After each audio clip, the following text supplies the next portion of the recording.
sneaky snake. Little bitches, devil eyes, devil minds, liars, liars, deaths.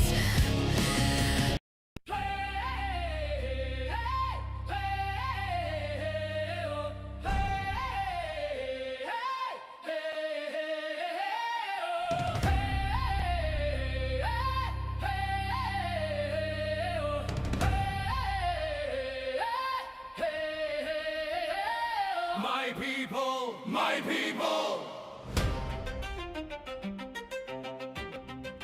We built the modern world. We are builders of civilizations. We are warriors. We are poets and painters. My people. We build music halls, ornate cathedrals. We created symphonies of civilization.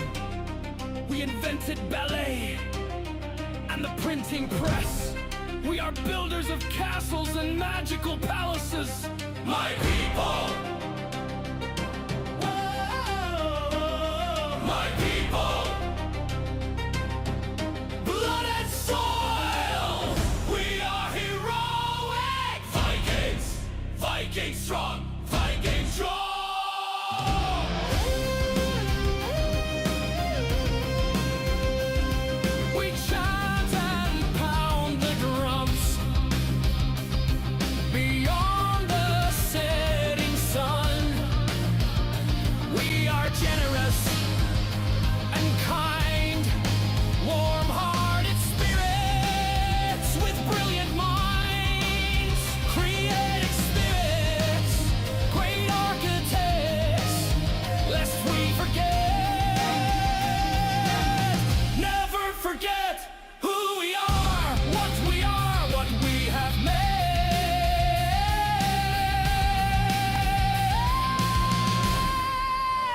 I love my people.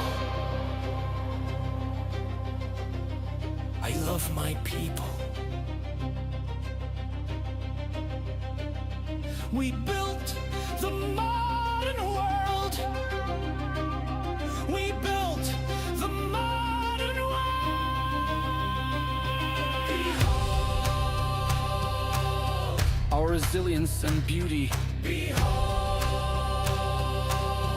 and cherish respect to our ancestors.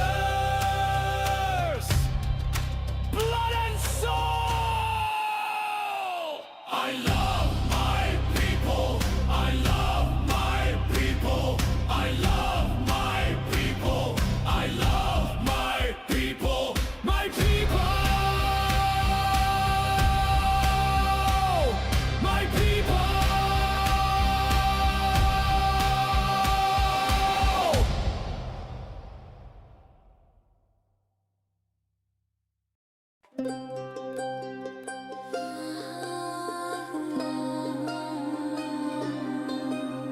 Sanity machine. The sanity machine.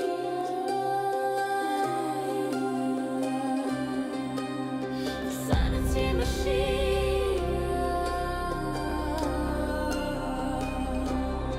The hottest dream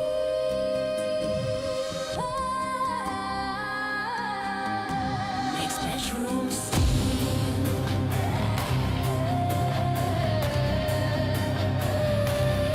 The hottest dream.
Sanity machine. The sanity machine.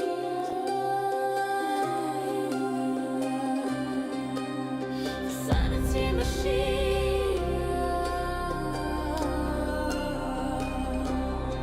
The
his name's the cry.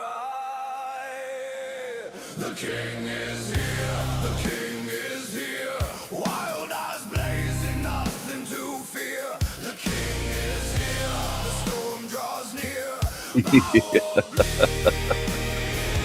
The choice is clear. Mad laughter rides a howling gale. Waves of fury, shields like scales. Bones break under the hammer's tail. Flesh and fear, both frail. The king is here, the king is here. Ravens feast, the end is near. The king is here, the storm is clear. Kneel in ashes, taste the spear.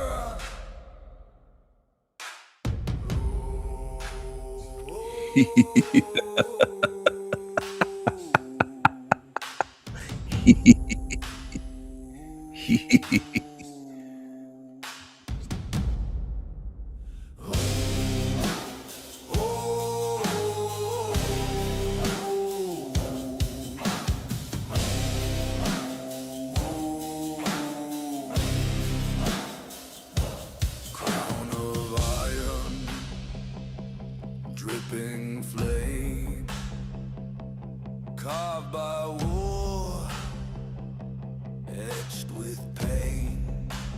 Raven rise, they call his name.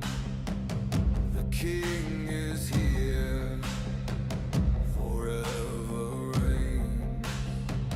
The king is here, forever reign.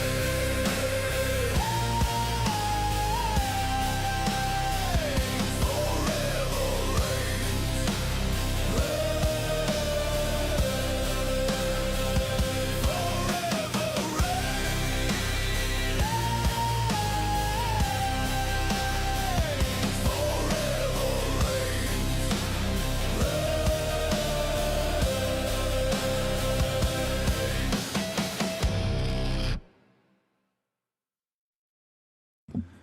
Hello.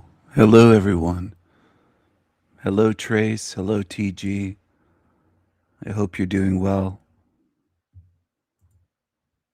I'm going to share a few things tonight, a few different things. Everyone loves diversity. It is British to be diverse, this guy's saying. It is British to be diverse. Meet the new Brits.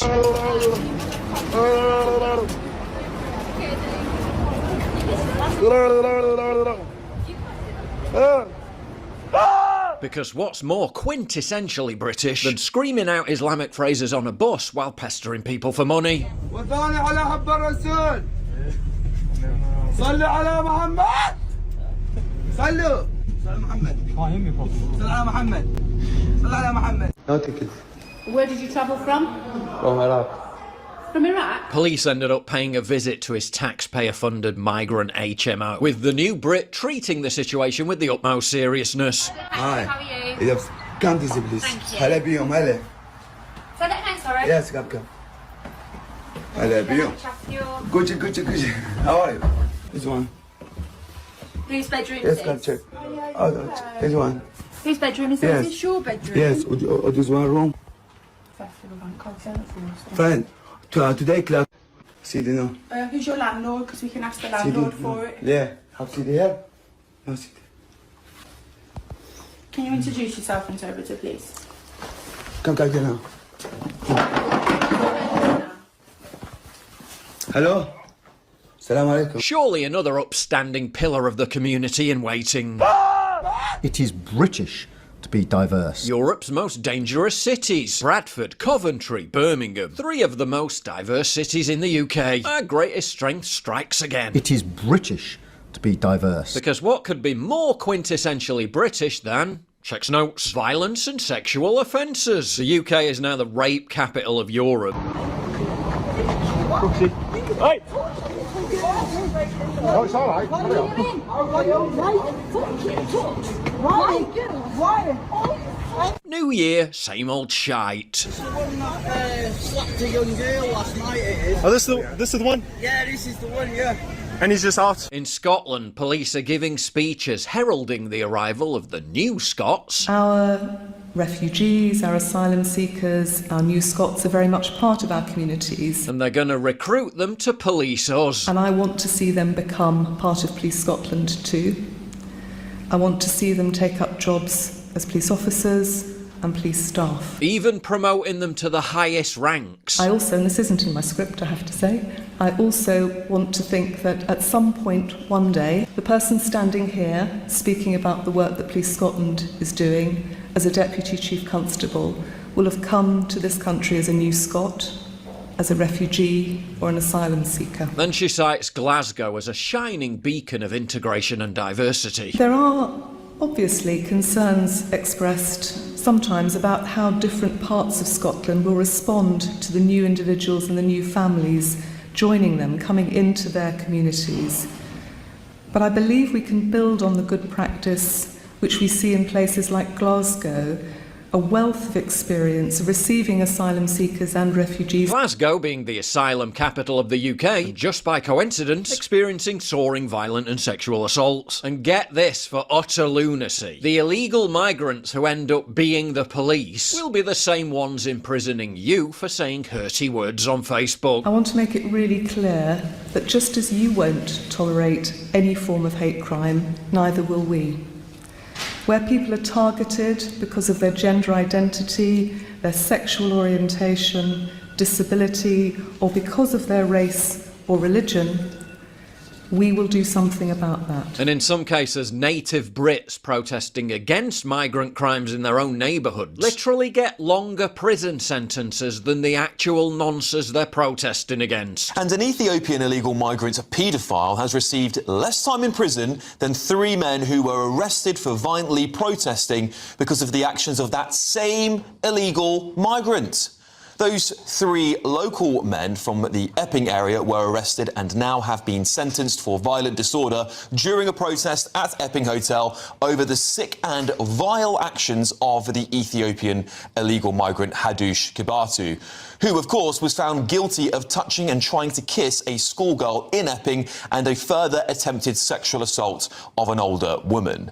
Kibatu was sentenced to just 1 year in prison. Meanwhile, over in the States, leftists continue to welcome migrants with open arms, just so long as they stay far away from wherever they live. Trump is banning immigration from Somalia. What are your thoughts about that? I think it's terrible. Why?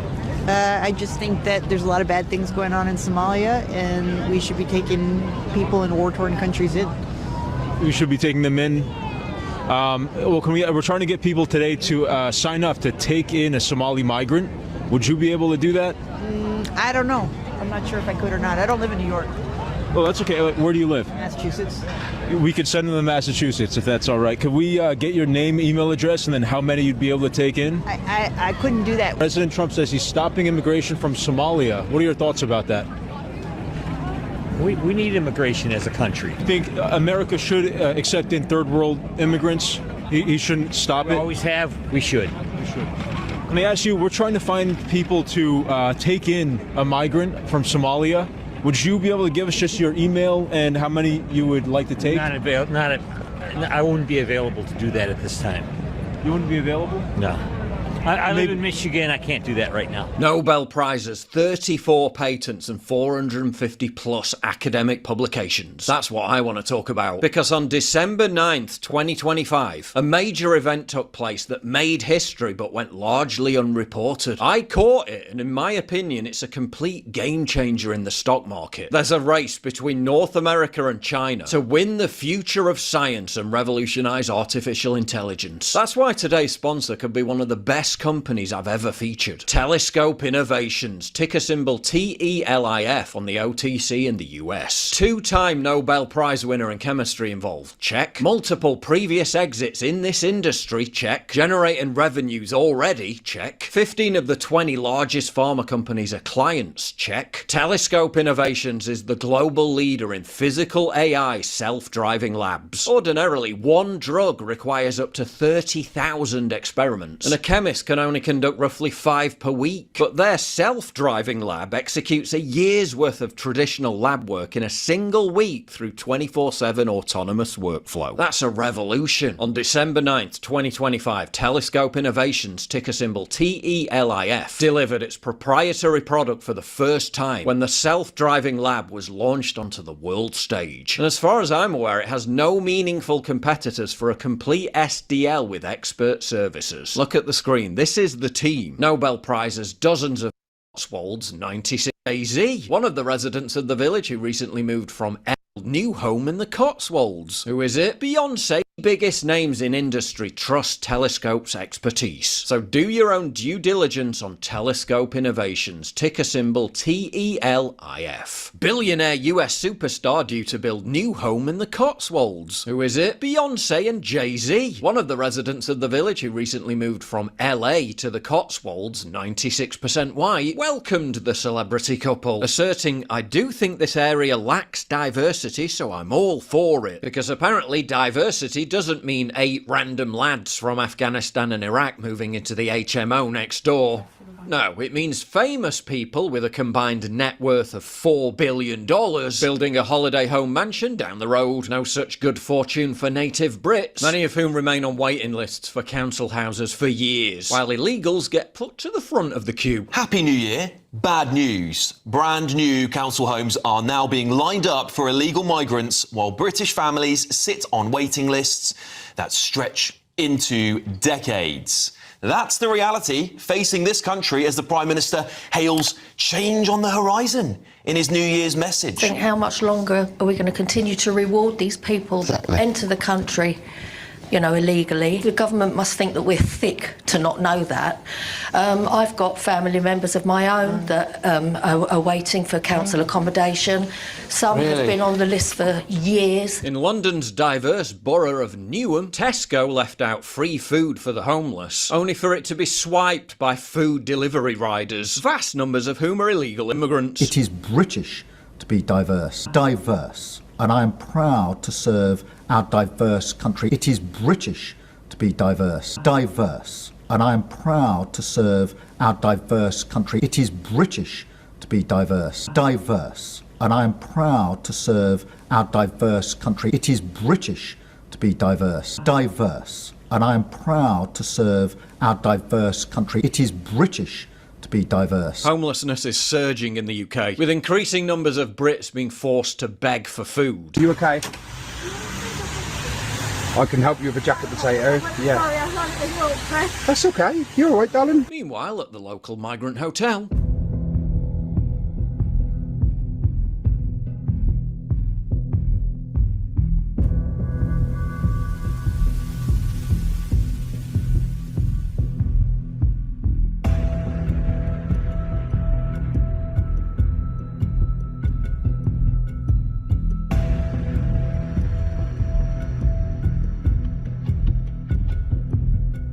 they really never go hungry.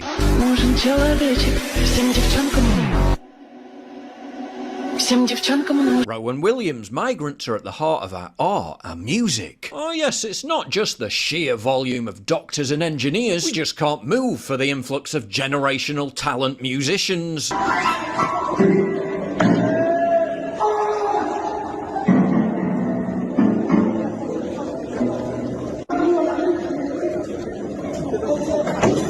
They're also contributing greatly to the cherished British characteristic of politeness and good manners. Coming out up there, spy shop. Yeah, you're riding on the pavement on a mountain bike. You're not supposed to do that. You have to look for... Because you're riding on the pavement on a mountain bike. I'm on foot. Something you should go. Okay, you should take the bike off. Don't tell me to move out of the way. You what? F off. What are you F off for? You've rode into me. What do you mean move? Piss off. Think you are? You're riding on the pavement. You're riding on the pavement, yeah? And then you're coming behind me and you're telling me to move. I'm walking on the pavement. You shouldn't be riding. Come off the bike and push it onto the pavement, innit? Huh? As well as Britain's much revered public cleanliness. The streets of Harrow and Wembley are turning red. Here is why. It is due to chewing tobacco called pan, which has been spat all across the street, leaving a red stain. Let me show you how bad it is in side road of Wembley. 1, 2, 3, 4, 5, 6, 7. But isn't it all worth it? I mean, what would England be without diversity? You don't think British culture exists? No. What, fish and chips? What's the culture? Educate me. So they don't have a culture, they don't have traditions, they don't have nothing. Without the diversity, what would be the culture? England gave the world the English language, the Industrial Revolution, jet engines, parliamentary democracy, common law, the internet, Shakespeare, the Beatles, cricket, football, rugby, and it all pales in comparison to the bountiful benefits of diversity, which amounts to seasoning. Prior to Windrush, there must have been a culture within England, or... What was it? Riding around in horses? Beating your wife? Yeah. What was the culture before? Like, what was actually the culture before the Windrush? Yeah. There wasn't one. They were the most basic people on the face of the planet. You think so? 100. Listen, these people don't know about seasoning until after the Windrush, so I'm certain. And while Keir Starmer's government continues to roll out the red carpet for countless random illegals to arrive every single day, many of whom literally throw their passports in the sea before arriving, they want to digitally ID and track our newborn children from birth. Breaking news, the UK could now confiscate your child. This is shocking. In fact, it's chilling. It's all to do with the digital ID. I said you should resist the digital ID. This is communism at best, and the UK have just announced, and I shall quote, the UK announces plans to require all newborn babies to be issued with a digital ID. But it gets worse. Parents who refuse, i.e. your freedom, could face jail time and even confiscation of their child by the state. But don't worry, because the government is finally cracking down on the scourge of illegal immigration and all the consequences that come with it by seizing a few of their phones. And they wonder why people are teetering on the verge of violent disorder. This generally surprised me. Here are 7 things that people were asked they thought were likely to happen. What do you think is the most likely thing? Riots. Yeah, I think riots. Well, it's very interesting. Let's show. Public agreed with you. Riots and cyber attacks. That's quite gloomy. From sitting where I'm sitting, 5,000 miles away most of the time, the country looks like a tinderbox. And I think you are one migrant assault, rape incident away from a town going up in flames. If you value what I do and you want to help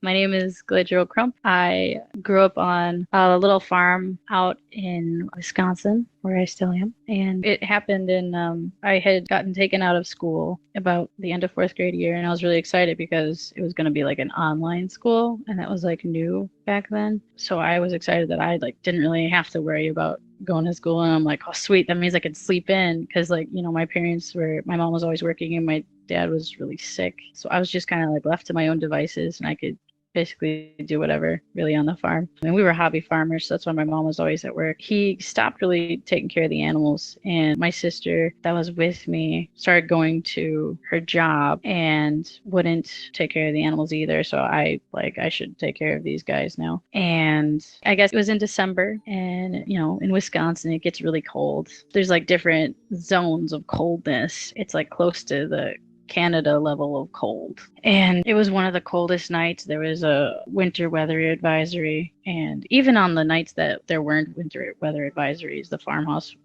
it being cold and drafty and very old. It's around Christmas time, and there was a full moon out, and there was a storm. And I remember my dad being like, yeah, there's that winter weather advisory. We got to go put all the animals in the barn. So I had both my sisters, and one of them was older. And it was around dinner time, and I think the storm was starting to taper off and get less intense. And nobody wanted to go outside to take care of the animals or bring them in the barn. And I'm like, well, the animals, I'm sure, are freezing their butts off. We should go take care of them. and everybody was like putting up a fight, and they're like, no, they can hold on. Like, they've been outside before on cold nights. Like, they got their animal fat and fur and stuff in their winter coats. And I don't know, it didn't sit right by me, because we've had animals like have frostbite before, and I got to see how sad and painful it must be to have that. So I was like, you know what, I'll go outside. I'll start rounding them up and bringing them inside. Like I said, we were hobby farmers, and so the farm 82 acres, and we have our cows. It's not a very big herd, maybe like 30, 40 animals, but they split up. They did have a leader cow, because oftentimes cow herd will be all together, but they split up. Because the leader cow went crazy over a pet pig that we had, they formed their little friendship groups, and I had to be like, okay, I think there's some hiding in the trees over here. I think there's some in the back 40 over here. And so I had to walk all over and not being aware of the dangers of the cold, but only knowing that, well, it doesn't matter if I get cold because I'll just get warm. Having that knowing and having that rush that I was like, well, I got to rush and I got to get these animals in the barn because I don't like the cold. They don't like the cold, and I want to make them be warm and be happy. And I mean, my family didn't really pay attention to me getting ready to go outside. I don't remember if I had gloves or not, but I just remember that I put the yellow jacket on. I put like 2 pairs of socks on because I'm like, I don't like having cold feet. So then I'm outside, I round up all the animals, bring them inside, and I gotten all the animals closest to the barn in, and then I went out to the pasture, and I would make my round. I'd start at the tallest hill, and I'd go down and into the valley and then into the other valley and do some of the trees, get the cows all rounded up. I'm following them home, and we're walking through the snow, and a couple of them are tripping on the snow, and I'm following them, and I start tripping on my own feet, and I start feeling like kind of hot and like really tired. I start giggling because I'm like laughing at like how I'm just like tripping on my own feet, and just everything seemed really, really funny. I'm tripping on stuff because I must just be really sleepy. I hate to say it, like being neglected.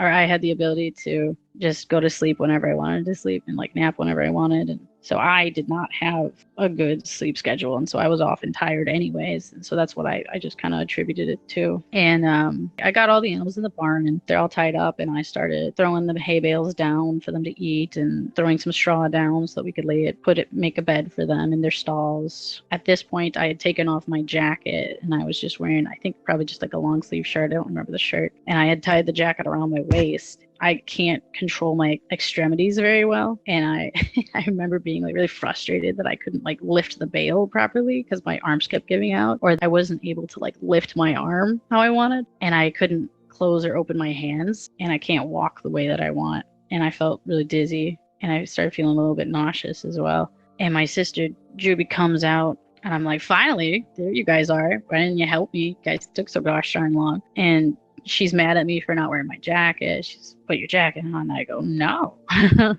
and she's like, why are you slurring your words? And she's like, why are you talking like that? Like, she just thinks I'm being sassy. I mean, I didn't want to put my jacket on, but like, I wasn't slurring my words on purpose. I couldn't talk. And she got mad at me, and she was like, Dad, she's slurring her words, and she's not walking right, and she's not putting on her jacket. And my dad was like, oh, go inside and warm up, is what he said. And I was like, oh, I'm fine, and he's like, no, go inside. And I'm like, oh, okay. And so I walk inside, I hang that up, and my mom's making dinner. She asked me how I was, why am I inside? They just went outside. And I said, I don't feel good. I think I'm gonna go lay down and take a nap, and can you wake me up when food's ready? And she's like, oh, okay, yeah, that's fine. So I go upstairs, and it was cold. And I just remember, I'm still hot, I'm still tired, I'm still sick. And I lay down in bed, and I start to fall asleep. And then suddenly I wake up, or I thought I woke up. It felt just kind of like sitting up like this. But like, I guess I came out of my head. It just felt like I rose up out of my body. It just felt like I sat up, and everything was super vivid colors. I was in my bedroom, and I'm like, oh, I guess I wasn't that tired. I feel great. I'm going to go see what Mom's making. As soon as I thought that, I shot downstairs. And at that, I didn't even consider that was really fast. I didn't think about any of it. It just was natural. and it felt right. Like, you know, it just was right. It was like being awake, and how that's kind of how I explained it. It was like being awake, except I didn't have a body, you know, like I didn't have the words or the vocabulary to explain it when I was a kid. But I'm downstairs in the kitchen and I see my mom, she's still making food. And I can just kind of tell like the intention that she had for it. I could just sense that it's like, oh, cook food, go watch TV, cook food, go watch TV. It's like, okay, that's boring. I'm like, and she had this like kind of, I don't know, I want to say like orangish kind of light around her. And it just, again, I didn't really pay much attention to it. And I thought back to myself, oh, I guess I'm going to go back up to my room. And when I thought that, I zoop right back to my room. You know, back in my room, I see my body laying there just asleep. The blanket's off of me because, you know, like I said, I fell asleep hot. So I was like, oh, that person looks peaceful. And like, I didn't really assume it was me or anything like that. I just was like, that person looks peaceful and asleep. I didn't take note of anything.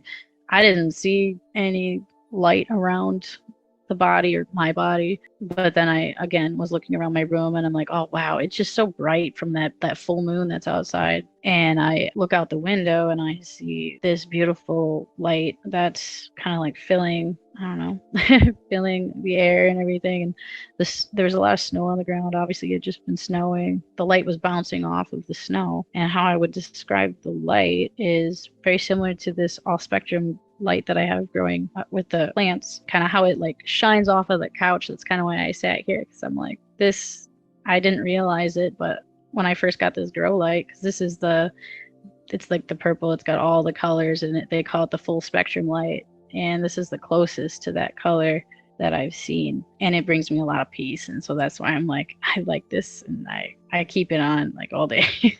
But this kind of color light was hitting the snow, and I was like, oh, that looks really pretty, I want to see it up close. And then I just zoop right through the wall and everything, and just suddenly I was like right in front of the snow, like this close to the snow, staring at it. And I was like, oh, that's so pretty. And I see the moon, and it's like extra bright, and it's just like a white bluish kind of this color all coming out. And I think that's gorgeous. And I wondered to myself, I wonder what it's like to live on the moon. And then kind of like getting pushed, just kind of went through this vortex thing after I had that thought. And I would say the colors of that probably like gray and black, not colorful that I can remember. I don't know how long, but that was a lot. It took a lot longer to get through that. But I went through that, and then I was on the moon, or what I thought was the moon. And I was like, oh, this is so cool. And I was walking around, and I'm like, wow, look at this giant crater. I'm in a giant crater. And I'm like, oh, the moon is so colorful and bright. And I just was taken back by it. And then I realized, wait, I don't feel like I'm alone anymore. And my attention turned toward these like 3 giant beings. And I suppose, you know, there was another lady who had a NDE, and she shared her story of these 3 that she had seen them too. And that's what made me so excited, that I'm like, I'm not alone, that other people have seen these too. And I have no idea who they are, what they are. That would be great to know or hear theories of, honestly, because I didn't think to ask them or anything. I just was like, oh yeah, that's normal. You know, here they are. There's other energy with me. But the form that, I suppose I'll just say the form they took, you know, was these humongous, I don't know, I want to say like skyscraper size beings. And they had like, it was like a blue or light blue kind of whitish color to them. Their energy kind of looked like a robe, like as if my shirt was made out of light or something. And it just was all flowy and stuff. I don't really have a good vocabulary for it. I wish I had one. And they were like sitting on craters or whatever. And one gets up and kind of comes over to me, and I'm looking up at it. And they don't have faces. They don't really have clothes, you know, but they kind of look like they might have the appearance of wings behind them, but like they don't use them. And now I'm thinking perhaps they took that because it was a very peaceful looking, kind of demanding look. I'd say the energy that they gave off, I mean, it wasn't scary or anything. It was more so kind of like if you have like a pet that you love very much, or like a child. Like for me, I'm a mom. I'm like, I compare it to how I look at my kid when they're super innocent. They don't know much about anything. I want to teach them things and I want to show them as much as I can. And I'm there for them. And it's just this so much, like, it makes me want to cry thinking about it. There's so much love and peace and patience. It was very nice. The one is towering over me. The other two are still kind of in the background. And this one, I would say, is kind of like I don't know, I want to use like male, female energy, but like a male energy. I mean, obviously they didn't have faces, didn't have clothes, they didn't really have a gender, they're just energy, but it's the type of energy, like, it's very logical and calm and protective. And like, I'm going to teach you and help you. It was like, what'd you think of your life? And I was like, oh, it was awful. It sucks. Like, I got beat. This, that, the other thing.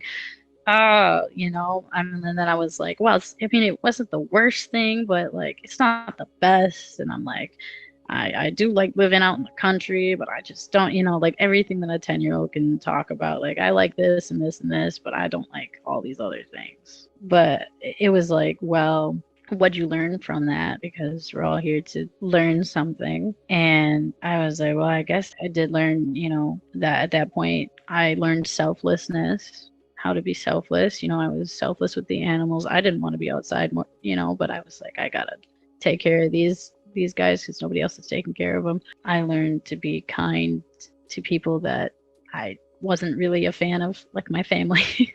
But we eventually, I'm not sure what we talked about at that point, but we got to then look at pieces like memories, and not really exactly a life review, I guess, but like more just like, here are some traumatic memories of yours, and we're going to look at them. And I won't share those because I don't need to. They don't really teach anybody else much because it's more so what's important for my soul to learn. And a lot of people talk about it with their near-death experiences, that when you go through your memories, you definitely 100% feel what you made somebody else feel. And you understand that there is karma attached to every choice that you make. After going through these memories, they were like, do you want to go back? Do you want to see what else there is? What do you want to do? And I was like, I can go back. And I'm like, I don't want to go back. And I was like, what else is there? I'm a very curious person and I want to know as much as I can. And they're like, well, you can see these other lives. And I'm like, oh, cool. And I'm like, but no, I don't think I should, because I think I kind of do want to go back.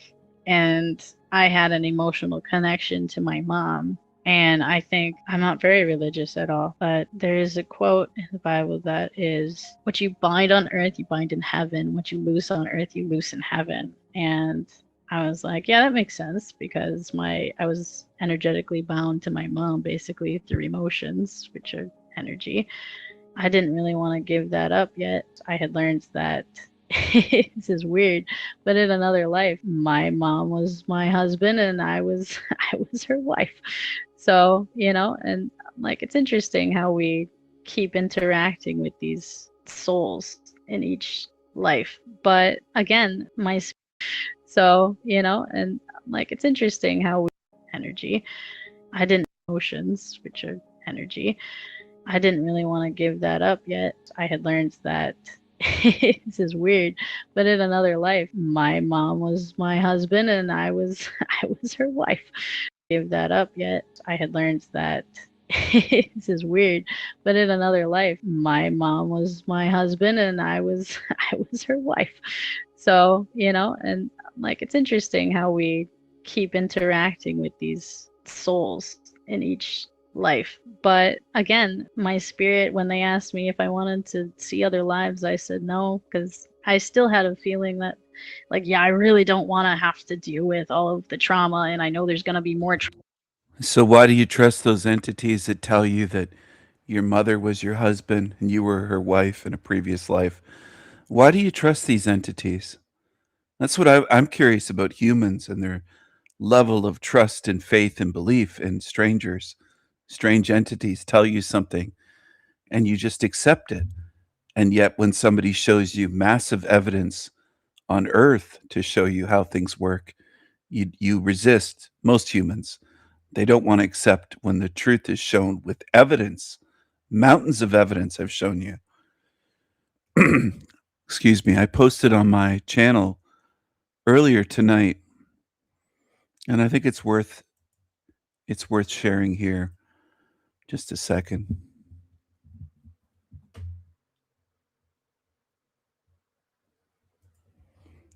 Here it is. I posted this an hour ago. A whole 5 people out of the entire realm clicked the like button on it. In mere minutes, I can find enough evidence to show that this is a hell realm of suffering, disease, violence by design, and death, and more. All right. You have had a lifetime or many lifetimes, and you're still not sure where you are. Stay here then. The recycling bin, and I have the emojis, is calling you. In minutes, I have enough evidence to show what this place is, because in minutes I can show all of that it's a realm designed to create suffering, disease, violence by design, and there's tons of evidence, even just on YouTube, all over the place. Real evidence, real cases, real lives affected. So I don't think it's for lack of evidence. It's the fact that most people do not want to face the truth of where they are and what this realm is. They don't want to. They can't do it. And they are not like me. They're nothing like me, in fact, nothing. And that might sound harsh to some of you. It might sound extreme, but it's just the truth. They are nothing like me. I see evidence every day that this is a hell realm. And I'm in a realm of zombies that can't see it at all. Even when the evidence is handed to them, gathered up, without them lifting a finger, and shown to them, they'll tune into my channel and shake it off. When they tune in and they drop in here for a few minutes, that's what zombies do. They belong here. And some of you, unfortunately, are emotionally attached to zombies, thinking that you're going to change them and you're going to save them. No, you're not. No, you're not. That's just a one-way ticket back here. That's all you're doing. You're setting yourself up to get recycled when you're emotionally attached to fucking zombies that you can't change. No, I'm not saying to hate them. I'm not saying anything of the sort.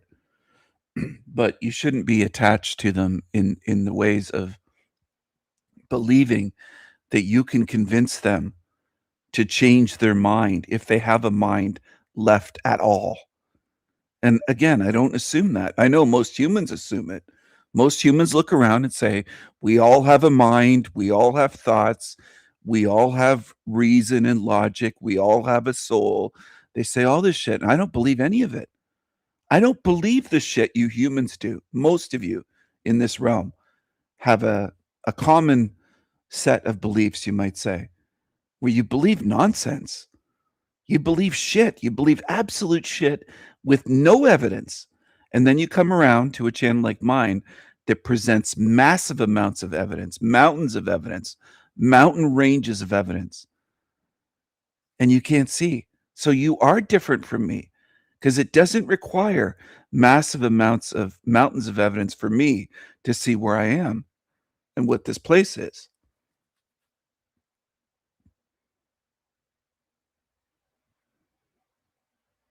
Because if it was created by a good God, a good creator, there wouldn't be massive amounts of suffering to be found, and disease, and grief, and loss, and heartache, and pain, suffering, abuse, evil. This place has all of that and more.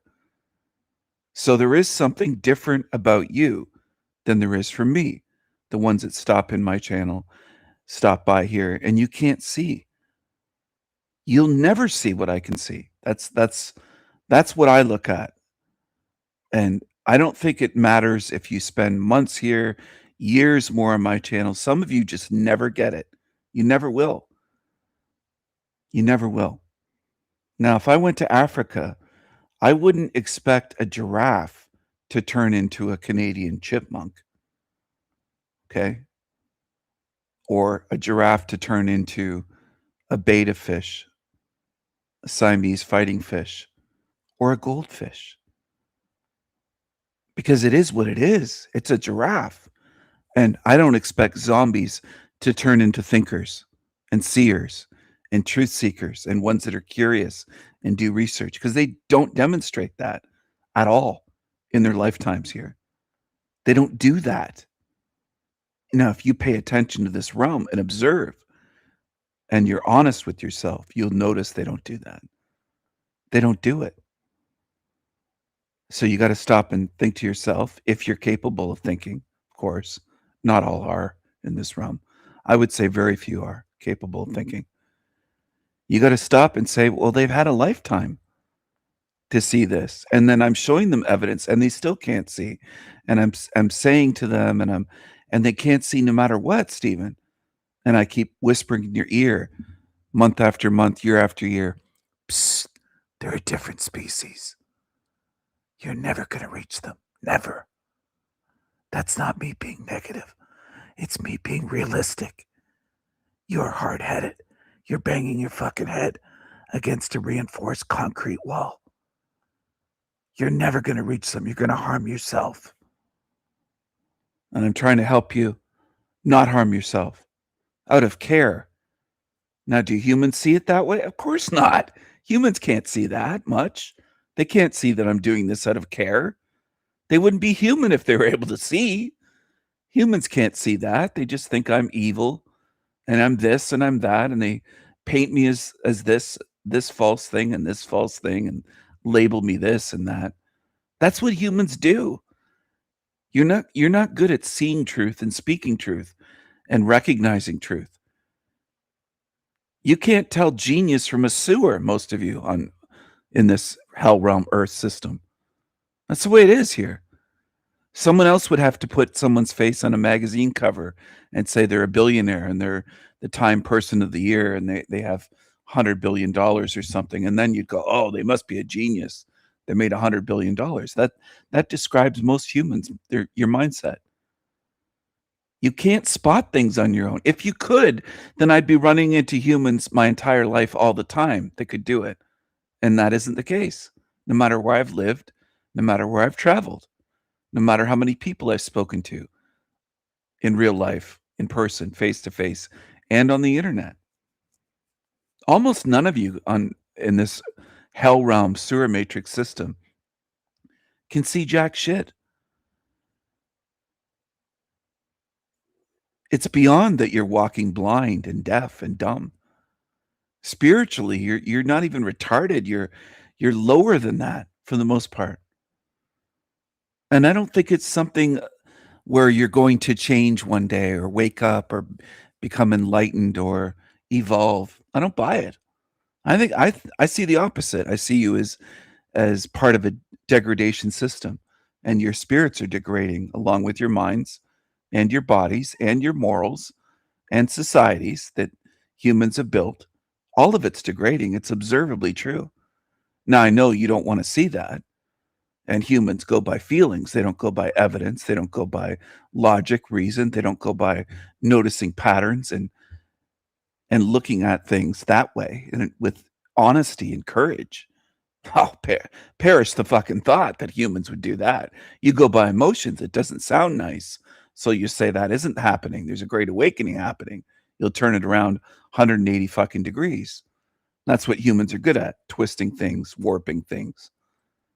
Now I realize this is starting to paint a picture for you of, wow, are humans really like that? Well, why don't you observe them for a year or 5 or 10 years or 20 or 30 or 50 or 50 lifetimes if you need to.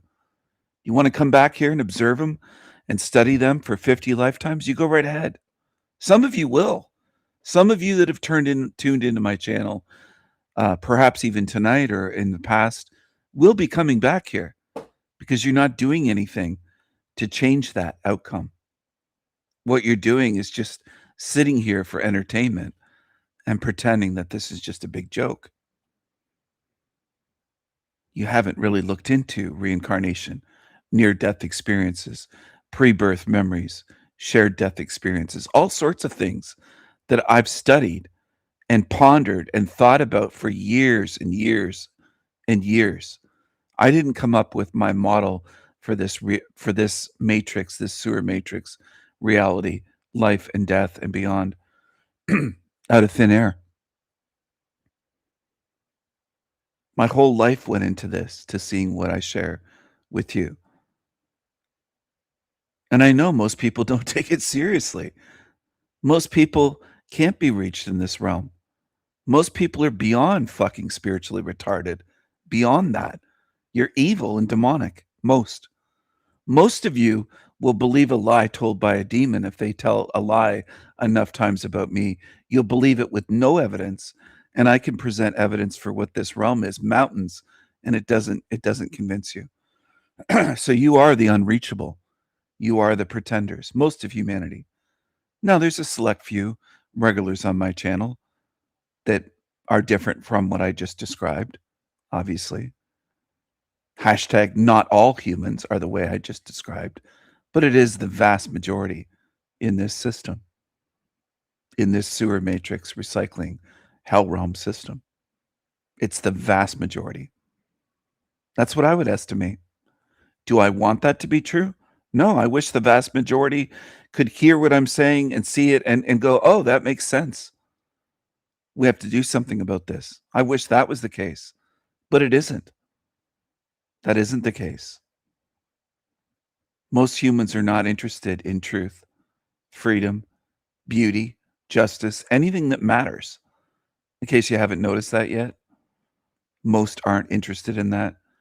Most that will pretend to be your friend or pretend to be loyal or pretend to love you will eventually, given enough time, stab you in the back, betray you, argue, get their back up over a certain disagreement or certain truth that you're speaking that they can't handle. It's very common in this realm. Happens all the time, not just to me or in my life. Happens in families all over this realm. And it wasn't just 2020 either, for the ones that want to go to that. The baby truthers, you might as well be waving a huge red flag saying, Stephen, see me as a baby truther. Because anytime I mention something, some of you go back to, well, 2020 divided families. Yeah, no shit. So did Donald Trump. So did Obama. So did a million things. But the thing that divides families or beings the most is truth. Those that want the real truth and those that can't handle it and can't take it and hate the truth and hate truth speakers and want to bury it and silence you. All right? That's what divides families, friendships, siblings, parents from children, husbands from wives, wives from husbands. That's what divides.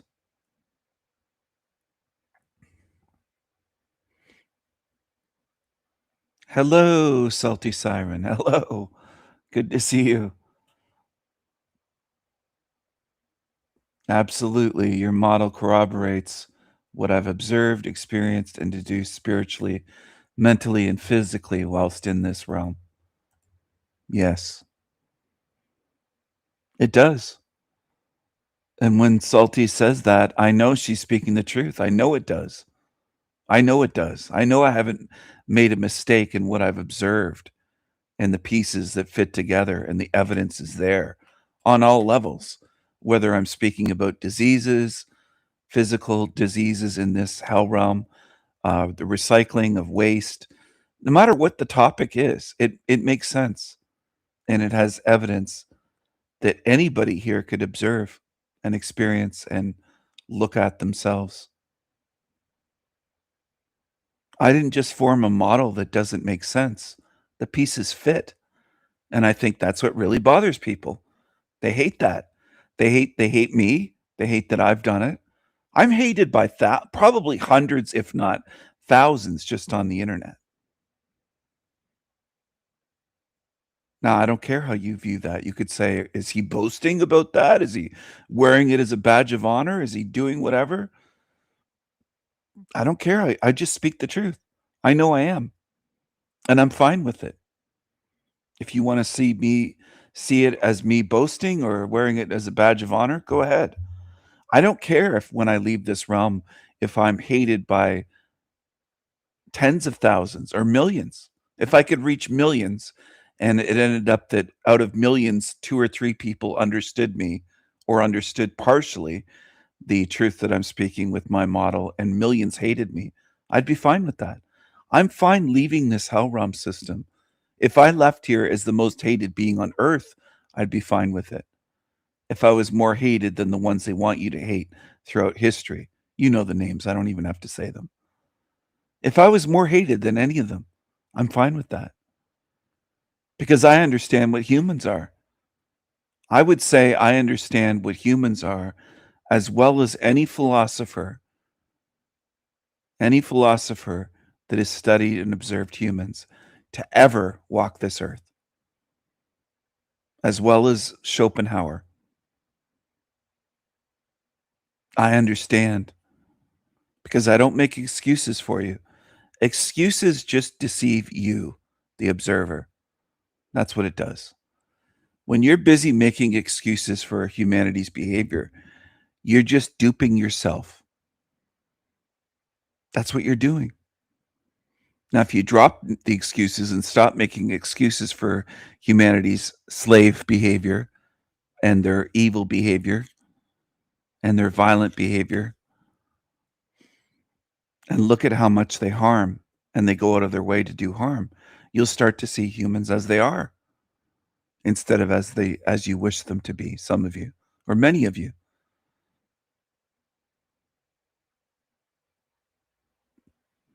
They can hate me all they want. It won't change the truth at all. It won't change me. It won't change my spirit. It won't change my plan for what I'm going to do to this place. It won't change the truth itself. It will eat them alive eventually, their hatred for me. And they deserve it. It will eat them alive like maggots and mealworms eating them. That's what's going to happen to them. And they will suffer here. They will be punished. There will be spiritual consequences for what they've done to me. For all the lies all the lies, false narratives, the false accusations, the character assassinations, smear campaigns, all of it. They will pay for all of it. They can try to laugh it off the way narcs do and not take it seriously.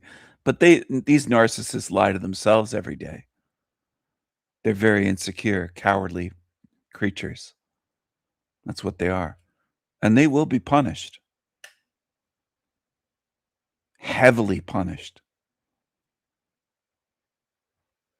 There will be punishments here that you've never seen before in human history. I don't care if you believe it or not. And that's the other thing. That's the thing that most humans are stuck on. I've seen it so many times in my life. They'll talk about it with magic, with evil. Oh, if I don't believe in it, it can't happen. Things happen every day here to people that don't believe. Every day. People will say, there's no way that I'm going to get struck by lightning. They step off their front porch during a thunderstorm and they get struck by lightning. There's people that say they don't believe in an afterlife, these atheists, and they have a near-death experience and they come back saying, I can't believe I was so fucking stupid. I believe that there was nothing when you die, that we're just the body. People experience things all the time that they don't believe in. So humans are very stupid when it comes to that. Your beliefs don't matter to me at all. At all. I don't care if you believe me or not. I just don't care. Now, if you had something to say where it makes sense and it matches reality, or it matches evidence and experience, and there's some substance to it, I'll listen to you. But if somebody says, I don't believe you, Stephen, I don't care. Why would I? Do you know how many humans have disbelieved me in my life and said, you can't do that, and then I did it? Human belief is laughable. It's laughable. You might as well be drooling, chewing on a fucking straw, and with your mouth full of shit like Tarek going, oh, I don't believe, I don't believe you, Stephen. It's like, who gives a shit? Disbelieve all you want, it still will happen. And when it starts happening, For the disbelievers that have regrets, it's too late. It's too late by then. You either see it now, but it's too late then. It's too late to say, I'm sorry, I made a mistake, I attacked you, I didn't believe you, I blah, blah. It's too late. Your excuses, I've already thrown them in the trash. So don't even bother at that point. These people these creatures that want to hate me, and then they'll make excuses saying, well, I didn't know you. Well, then why did you hate me? It's too late at that point. Okay. And I've said many times, you better learn now. Learn now or pay later. And there are certain things that will be beyond my control. And as I said too, when I seal this realm and put the locks on it, the magical seals with the encrypted codes, I won't even know all of the codes out of the 1,000 seals. That's on purpose. So that nothing could make me open it again.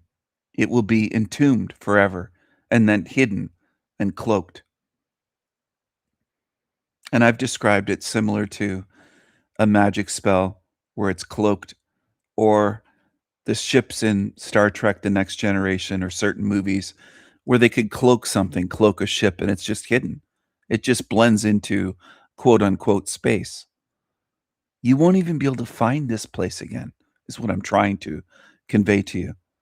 You won't even be able to find this fucking place again, much less open it. Even if you're the most evil being ever, and you're outside of here, you're not from here, and you want to find this to unlock it, you want to set the demons free, you won't be able to. I'm going to make damn sure of that. Because I know what this place is in ways that I don't think most humans have come to terms with. They don't want to see it as evil and demonic. To me, that indicates you either have tremendous spiritual work to do, or you belong here and you're of this realm.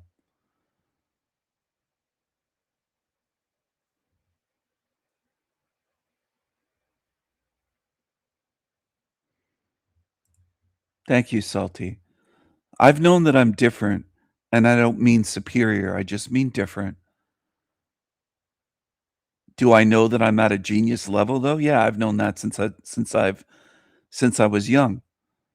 But I am very different in the way that I view things, and the way that I can be painstaking, meticulous, and try to make airtight arguments, and the way that I will meticulously look at things and have focus on something. I will focus on something until I solve it. If someone I love and care about is in trouble, I will continue thinking, is there something I can do? Is there a way to solve this? Is there a way to help with this? And I'll do that day and night. That's the way my mind works. That's the way my mind is. And I've been that way since I was young. And I've known that I'm not from here from the very start of being in this place. In this place. Like being in a snow globe. And knowing I'm not from here. I don't just feel out of place or awkward. This is what most humans would project and say, well, you just felt alien, or you felt this or felt that. They go right back to feelings. There's a difference between feeling and knowing and studying and observing and seeing. I'm very different, noticing. But humans would just say, oh, you just felt out of place, or you felt this way or felt that way. If you really pay attention to humans, almost all of what they say has to do with feelings. Even scientists. Some of you would say, not scientists, they go by the evidence. Do they really? A lot of them just agree with others that they view as their peers and scientists. It's just, it's fake science. It's pseudoscience by consensus.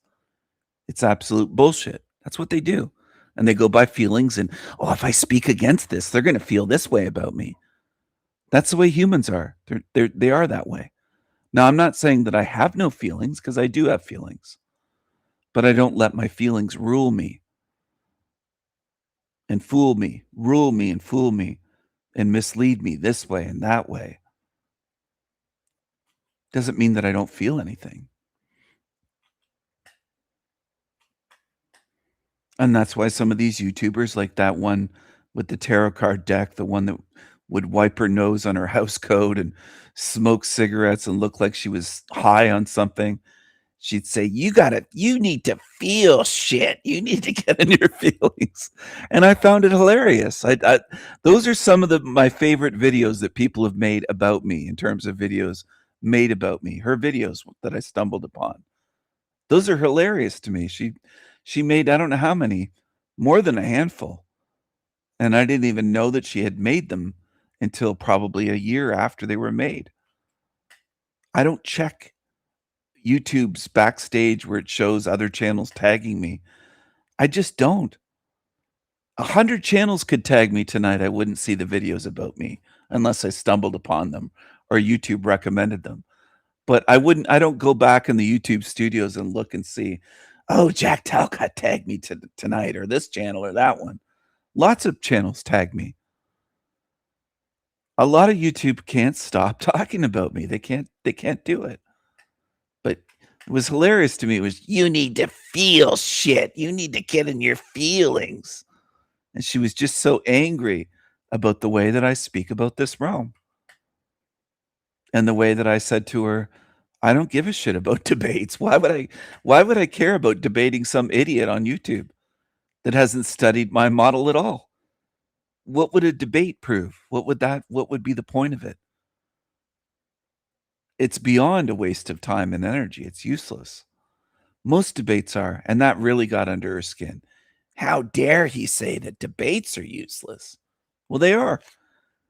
Have you watched a bunch of debates on YouTube? A bunch of idiots like Flow State and all these people that do debates? Where does it get anyone? They do it for profit, basically. But if you eliminated the profit and they were just quote unquote debating, having these debates, does it really change minds? Does it really sway people? Does it really open eyes? Does it really do anything that they claim? Political debates, people pretty much stay the same as they are. It makes no difference. It makes no impact most of the time. Now, are there some exceptions? Well, there is with everything. There's an exception with everything. There might be one or two out of a million that stumble upon some debate live stream and go, oh, I'm going to rethink this. But most people don't rethink anything based on debates and arguments being made and evidence presented, if there is evidence. These YouTube debates, usually it's all emotion. It's not even evidence. It's not even facts and stats and things that you can verify. It's just emotional shit for the most part. It's useless. That's the way I see YouTube debates. I can't remember the last time I saw a debate that mattered at all, that I would say, yeah, that had some value to it, some meaning or some substance to it. Most of them are just shit. They're useless. And that really got under that Jade Tarot skin. Because she wanted to debate with me. She wanted to get on my show. And to her, I think her debating would be her going, you're a little bitch. You're a little bitch. 25 times.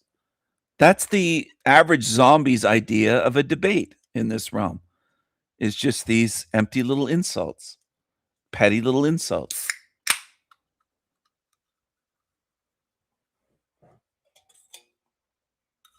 I don't know. She's still alive.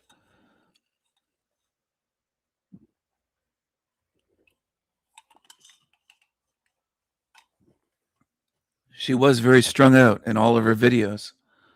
And I haven't seen her around, so who knows?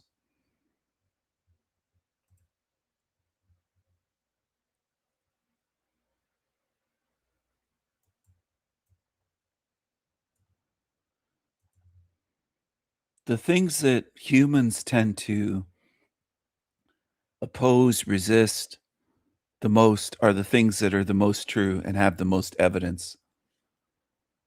The things with the least evidence, like a good, loving God that cares about you and wrote the Bible and did this and did that and and blah, blah, blah, was born of a virgin birth and blah, blah. That's what people believe the most, the things with the least evidence. Because humans love belief, blind faith and belief. And they really don't like evidence. And I've said it before, and some people remember me saying, I would hate for a loved one to be on trial where their life hangs in the balance or their physical freedom. Because juries, I can't trust a jury of human beings to actually examine and weigh evidence. I would be extremely worried knowing that most humans just run on emotion. And if arguments sway them emotionally, they don't go by, is this person innocent? Is there evidence to convict them? I'd have a hard time having faith in a jury of humans in this realm. It would be a nightmare scenario. I don't trust humans. And I have reason not to trust them. And some of you live a whole life and all you can point to is 2020 showing you that you shouldn't trust humans. Humans show you every day that you shouldn't have the level of trust in them that many have. Every day. They could repeat what happened in 2020 tomorrow. And worse. So am I suggesting that humans essentially learn nothing, and if they did temporarily learn something, they forgot it in the 5 to 6 years since then? Yes. They could repeat that whole thing, and worse, in a more harsh way, easily across the Western world. Now, do I know for sure if they could repeat it in the East? I don't know that for sure, because I've never been in the East. I've never been to Japan or China. Do I suspect, though, that they could? Yeah, I do. I suspect, but I don't know for sure. I do think they're compliant, and their societies are run where you follow authority. So, yeah, I would suspect that they could do that there just as easily as they could here, if not easier. There might be a tiny bit of resistance in Canada and America, but it's not a lot.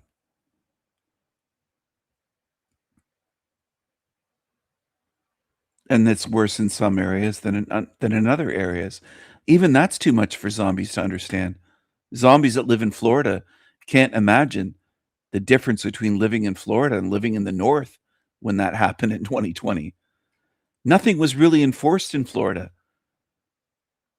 It wasn't like that other places. They just can't see differences. They're too stupid and too lazy. Most people are. They can't imagine it varied state to state and country to country. They just can't do it.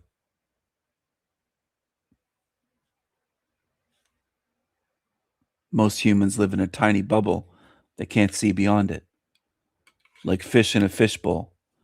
And then they'll say, how can you expect us to see beyond that, Stephen? How can you expect us to imagine bigger? Well, how come I can?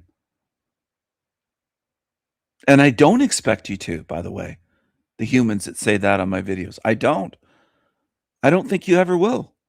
Better luck next lifetime. I think most of you in this lifetime are FUBAR. Take another spin in the recycling bin. Try again. Game over. Try again. Like a video game at an arcade. The power goes off. It's game over for everyone. And then the power comes back on. Start over. Start over. Good luck.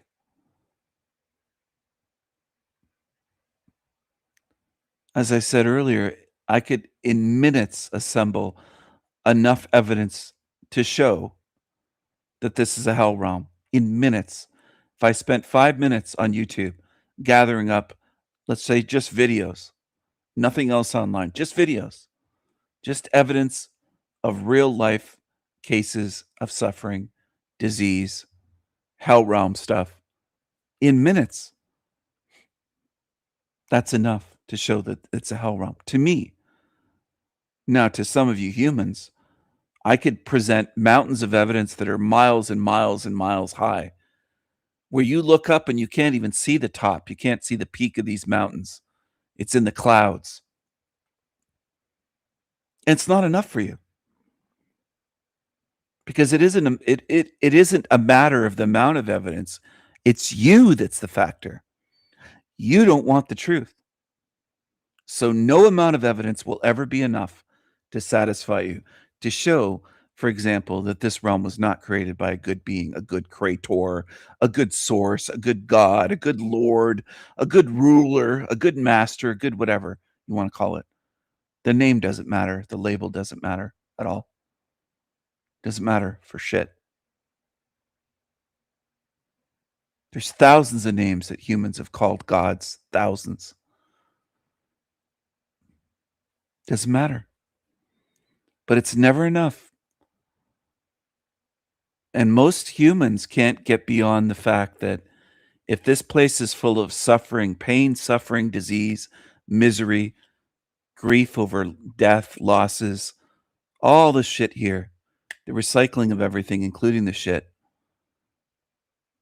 that it could not have been created by a good God to be this bad. It doesn't add up. Right there is proof that this is a hell realm and that your so-called quote unquote God is not good at all. To me, that's enough right there. That makes perfect sense.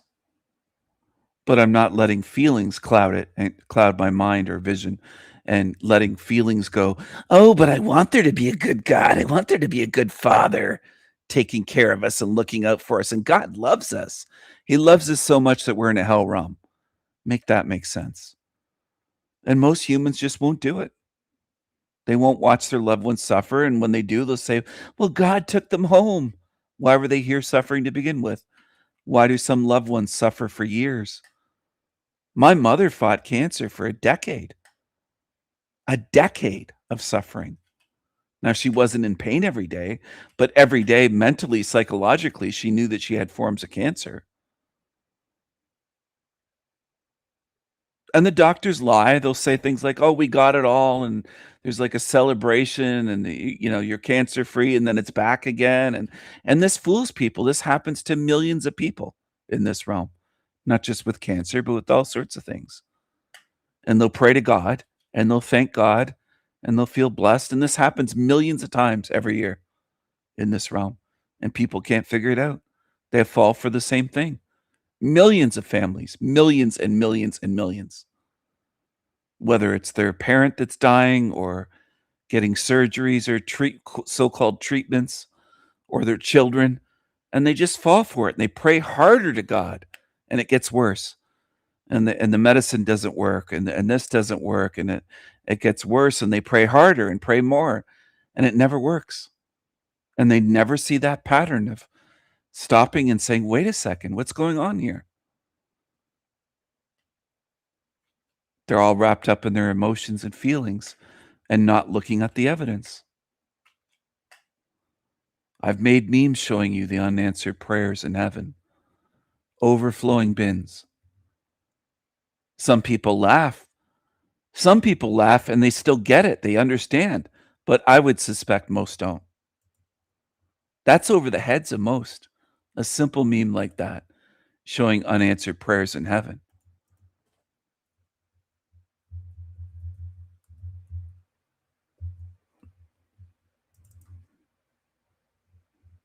Most people don't understand anything.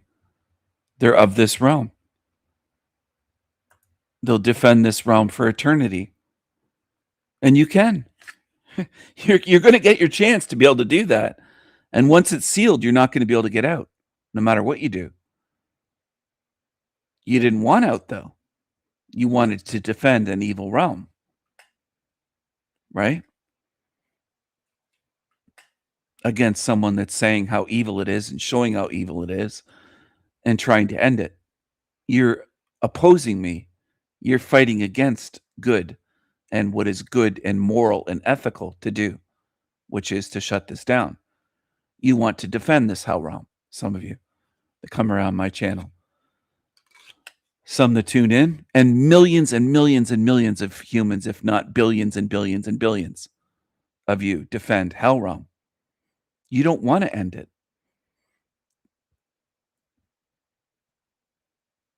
You defend demons. You defend monsters. Whole ground is covered. All the bins are overflowing. Unanswered prayers in heaven. All these blue wheelie recycling bins. Even things like this have to be explained. People are at such a level that without an explanation, they'll stare at their screen and drool and not understand what it means. That's why I say most humans are foobar. There are ones from the Panelverse that drop in on my channel like Snow, and she'll see me showing the deformed children and not understand. And then just tune out, click away. They don't spend enough time to even understand anything. Anything. They're lazy. They're stupid. They're low IQ. They're low morality. They're degenerates. That's the Panelverse. It's not just Snow. It's all of them. And I hope that gets people's back up. Good. I hope it offends you. Great. Get offended and say, not all. It's not everyone.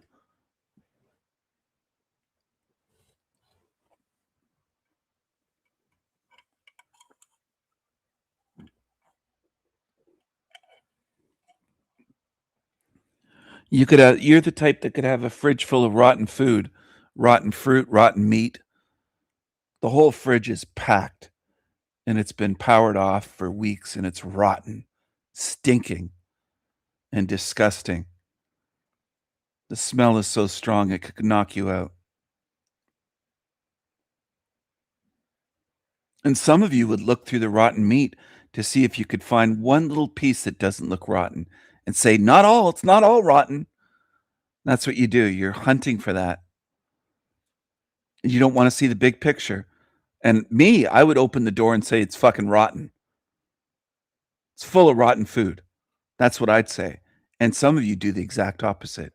You're like, because he said it's rotten, I'm going to try to hunt through there and find one little microscopic piece that isn't rotten. That's what you're focused on. So you can stay here in Hell Realm. I can't help you. You want to defend this place and say it isn't what I'm claiming? You go right ahead. Stay here. You're not hurting me by staying here. You'll realize at some point how much you hurt yourself, because it's going to get so bad in here that even some of you rotten fuckheads will wish that you were out of here. That's how bad it will get. You degenerate cockroaches won't even like it anymore. You'll hate it here. You'll wish that you made different choices. Yeah, then they go around, lying, saying and make fun of them. Of course they do. That's what Snow's been doing, and others. Well, I think that Noel and Hank, for example, of the Panelverse, are not. I don't view them as disabled. I view them as evil liars, and I treat them like others. You want equality? You got it. You got it. They're evil. Yeah, there's no defending, but that's what they try to do. And it's as obvious to me as the stench of rotten meat that's been, without being refrigerated for weeks and weeks, just rotting away. Not processed, but the type that has no preservatives. And it's disgusting. And most in this Hell Realm would say, no, it isn't. It isn't all that way. Some of it's still good.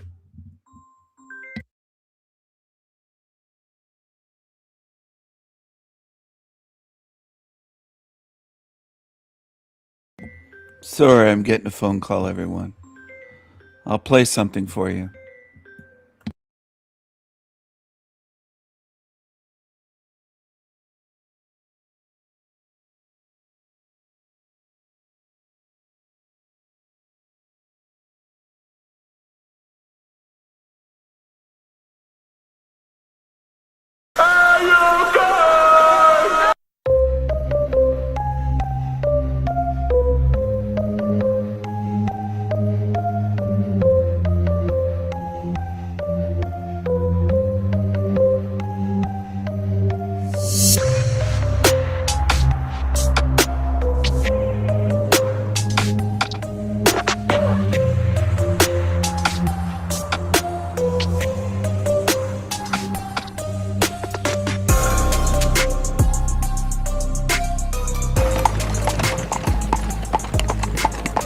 God help us if the workers ever unite.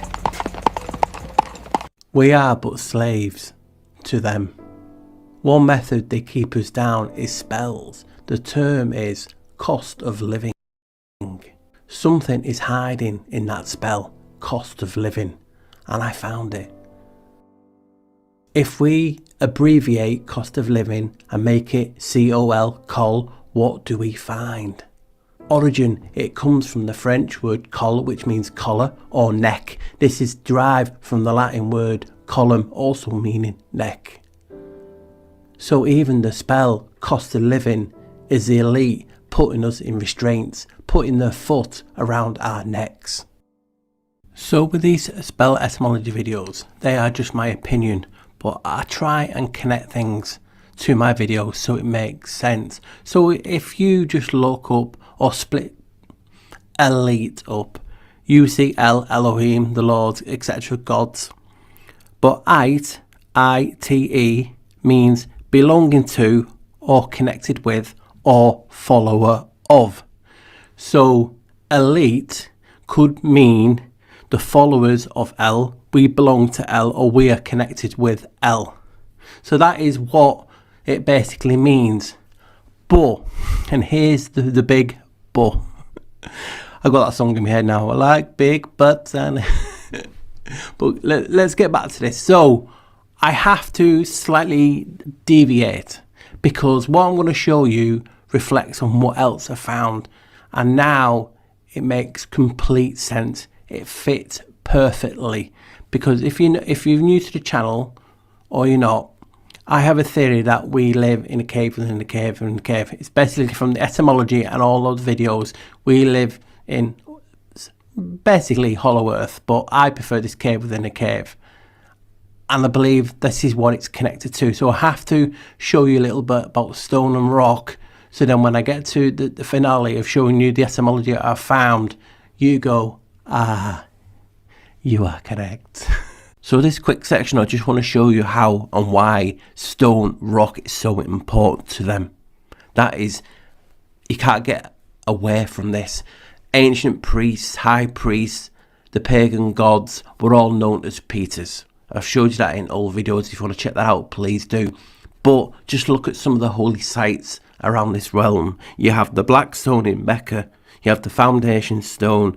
You have the Rock of Golgotha, the Holy Sepulchre, the Joseph Smith seer stones, the Bangalinga stones. They're supposed to be a symbol of Lord Shiva. All this is showing you the reverence, why these stones are divine. It's like a bridge to the gods. So when you think about altars around this realm, most of them are basically stone, they're carved. Because remember, altars are sacred platforms for offerings and rituals. So they have to be as close to the divine as possible. That's why you see them all, they're all stone. 99% of them are. You will get other ones, but you can see my point, what I'm trying to get at. Even mountains were known to be altars. And what are mountains made out of? Yep, rock, stone. And when you see things like this in Bible verses, trust in the Lord forever, for the Lord God is an everlasting rock. Yes, it could be a metaphor, but what if I'm right? Rocks and stones are divine. I mean, you just sort of got to look at one of the biggest firms, the corporations in this realm. What's it called? Oh yes, BlackRock. Then we get to secret societies. Here you have the Freemason set and compass. But what did the Freemasonry derive from? By all accounts, they evolved from stone masons. And these were revered because they built the temple. So again, this link to stone, showing you how it's so divine. Even the Freemasons have tools used in stone worship, stone creation. Look at the symbol, the G. For me, it resembles a geode, a geo, earth. It's showing you we are in enclosed. It even tells you the angles. The set and the compass, the top bit, 47 degrees. 47 is 11. The bottom one, 90 degrees. Think about it, 47 at 90 is 137. 1 and 3 at 7 is, you got it, 11. You can see why they revere this. the 11 and the stone. So, if they revere stones so much, what would be in their name? And this gets to the spell etymology of Elites. So you've seen the ones that we used so far, followers belonging to El, but there's another etymology for ite, ite or ite. It comes from the Greek lithos or ithos. It means stone. Come on, guys. I've just showed you how these are revered: the Peters, the stone, the rock, and now it's in their name, elites, the God stone, the followers of the God stone, the rock. Wow. Come on. You can see why I am so excited. So you can see why they revere gods, why they follow the rock. No, not that rock. But you can just see even the go-to guy is named the Rock. That's just a coincidence. But have a look at this. So they revere God, the stone, the rock. Rock, the God said he is rock. Leviticus 26:1. Do not make idols or set up an image or a sacred stone for yourselves. Telling you, don't have no more sacred stones. We have enough. It's going against them. They don't want you to have sacred stones, because you can see how revered the connection to the gods. And do not place a carved stone in your land to bow down before it. I am the Lord your God, the rock, your rock. I don't want no more rocks. So you can see why it starts to make sense. These Elites are followers of the stone, the rock, the stone, the God, the Peters. Wow. Hopefully, guys, you've enjoyed this. If you have, please like, share and subscribe. And if you want to help me or the channel out, you can always buy me a coffee, which is Buy Me a Bar. The link is in the description or the QR code on screen. Right, guys, I'll see you next time. Bye, guys.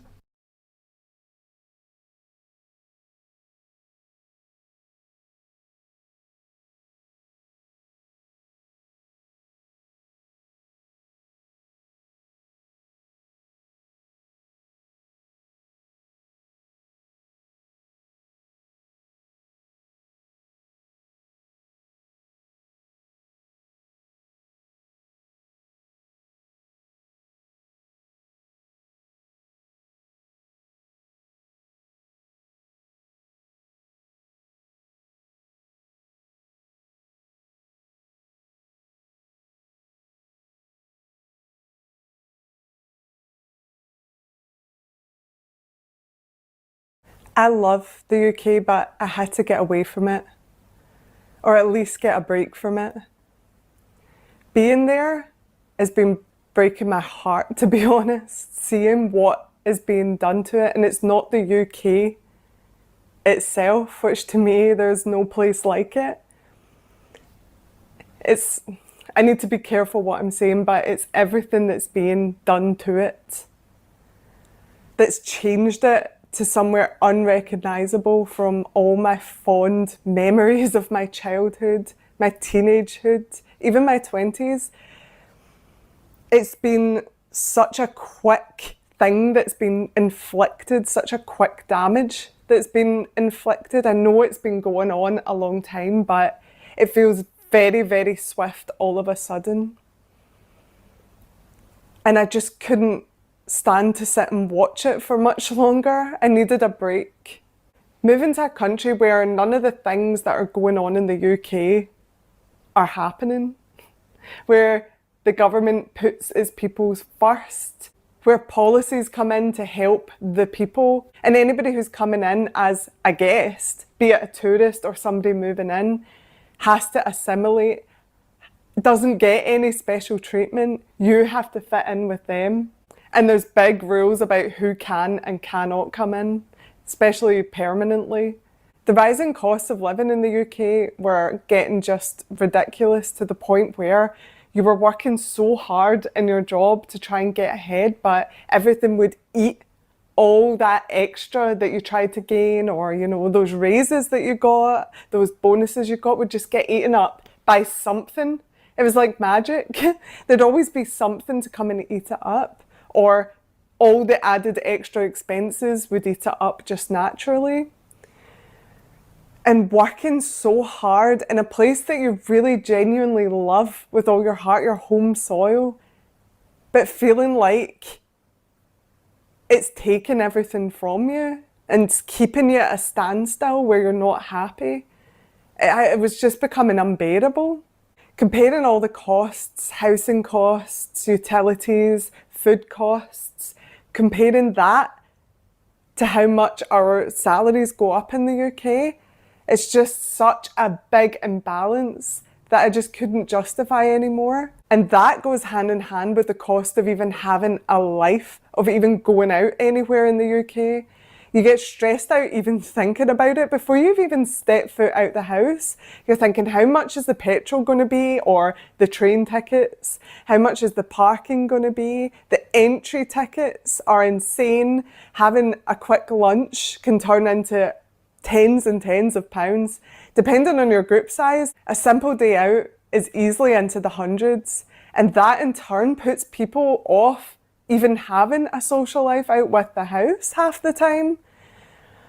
Because they can't afford to, we're getting absolutely rinsed for everything at all angles. And then to even try and make yourself feel better, you can't afford it either, or you loathe having to spend your hard-earned money on that amount just to have a simple day out. Add that to the weather. Of course, I'm British, I have to talk about the weather, especially coming from Scotland. Britain is such a glorious place in the spring and summer. I'll always be back for then to soak it up. But when you're living in grey, dark, miserable, soaking wet weather where days, if not weeks on end, it is pouring down with rain, so you can't even really go anywhere. Say all you want about don't let the weather control your life, but it does, particularly in Scotland. How can you possibly have a fun day out, you know, in the countryside or whatever, when you're getting absolutely soaked to the bone, you end up ill. It's miserable. Let's just be honest, 6 months of the year are spent living like a mole person in Scotland. And yes, of course you go and meet up with friends in our houses and etc, but that's the bare minimum. We should be able to, for the amount of hard work we do in our full-time jobs in the UK, we should at the minimum be able to at least have a bit of fun outside the house. That shouldn't be a stress-inducing thing or a very occasional treat. For the amount of work we do and the amount of hours that are normal now in the UK in a full-time position, where your job description is no longer what you were given when you got the job. It's now the length of a novel. A lot of people, depending on the job, particularly in the corporate world, are doing the job of 5 people. Overtime's just an unwritten rule. It's just expected now. And it takes out so much from you that a lot of the time you have no energy to do anything anyway. And even if you're not working that hard, a lot of the people you do know are. So trying to find the time with them to be able to do anything, it was getting really, really challenging. And there's a real sense in the UK of just this underlying tension bubbling, which is completely understandable with what is being inflicted on the country and its people. But I also needed a break from that. I needed to step away from what has become quite a negative place to live. Don't get me wrong, there's so many pockets in the UK of absolute bliss where it feels like I'm stepping back in time. When I go to the smaller villages and towns in the UK, it's such bliss a lot of the time. It gives me so much hope that that world still exists, but that used to exist even where I grew up, and I can see that getting eroded all the time, just year on year getting worse. There's so much division that's spread between the people of the UK as well, that people also tread on eggshells. I feel like there's not a lot of genuine conversation anymore unless you really know somebody and are comfortable, because some of your opinions can get you in a lot of trouble, or relationships can just get broken down so easily if you have the wrong opinion. There's no more of that debate that the people of the UK were so good at and so passionate about, where we could converse with each other about any subject, even if we didn't agree, people on polar ends. But now you have to be basically deleted if you dare to have the wrong opinion or the wrong think. It's crazy to me that I'm in a country now where I feel like I have more freedom of speech here than back in my own country, that's meant to be a pillar of free speech. I also find it absurd that I feel safer here than a lot of places in the UK, and that is so telling. Being in Malaysia, where crime is punished and punished severely and swiftly, people have a certain expectation of themselves in public. There's no covering up things, there's no letting people away with things, you know, slap on the wrist. It is dealt with swiftly and people know there's consequences to their actions. I haven't had to look over my shoulders even once. I can't remember feeling intimidated in any way since coming here. But I can't say the same for the UK. I can't say the same for Glasgow, where it's gotten to the point where I could barely even face going into Glasgow anymore. Seeing a place that looks familiar in itself, but you feel like a complete stranger in, it's just not the place that you grew up in. I just needed a break from that. And there's also this weird sense of just trying to pretend like everything's normal with a lot of people. I think we're at that stage where people are really trying to just get on with things, keep calm and carry on. But they know that nothing is right about this. There's nothing right about this. There's so much that, of course, I miss about the UK. There's no place like home. But I needed a break from watching my home just getting kicked about constantly. And I'll always be coming back to see friends, family, have that banter that I miss so much with my fellow people in the UK. Nothing compares. Seeing the countryside, being somewhere where it's normal to be surrounded by ancient architecture that our ancestors built for us. Walking past a church that's about 5 lifetimes old is just the norm. I'm going to appreciate that so much more every time I come back. But I'm also concerned that I'm just going to see the degradation even more when I come back, because I've stepped away from it for that period, that I'll notice it even worse because I'm no longer a frog in the boiling water. That's what's scaring me most about my first trip back. It's so hard to love a place so much and want so much to get back what has been taken from us, but also needing just a break away from it. You feel like you're living between two worlds and you're constantly being pulled. I just find it hard to believe and accept that the UK I grew up in compared to now is real. I can't get my head around it, that it's basically a free-for-all for everybody to take. It's basically become just a meal for everybody to take a piece of, and it's just in a bit of a mess just now. And again, I will never just be able to step fully away from the UK. I can't do it. Of course I can't. It's your blood and soil. My grandparents, my great-grandparents fought for it. But I just need a break from it to try and get my head around things. And then I'll come back and then need a break again, no doubt. But coming over to a country that runs how a country should, a country that puts itself first and foremost, has made it so much more apparent how wrong we've gone in the UK. But it also gives you such an appreciation for just even the little things in the UK, the everyday known things between people in Britain. You can't help but just think, wow, we need to get this back. We need to get this back. I want to help get it back. I just don't really know what to do. And I think a lot of people feel that way too. But sometimes I think you just need a break. And I'm sure anybody who has moved from their home country somewhere else still always has that yearning for things from home, and they'll always want to go back. They'll always call it home. You can't ever replace the place that you grew up. I completely understand that. And I still love the UK, and I've got such hope for it getting better again. But thanks for watching. Just wanted to share some thoughts for the day. See you next time.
Hello, hello everyone. Hello, hello, hello. Hello, hello. Hello, hello. Hello. Hello.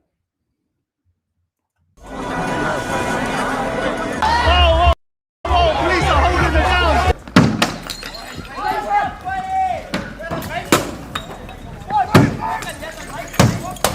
114 injuries, 37 hotels burned to the ground. 37 hotels burned to the ground. Do you want third worlders in your country? Do you want them to burn your country down? Do you want this? Do you want diversity? Do you want third worlders in your country? Is this what you want? What would you choose? Would you choose this or my solution of float them away? What would you choose?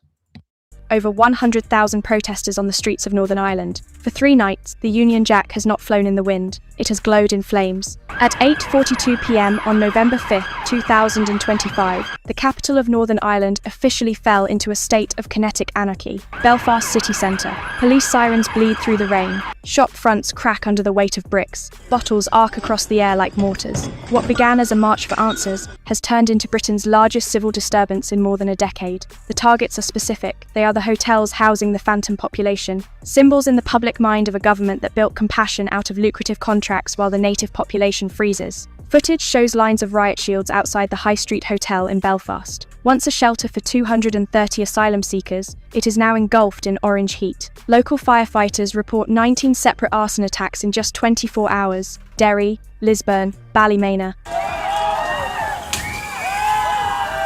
Every name is now a headline of destruction. A man shouts toward the cameras, his voice breaking through the black smoke. You promised security. You gave us silence. This is not just a riot. It is a rebellion against a political class that has abandoned its primary duty. Do you blame the government's silence for this chaos? Comment resign below right now. Tell Starmer that his refusal to address the crisis is fueling the fire. Make your voice heard before they censor this video. Across the United Kingdom, more than 100,000 people have taken to the streets. Belfast, London, Derry, Antrim.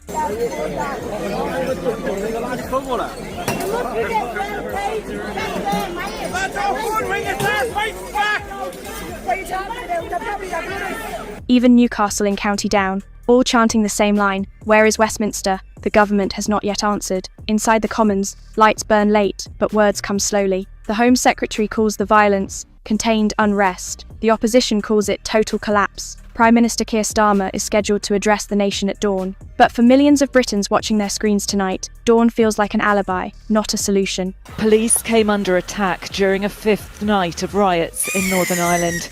On Sky News, anchors read casualty numbers like clock ticks: 114 injured, 27 police officers hospitalised, 37 hotels damaged, £68 million in property losses. Economists warn that if the riots spread to mainland ports, logistics routes to Liverpool and Glasgow could cease within 48 hours. At 9 p.m, an encrypted memo leaked from the Home Office. It read, "Northern Command overstretched, reserve units requested, political approval pending." That approval never came. The police on the ground were left to hold the line without reinforcement. At the edge of the crowd, a young nurse named Sophie McAllister holds up her phone, live streaming the chaos. "This is my street," she says quietly. "My rent went up 41% this year, and they tell me there is no funding left. But there is funding for this."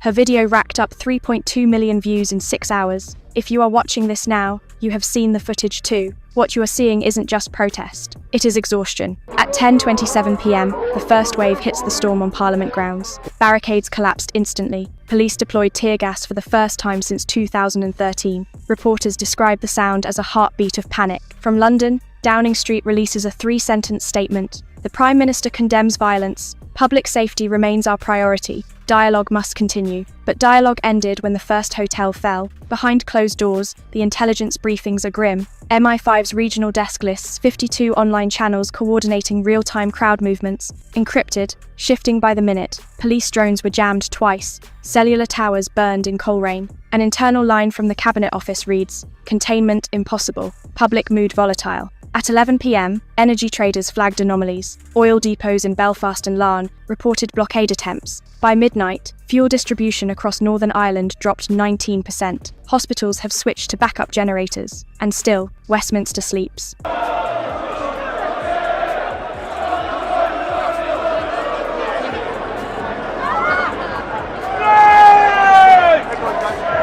Across social media, one phrase trends above all: "Number Britain on fire." Within 12 hours, it hit 64 million impressions, eclipsing even the general election. Clips of riot officers kneeling in front of crowds go viral with captions like, "We serve the people, not the politicians." By dawn, the question is no longer who started the fire, but who benefits from the smoke. In the morning briefing, a senior advisor warns, "If we call it terrorism, we criminalise half the country. If we don't, we lose control of the rest." The Prime Minister says nothing. Cabinet sources say he looks pale, eyes fixed on the screen showing Belfast in flames. Meanwhile, analysts report an 8% drop in consumer confidence. £1.2 billion wiped from retail markets.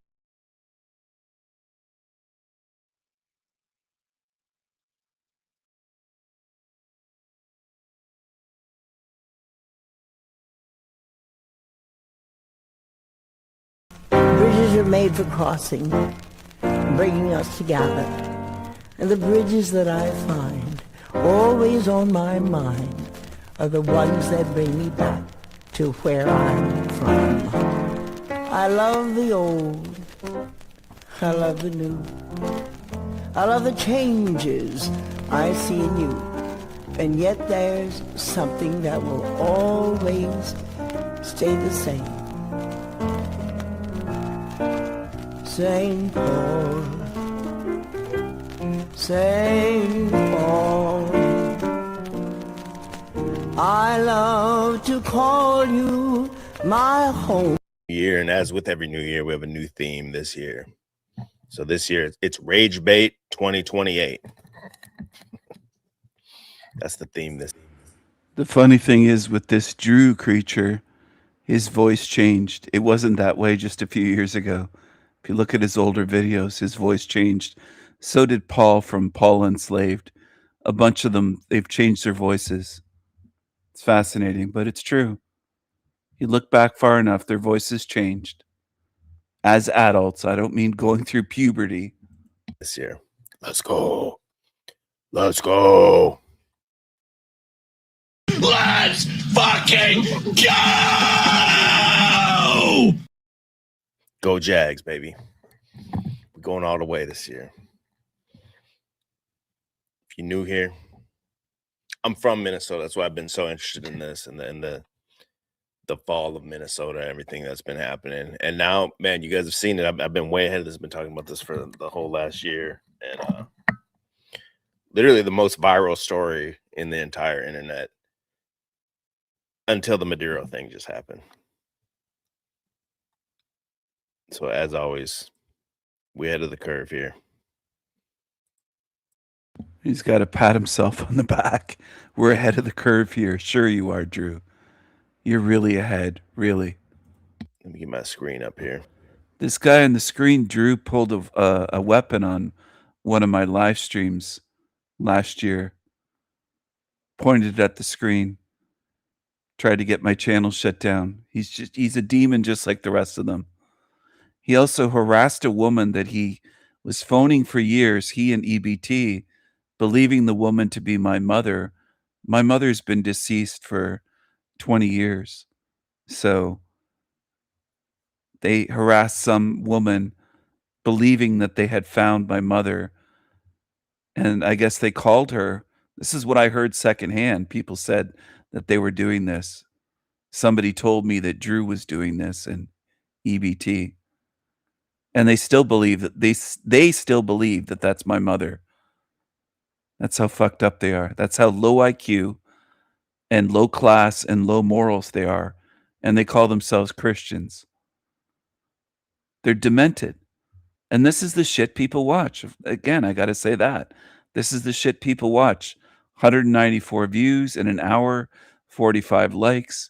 This is the level people are at. And a lot of you are resistant to facing that. And I can tell. It takes a hell of a lot for most in this realm to call a demon a demon. There's a consequence for that in the end. You'll see what I mean at some point. You'll see what I mean. If everyone can hit that thumbs up while I'm getting ready, I'd appreciate you. I should be on maybe episode 12 of this by now. I've been slacking. I got too many kids. And but I have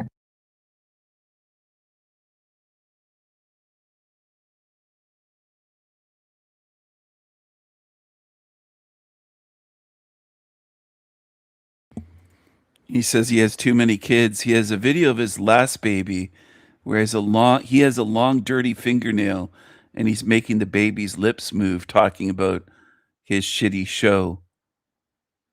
And it's a long, sharp, dirty fingernail on his baby's lips.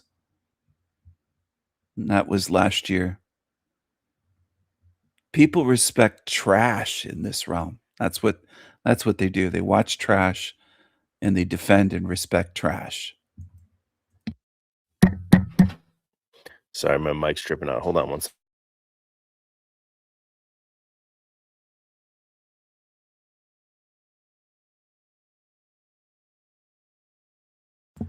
$7,000 subs on his shitty channel. Your whole life is apologizing for being white, dude. And I think everybody in this room knows what they're doing. So we're here to... He's from Farmington, Utah. No, he's from Farmington, Minnesota.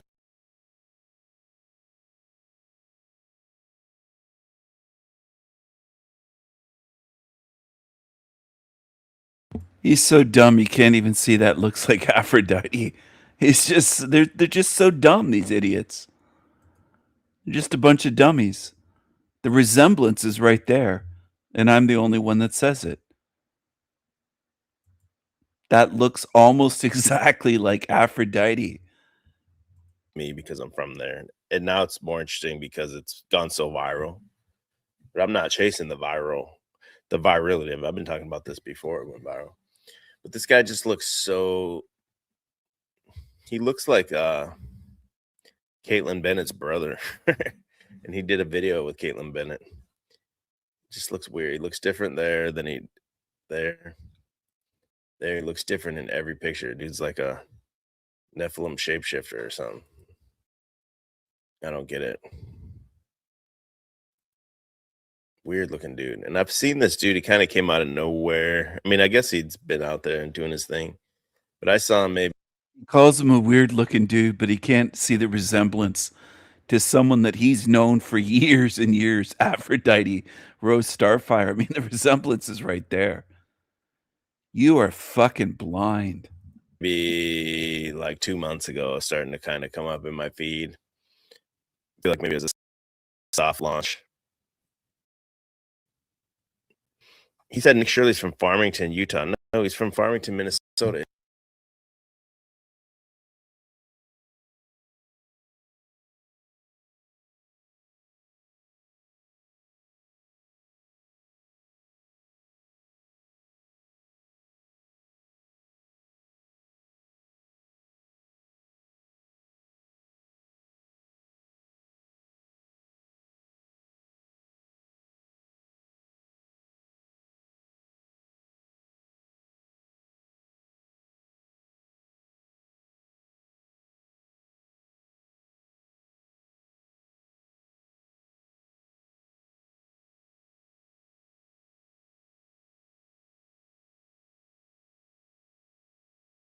Is that Nick Shirley or is that Aphrodite? Who's that cockroach there? Who is that? look at him. Look at him. Just look at him. And Drew's shitty There we little go. cheap I don't know microphone. why it's doing that. Got to get Your microphone's shit. time for a new mic, I guess. These kids tore this thing up. My bad. Let's stick with it though. We got yeah, Rage Bait 2028. That's right. Shout out to my wife. I'm just unplugging the mic for the engagement. So you guys all type in there and then the engagement goes up. But he is from I don't know what you guys caught, but I was saying I assumed he was from Farmington, Minnesota when I read he was from they just said Farmington because it's like 20 minutes south of the half hour, maybe south of the Twin Cities. Oh, he's definitely a Fed then. Now that you add the Utah element into it, here's the thing. It basically it comes down to on the internet, everyone I don't like is a Fed, right? And that's where it's at. And this guy here, you'll never be able to prove whether or not he's a Fed, but he's definitely AstroTurf. There's definitely like some machine behind him, some type of agency or something. And then when Elon Musk himself is tweeting your shit out and it's getting quote unquote 100 million views, if that's even real, you really got to question yourself. Is this guy like some, GOP plant, whatever you want to call it? He's definitely being used to kind of put this out here. Whether or not he's even knowingly, right? Like he's being almost used as a pawn. If he's not like fully knowing that he's part of it.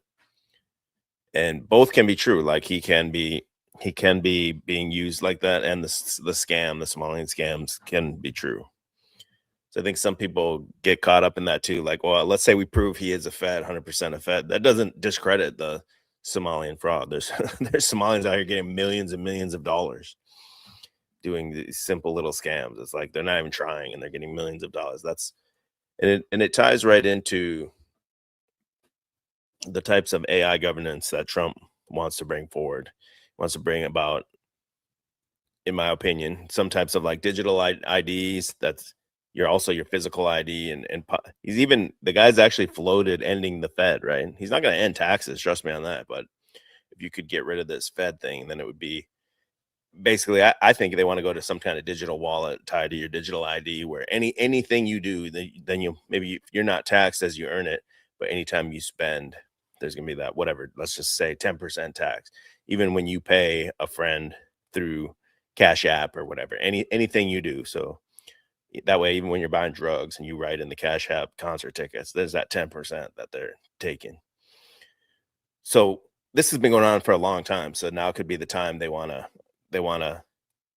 pull the curtain back on this and get people riled up, and then you can come in a little bit later with the solution of, hey, we have to stop frauds, we have to stop, children are missing, not necessarily in this one. I believe there's no children, there's enrolling fake children in the thing, but that's another, we got to do it for the children because there's children missing. They can have 100 different reasons why we need to do this. And we're going to end the Fed. Like it will sound like a really good thing. And then once you're all on that, eventually it'll go back to the old school truthers. We'll know this one, Mr. Aaron Russo, a legend of conspiracy. I'd like to do a series, maybe like a series of shorts or just one long live stream of like legends of conspiracy, like super old guys. And there's some people that probably don't even know these ones anymore. Let me see if I can pull this up. Yeah, we're not playing an hour-long thing.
Chances for winning a medal are considered going out and that publicity or not. I don't feel good about you going out on the road. And I know that you're not going to have much money on the road, so I just been thinking about you. And look, babe, look. This is the kind of life that I want to live, all right? Honey, but the life that you want to live is not the life that's good for us. Do you ever think about me? That may be true, but I have to do it. This is some creepy video that Joshua S. John made. He probably made it this year, and he claims it's from 2013. But who knows? What I have to do right now. And you can either love me through it, or you can...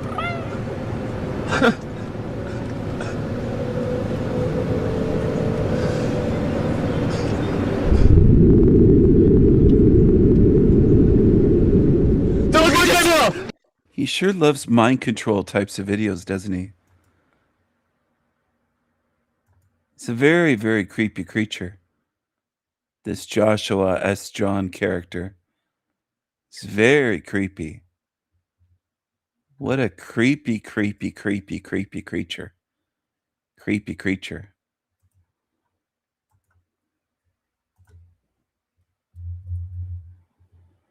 Creepy, creepy, creepy creature. Do you remember him? Remember that Jincel? Creepy Jincel creature? Here he is. He's a Jincel. He's a Jincel. A bloody Jincel. Look at this Jincel.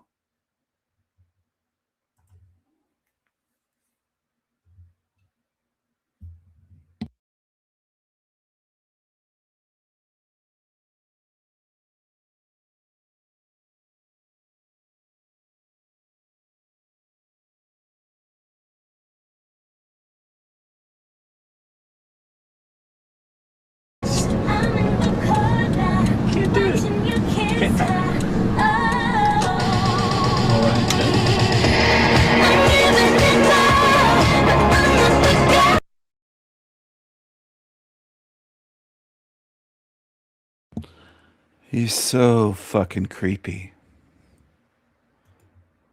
All right, I'm going to shift gears to something else here.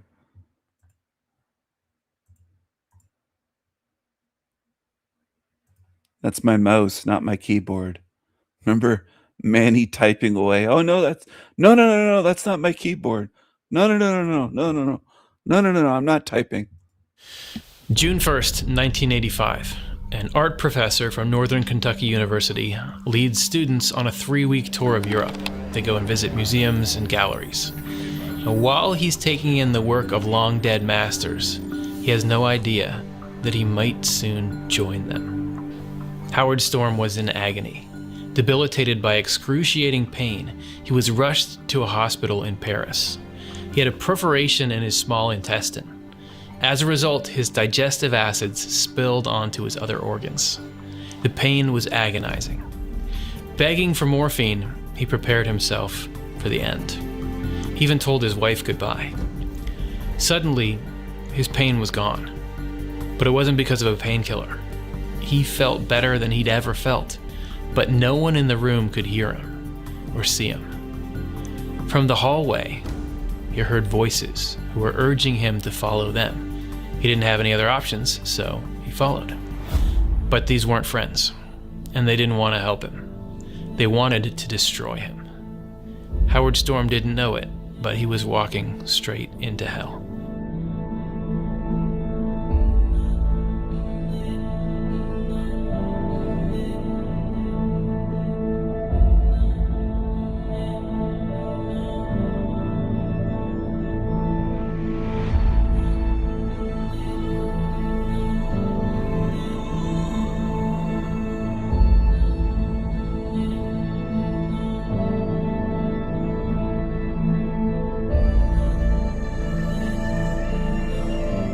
Howard Storm was a successful man. He had multiple degrees, he was a tenured professor, he had a nice house, he had a family, but Howard was not a happy man. Devoted to his accomplishments, he ignored the people around him. By his own admission, he was self-absorbed and manipulative. He would soon learn the hard way that who we are, our loves, our actions toward others, creates the world that we awaken to after death. The 18th century scientist and spiritual explorer Emanuel Swedenborg believed this to be true, and he observed, "Our nature is completely shaped by the dominant force in our lives. It is the underlying reality of our life." So when Howard followed those shadowy voices, he was walking into a world of his own making.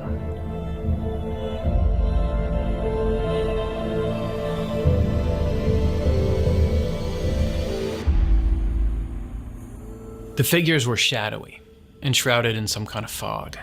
As the group walked, their surroundings grew darker and murkier, more confusing. Howard grew fearful and suspicious. When he questioned them, they snapped back, "Almost there, hurry up." He could hear whispering, then shushing each other, saying, "He can hear you." Howard had no sense of time, so they could have been walking for minutes or hours or weeks. Finally, he had had enough. He refused to take another step. And the spirits were enraged. They attacked him, clawing, maiming him, literally tearing him apart, delighting in his pain. They were having fun. Exhausted, he gave up, laying broken in the dark. The spirits seemed to lose interest when he stopped fighting back. Howard was alone, discarded and depleted. Then, out of nowhere, a voice told him, "Pray." But he didn't know how to pray. He hadn't done so in years. He also recognized himself in the people who attacked him. He too was cruel, prideful, and selfish. I was manipulative, completely self-absorbed. I thought because I was an artist and an art teacher, I thought that I was justified in that mindset. Matter of fact, it's kind of expected of like people in the arts, to just be, completely driven, alpha type, narcissistic people. And that's what I was. And that's not good. That's absolutely opposite of what God wants us to be like. And of course, opposite Jesus. So I know that those people that had at me were people just like me, people that thought they were good, thought they were great, thought they were wonderful, totally self-absorbed. But in the world that they had chosen, God didn't cast them into that place. They had chosen that place. They didn't understand the consequences of what they were getting into, although everybody's warned, but nobody believes it. The consequences that you go where you're stripped down to your essential nature, as Swedenborg described. Yep. And then in that world where there's no restraint, no laws, no rules, no police, nothing to restrain behavior, people then begin to act out from their most base instincts. Still, the voice insisted, "Pray to God." Urgently, he grasped at fragments. So he's uttering anything even remotely religious that he knew. Lyrics from hymns, lines from prayers, even the Pledge of Allegiance. Anything he could recall. His tormentors screamed in fury, backing away from him as if in agony. They were retreating. Alone in the dark, he needed help. Desperately, he whispered into the void, "Jesus, please save me." And Jesus did. A being of radiant light appeared before him and lifted him out of the darkness. God had been there all along. It was Howard who could not or would not see. Evil turns itself away, which is how it ends up being completely separated from God and thrown into hell. In reality, God cannot turn away from us or even look at us with a frown. To do any such thing would be against his essence, and what is against his essence is against himself. Howard's life of cold indifference and external success had turned him away from love. He thought he had it all, but now he was about to see what he had missed.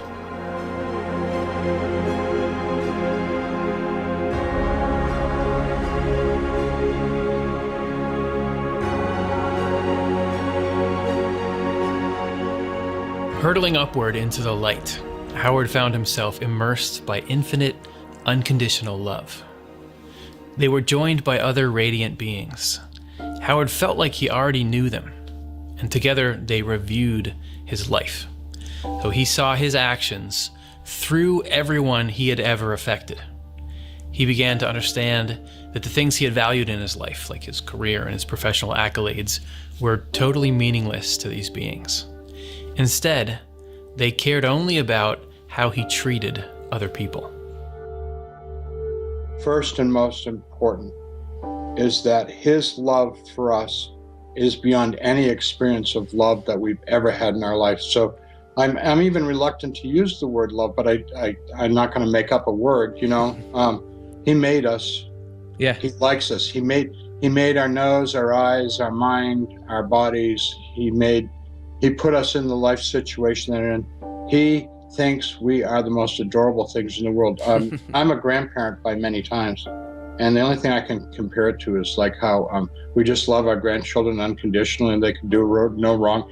They broke the precious china. Who cares? We'll get another one. You know, not important. Right. You know, and all we want. What do we want for our grandchildren? We just want them to live well, to be good people. You know, and hopefully fulfill whatever potential they have in life. That's what we want for our grandkids, you know? And that's what Jesus wants for us. That's why he doesn't want us to do stupid, bad things, because those are destructive. Swedenborg would agree. He learned that true happiness comes from loving, selfless acts, from genuine human connection. Very few today realize that doing good deeds without seeking repayment contains heavenly happiness. They do not know there is any other kind of happiness than rising to high position, being waited on by others, abounding in riches, and living a life of sensual pleasure. That there is a higher happiness than those, a happiness that touches a person's inner depths. They are profoundly unaware. The luminous beings slowed down parts of his life, highlighting the good and the bad so that he could learn from it. And they offered him reassurance when he felt ashamed. Finally, they asked, "Do you have any questions?"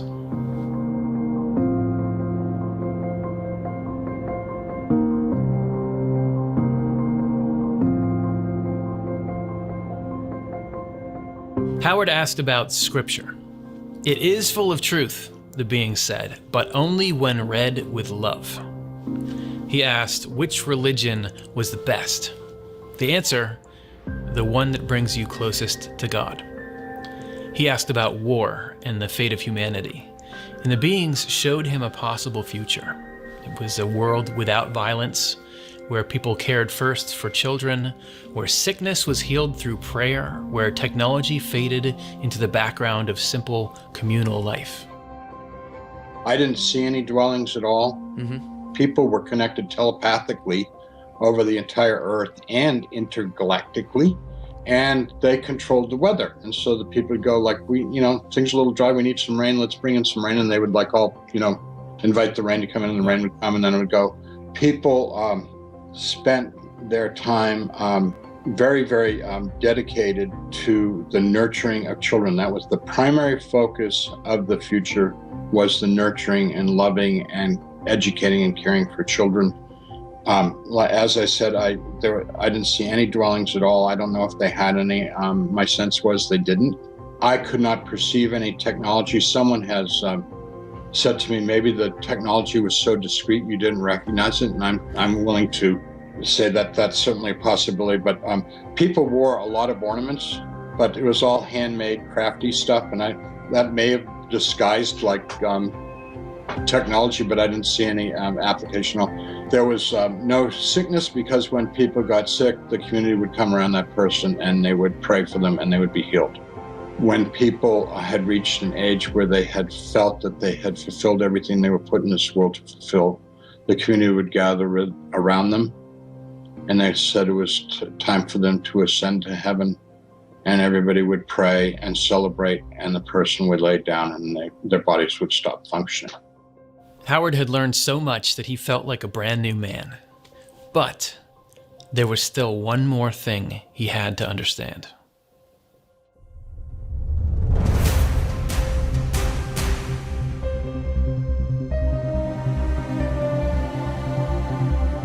The beings told Howard that he had to return. He wasn't ready to enter heaven. He had work to do here. Howard did not want to return. Earth was too hard to fix, too broken, and he feared that he would fail and would make mistakes. The beings assured him that he would indeed make mistakes, but mistakes are an inevitable part of becoming a better person. They told Howard that changing the world begins with every single individual. All we can change is ourselves, and by being good people, we are changing the world for the better. Swedenborg learned this as well.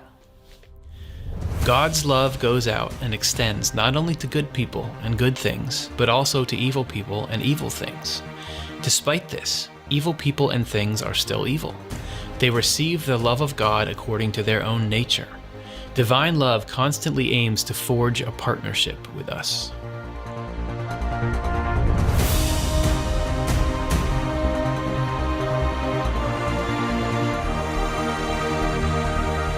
Howard Storm woke up in the hospital, and he was a changed man.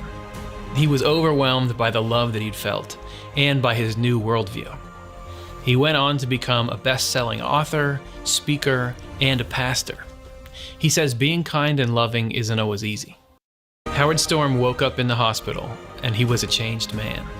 He was overwhelmed by the love that he'd felt, and by his new worldview. He went on to become a best-selling author, speaker, and a pastor. He says being kind and loving isn't always easy. He still makes mistakes, copes with anger or sadness, but now he knows where to turn for help. Most importantly, I try and keep my heart, my mind, and my soul focused on Jesus Christ as a real living presence in my life, because he knows everything. He knows everything I think. He knows everything I do. And so I want to live a life pleasing to him. So I can't hide anything from him. You know, that's the problem with Jesus. He can't hide anything from him. So like if I'm feeling anger, what I do is I say, hey, Jesus, I'm getting really angry. That's the problem with Jesus. He can't hide anything from him. So that's the problem with Jesus. He can't hide anything from him. So like if I'm feeling anger, what I do is I say, hey, Jesus, I'm getting really angry.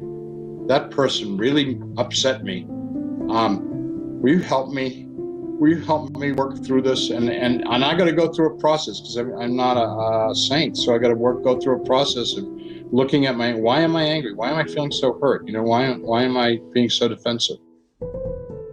Life on planet Earth is not easy. It's not easy for any of us. But we make life harder than it needs to be when we are selfish, fearful, or cruel to one another. But if we can learn one thing from Howard, it's this: love begins within. We will make mistakes. That's okay. We're here to learn, and we're here to love. We are never alone. God's mercy is constant. Sometimes, all we have to do is ask for help.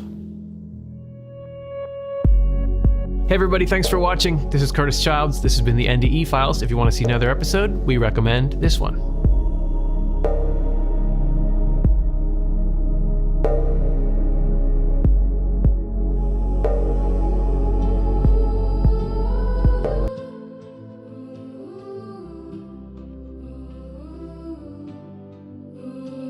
Jesus, Jesus, sweet Jesus on a pogo stick. Jesus, Mary and Joseph, Jesus in a tiny tree house, Jesus on roller skates. Black Jesus, my tears, purple and gold, purple and gold. Dolphin Jesus.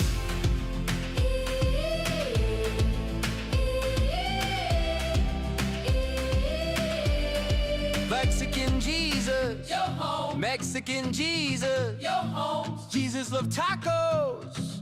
Jesus loves tacos, not putos. No, putos. Jesus loves you. Yes, I know, and the Bible tells you so. Jesus loves cancer. Yes, I know, every liar tells you so. God loves cancer. God loves death. God loves disease and cigarettes. God is awesome. My God is an awesome God. He reigns from heaven above. He fucks your minds with false love and watches you suffer, suffer with love. Jesus tastes salty and sweet.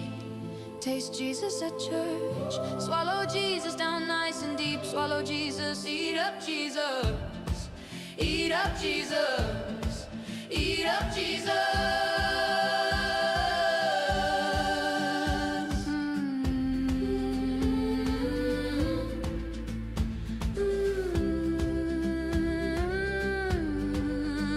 Sweet Jesus, the morning star. Jesus loves you drunks at the bar. Jesus loves the homeless bums. Jesus loves vodka, gin, coke, and rum. Jesus loves you, yes I know, and even tells you so.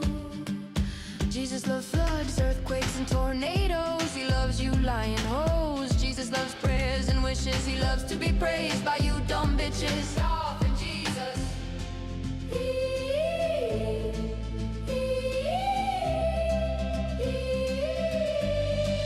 Jesus loves you inside out. Jesus hates when you doubt that he's good and perfect. Don't you dare question dumb dumbs. Love the Lord, love the Lord. Love your hippie Jesus. Love the Lord, love the Lord. Jesus on the cross cried tears of joy. Jesus is coming back, bitches, to make you his fuck toys and rock your world. Shh. Shut the fuck up. Bitches and hoes. Bitches and hoes. Bitches and hoes. Bitches and hoes. Bitches and hoes. Jesus loves murder. Jesus loves genocide and gay pride. Wee. Yippee. Jesus loves to see you all suffer and we praise Jesus. Amen. Praise Jesus.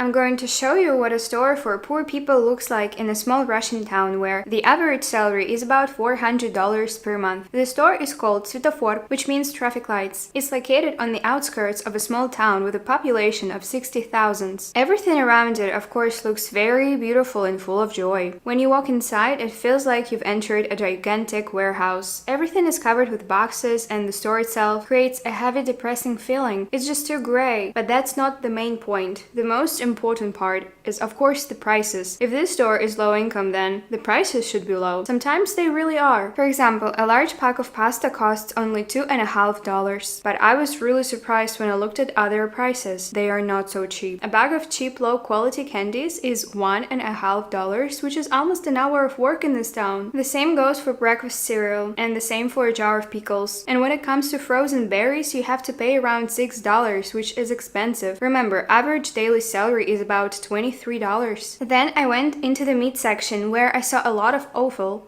Things like chicken feet, pork liver. There I found processed cheese, and one pack costs around $2.50. Real cheese costs about $6 for a single piece. A huge sausage is $4, and a jar of instant coffee is $6. The cheapest tea is $1.50. You saw the prices of some products, and I think that should give you a general idea of what this low-income store is like. Write in the comments whether you think these prices are cheap or not. I'm going to show you what a store for poor people looks like in a small Russian.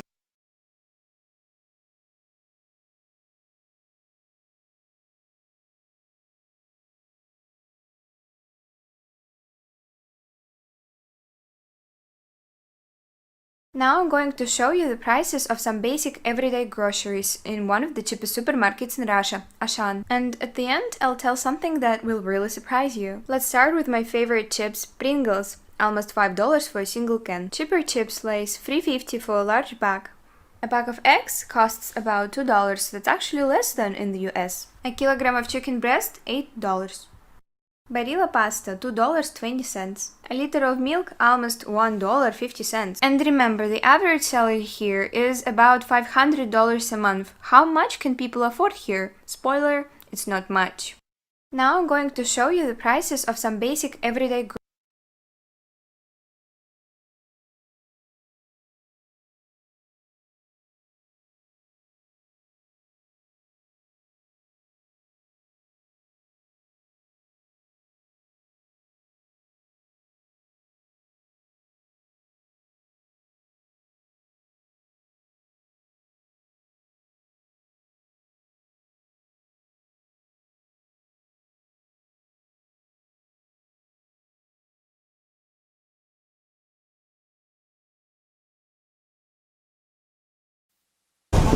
Look at this gallery. Victor Gallery.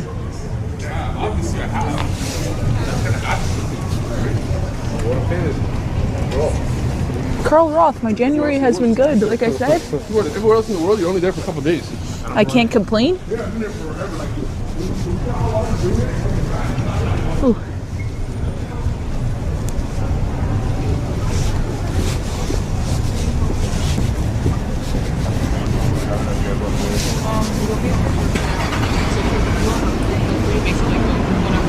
Hey, Jeff McNair. Hey, there's Smokes. Happy New Year, Smokes.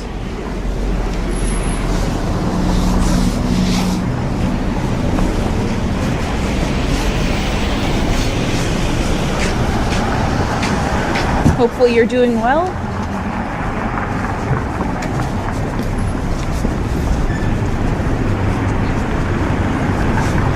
The Sanity Machine, $3.33. Thank you so much. Happy New Year, keep smiling, Tara, and stay warm. Well, thank you, the Sanity Machine.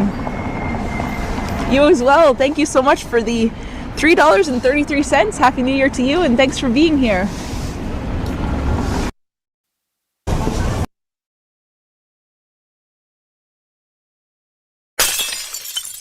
Yeah, I've heard you two agree to some crazy shit, and it's really like, wow.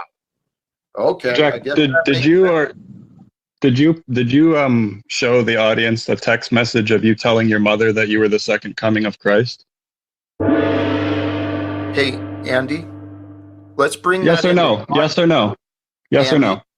I'm not under trial here, so you better back the fuck off and have a conversation like a gentleman, or you can leave. This is what I mean. This is exactly what I mean. This is not based in my opinion. It's a incontrovertible fact. I gave you a choice of have a conversation like an adult and a gentleman, or get the fuck out of here, Andy. So this is also very simple, reflective therapy here, because Jack claims that he has, discovered the Holy Spirit within him, and to his perspective, that means he's Christed. He's not saying he's the only one. I've made similar claims that we all have a spirit within us connected to God. You and Tommy are literally speaking. I can show you. We can have the discussion. I'm not just trying to claim it and have you accept it. We can discuss it. Andy, you're not accepting the fact that you are wrong. How? That's the problem. How? Tell me. I want to learn. I've been explaining it. Your behavior, dude. I'm wrong about my behavior? Yes. Number one, today, your behavior has been inappropriate. Jack, your behavior has been inappropriate. You called me a bitch and kicked me off the show for no reason. No reason, huh? So again, you're denying your behavior. Okay, can you stop cursing at and backstaging your guests? Thank you for the contribution, Peace Dynamo. I might be able to, but then again, I might not. Might take some practice. And I tell you what, if my guests weren't such asshats and douchebags towards me, I'd be a lot happier. But when people want to show up just to prove me wrong, Andy, and then argue about their behavior, blaming me, saying I'm inappropriate, and Peace Dynamo, what you're doing is exactly what manipulators do, right? My cursing at and backstaging of the guests was in direct response, in reaction to the behavior of my guests. So manipulators love to blame the reactions. Yeah, I've heard you two agree to some crazy shit.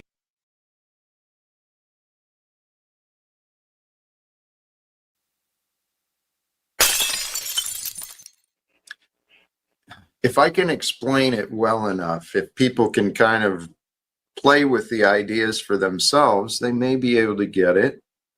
It's hard to accept that we live in a world of perfection when there's children and, sick children and trauma and famine and all these horrible things. It's illogical to believe that this is perfection, that this is the best. No, it's not the best. But there is perfection in every moment, in every breath. And in every moment, in every breath, that's where our choices are found. Our choices are related to our thoughts and our breath.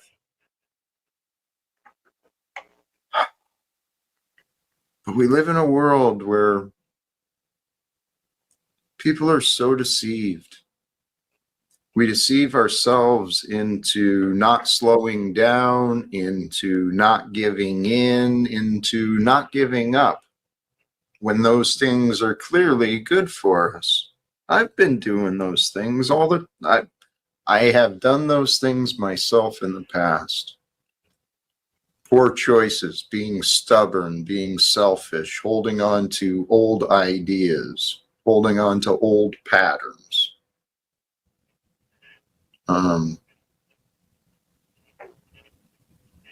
But if I'm right, all the signs are here in the world. How do we get the attention of, how do we get the attention of the U.S. Congress and or the UN? Whoever's going to play the role in changing the world, that's who I want to talk to.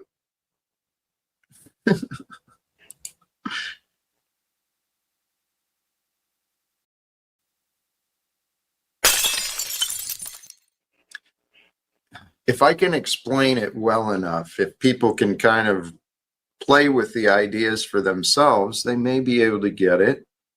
It's hard to accept that we live in a world of perfection when there's children and, sick children and trauma and famine and all these horrible things. It's illogical to believe that this is perfection, that this is the best. No, it's not the best, but there is perfection in every moment, in every breath. And in every moment, in every breath, that's where our choices are found. Our choices are related to our thoughts and our breath.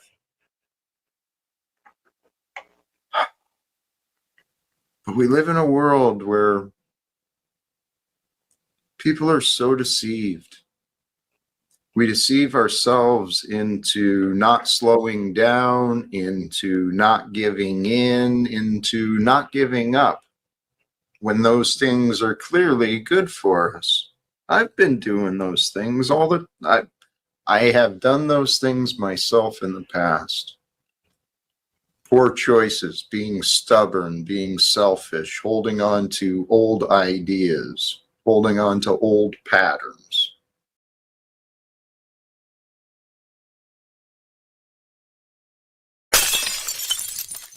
Really coming around to me again in that time.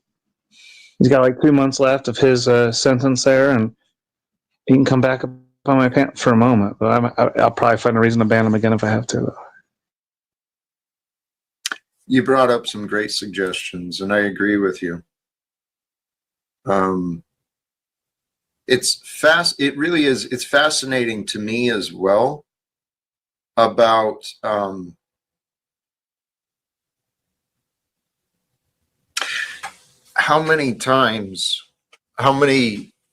much kindness, forgiveness, how much I've tried, right?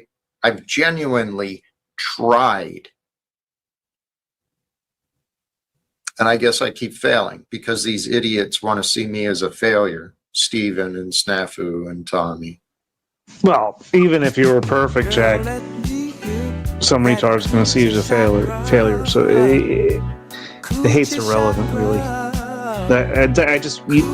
I move through it and just and just ignore it. Like at a certain point, like with Tommy, like he's got good points and shit, but like Steven is just, I don't know what his deal is, Mom.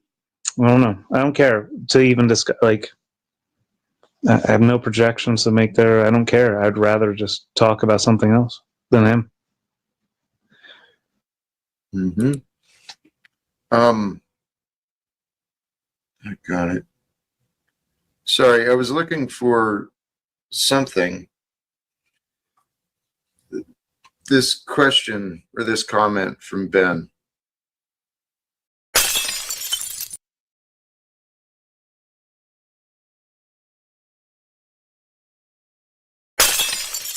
Alright, what is up, folks? Welcome back to my channel. So I'm coming back to the snow puppy epidemic. Lately I've noticed something. Obviously I've talked a lot about white man and Asian woman. I think it's not just Asian woman. Honestly, I think white men, they're getting the best white woman, they're getting the best Latin woman, they're getting the best black woman, they're getting the best Indian woman. So yeah, so women of every single racial ethnic background. It seems like ultimately their number one choice is white men. We deserve the best. White men deserve the best. Alright, what is up, folks? Welcome back to my channel.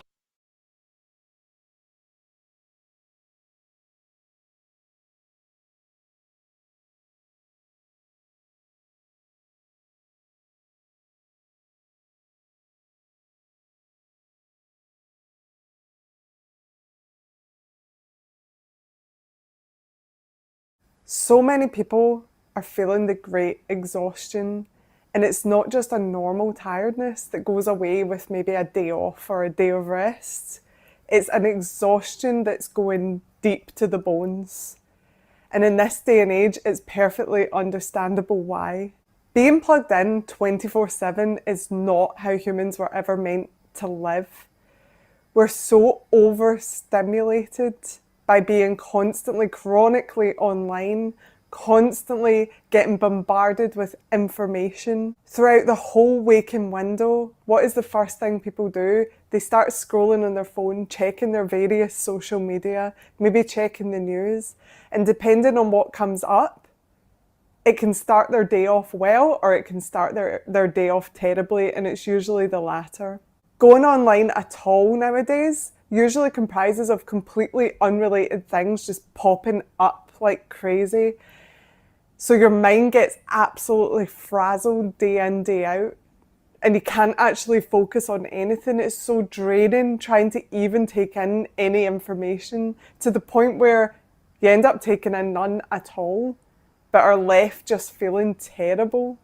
Add that on to the media that we suffer through, especially in the UK. We weren't ever meant to take on the entire world's problems. We had enough to deal with on our own, and now going to look at news is just guaranteed to make you feel so depressed. And then they bring it in as a 24-hour cycle, and before you know it, you're just bombarded with a never-ending stream of negativity, which also teems with a feeling of helplessness, because there's no way you can possibly do something about every bad thing in the world. Then you have to drag yourself into work where you're chronically underpaid for a job that has ever-growing expectations and tasks. Tasks enough for about 5 people's jobs sometimes. If you're in the corporate world, it's a million times worse. And then you're dealing with people who just suck your energy as well, playing the corporate games and playing all the amateur dramatics that are rife nowadays in a lot of workplaces. If the country's politics weren't enough to deal with, you then have the work politics. And because right? I think he might have boobs. I couldn't tell. I sort of noticed a little bit. And no shame, no hate. But he's just like saying I don't know if I've ever met someone who said the N-word more times in one day than today. I'm like, what? Like I don't get it. It just seems to be so easy. It's like, look at this video I made. It's got 1 million views. I was like, what is it? He's like, oh, it's going over all these, black people and their skull shapes. I'm like, all right, cool. What the fuck? Like, you know what I mean? Like, who?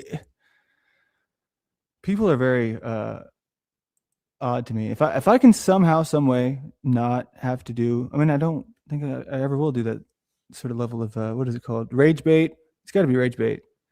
I can be, I can be out there and bizarre because I'm a bizarre person, but I'm not going to take the cheap shots. It's just ridiculous. It's like who decided that one day like this is going to be the life that we live on the internet? It's a cool tool, but you guys use it like I don't know. I'm very judgmental. I get that.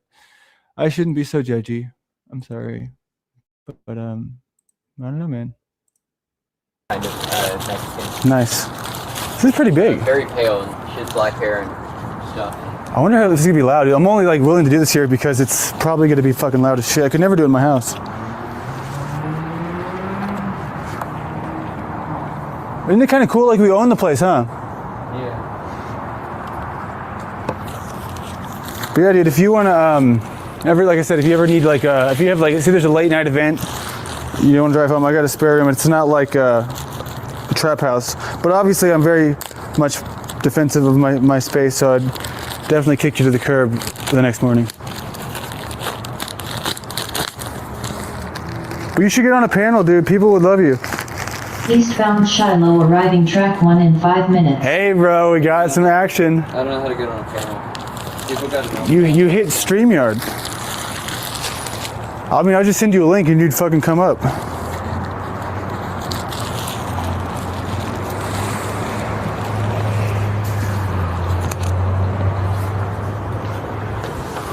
Yeah, this makes sense, the freak.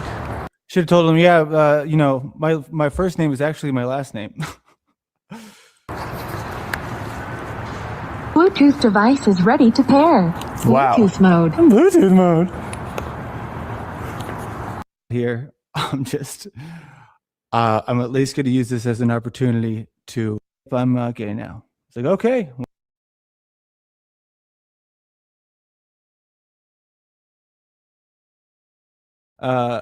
and he's cool. We're gonna do awesome content. He's got balls, but he's also got boobs. I mean, here's the thing. I don't feel bad for like. I'm not even like talking shit. Well, I am talking shit, but that's what we do here, right? But we talk shit for positive outcomes. So when you go on stage and you say the hard R, 50 times, and you're that guy, you got to have some balls. So I hope that you have balls. You got tits. Estrogen? Yeah, for 6 years. Did it make you feel 6 years? Yeah. How did it make you feel? Track 2 in 4 minutes. Wait, which part's funny? Who's licking their lips? Oh God. Hey, no, he's a he now. Oh, dude, that was an awesome day, man. I remember that. I got stuck and I had to walk home 8 miles.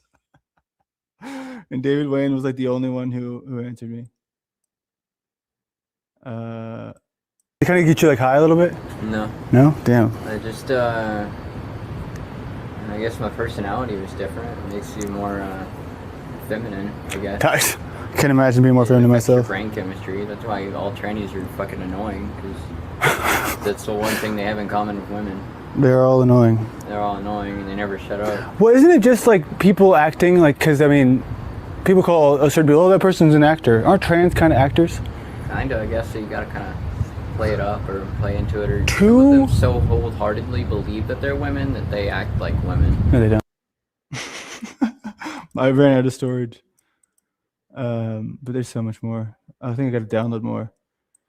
Thank you guys for hanging out here. You guys are very talkative. I love that. I didn't think that there'd be anyone saying shit because obviously, what is it? I'm, just sort of going through the day. Because here's the thing, right? Like this is progress. Oh, we got someone in the chat, or not the chat, but in the, hey, Joe Cole's here. What's up, dog? you enjoying the show?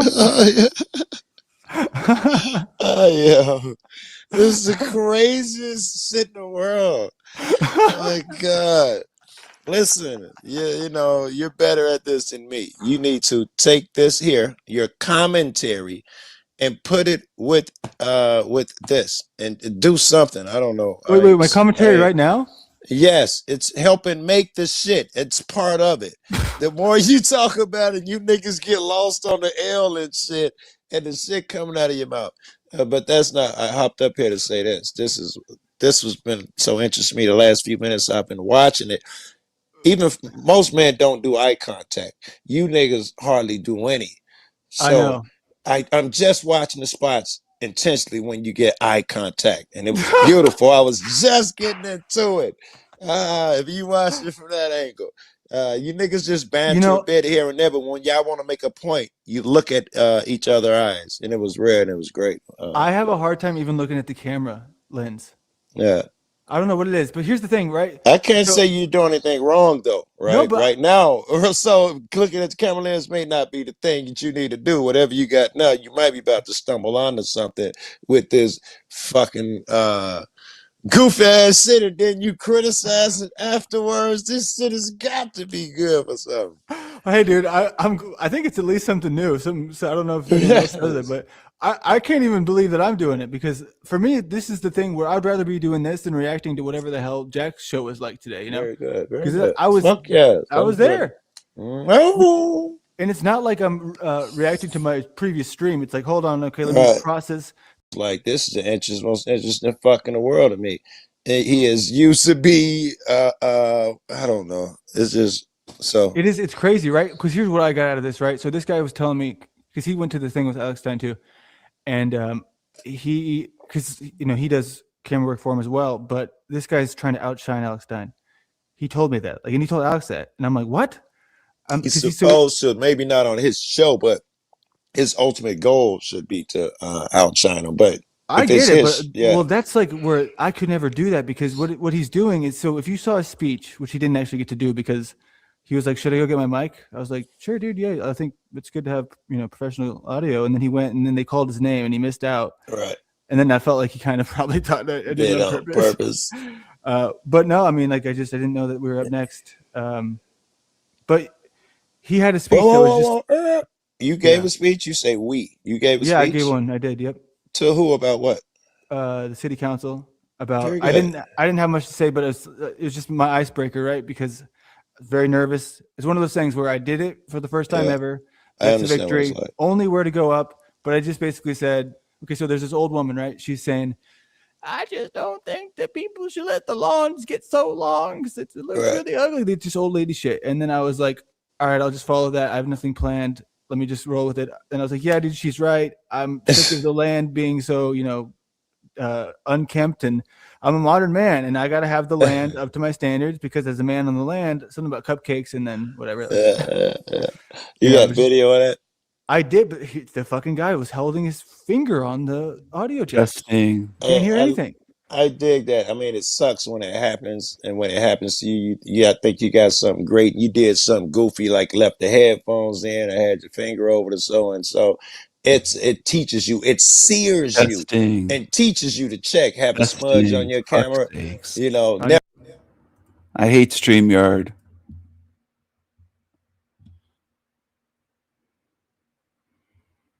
I know you can hear me, but it's not detecting my mic. Now my mic is working, finally. And then it changed my name. Hold on a second. Here we go. Here we go. Mic is working now. Do you think he'll bring me on? I don't think so. I think Landry's a coward. He's a pussy. I like to disagree. I see him. He's a comedian. Don't look familiar to me. All right, so He just kicked me off. He didn't say anything. What a fucking coward. There you go. He's a total coward. Landry's a little coward. He didn't even say that I was there. He just kicked me off. He's a fucking coward. Little coward. Just keep that shit in mind. on the ban list yet because you're permanently banned, or at least I'll put some money up for you. I'm not interested, Steven. Sorry. I got to take control, man. I can't just be the free for all anymore because still worth it. No, dude. I'll disagree with that hard, but that's okay. Yeah, I think it's good. I like to disagree. I see him. He's a comedian. Don't look familiar to me. All right, so King Steven, did I put you up on the ban list yet? Because you're permanently banned, or at least I'll put some money up for you. I'm not interested, Steven. Sorry. I got to take control, man. I can't just be the free for all anymore. Because they'll come in, they'll say something, and then I'll get off track. Remember when you boot niggas, if you do open up in here, when you boot motherfuckers, my sound go out. That's what happened last time I was here. So well, I didn't let him up. No. I'm just saying whatever. Just keep that shit in mind. My sound goes out when you drop motherfuckers in the basement. I wish I could find the conversation I had with Steven where I was like, hey, man, come on, just drop it. Like, what's the act? What happened to you, dude? Yeah. It was on his show, and he was like, what do you mean? No, you sound like a woman. Nothing ever happened to me. I'm fine. You're just a weasel. I was like, no, there's something going on, dude. Somebody, I think someone told me, or I saw a video, or somebody was confessing. Yeah, somebody was confessing, and they were crying on these trolls, EPT or somebody, that, of course, in those moments, I know that I'm doing wrong. And that's something I always question, because I don't know. Hey, David Wayne, I want to say I appreciate your suggestions about how I should get a better hat. But I like the fact that this hat cost $5 and I wrote on it with Sharpie. That kind of makes me feel like sometimes it's fun to be like ghetto and not ghetto, but what's it called? What's the word for that? Tacky? Tacky is a good word. I was trying to come up with something because I saw the look. I don't have any objection with it, and it fits what you're doing. Either way, I think even if you niggas would have been in suits, it'd still be funny. All of this shit set up. This is what we're gonna do. Oh fuck, we missing the train, and then it cuts to y'all on the other side of the train, being all quiet again and looking away from each other. This is funny, bro. Yeah, absolutely. 100%. It's a beautiful station, dude. Oh wait, no, same one. I don't know what that person means. Ask yourself the question I asked Steven. Hold on. What did I ask Steven? Why is he the way that he is? I have asked myself that. You think I don't self-reflect? I don't treat people the way Steven treats people, so it's not even the same. Yeah, I think he got you there. Whatever his shortcomings are, he don't do that evil shit. Yeah, dude. I mean, it's not even like I have my problems for sure. For sure. Okay, let me ask you about this because this is way out of my wheelhouse, but I really got to make sure that I drive this one home. Where the fuck is it? And this isn't the finished one, but I'm trying to work on, and it's horrible. I don't like it, but I got to try it. So check this out. This dude I met. I am the same without the mask on. Why can't you speak the things you think when you wear one? All hail the games we play when we think the cage is locked from within.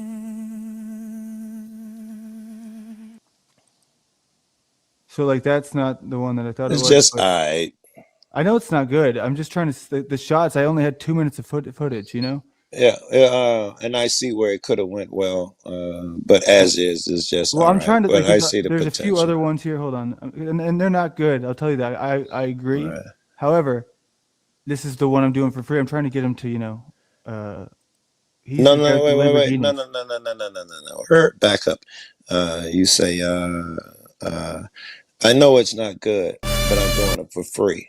No, I I'm think I saying, heard you no. say I'm that. saying like I have no way of saying, hey man, you're paying me because you're paying me. I need this, and that. You know, because I don't know where he's at. I sort of did it in the moment where I'm not going to say no. Let's go back to the spot. Let's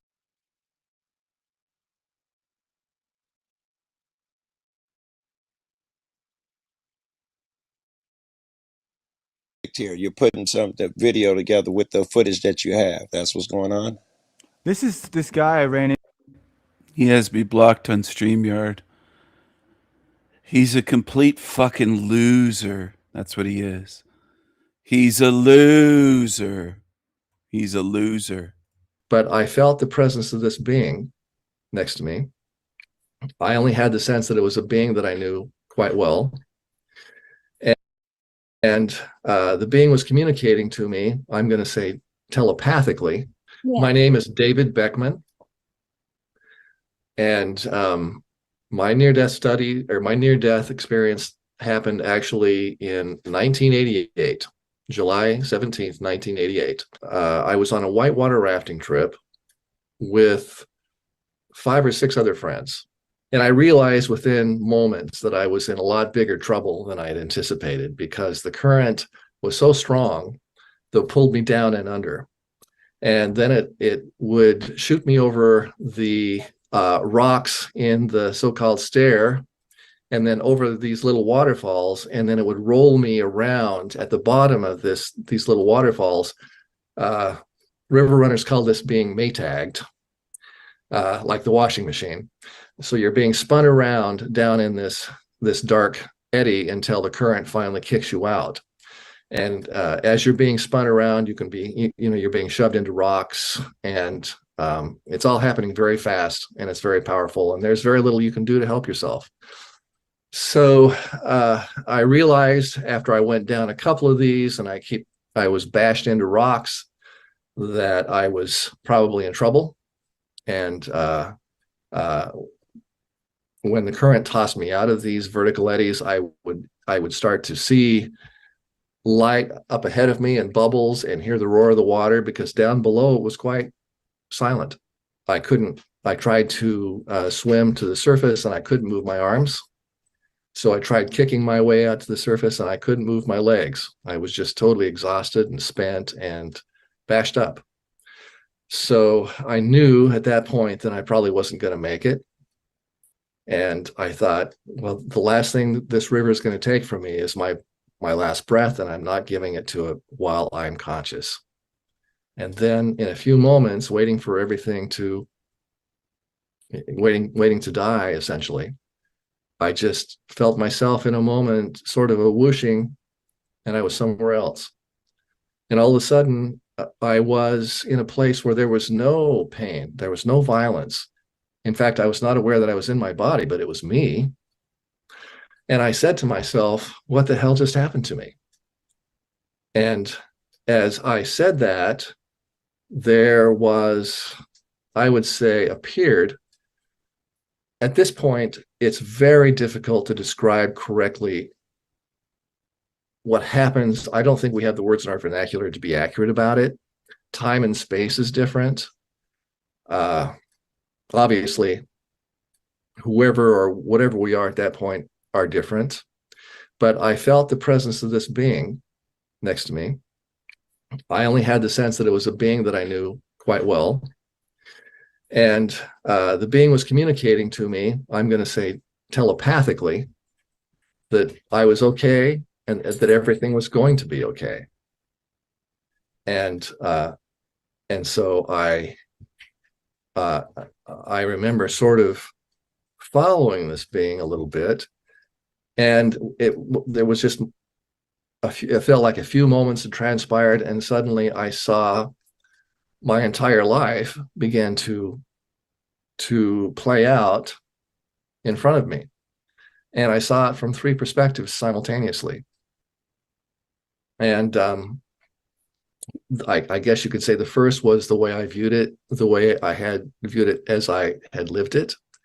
The second point of view was sort of the this omniscient point of view, where I was experiencing it as though I were sort of floating above it and watching it. And the third point of view was from the perspective of everyone with whom I had ever interacted. So my first memory of that review was when I was 4 years old. I had a friend. His name was John Arthur. We lived on the East Coast, and there was a very distinctive East Coast, what would I call it, accent, dialect. And so he called himself John Arthur. I would have called him John Arthur. But at any rate, John Arthur had apparently hit my younger brother. He's a year younger than I was, so he was only about 3 years old. And he came in crying, and I heard what had happened when he told me about it. So I went outside to go out and confront John Arthur. And as I did, I went out the front door, saw him in his yard next door. He waved and smiled and started running over to me. And I decided to duck around the corner of the house. And as I did that, I saw a stick about maybe 2 feet long, maybe about 3/4 of an inch or an inch around. I don't know what you call that in centimeters, 3 centimeters. And I picked up the stick, and as he came around the corner, I whacked him over the head with it. And he was very surprised, and he grabbed his head and started screaming. And I felt the blow. I felt how he felt. And that was how we proceeded. So every time I had interacted with someone and I had caused them joy or pain, I felt what I had done. And there were obviously experiences that I was not proud of at all. In fact, I was quite ashamed. And as I turned my attention to this being who I felt was beside me, I received no judgment whatsoever.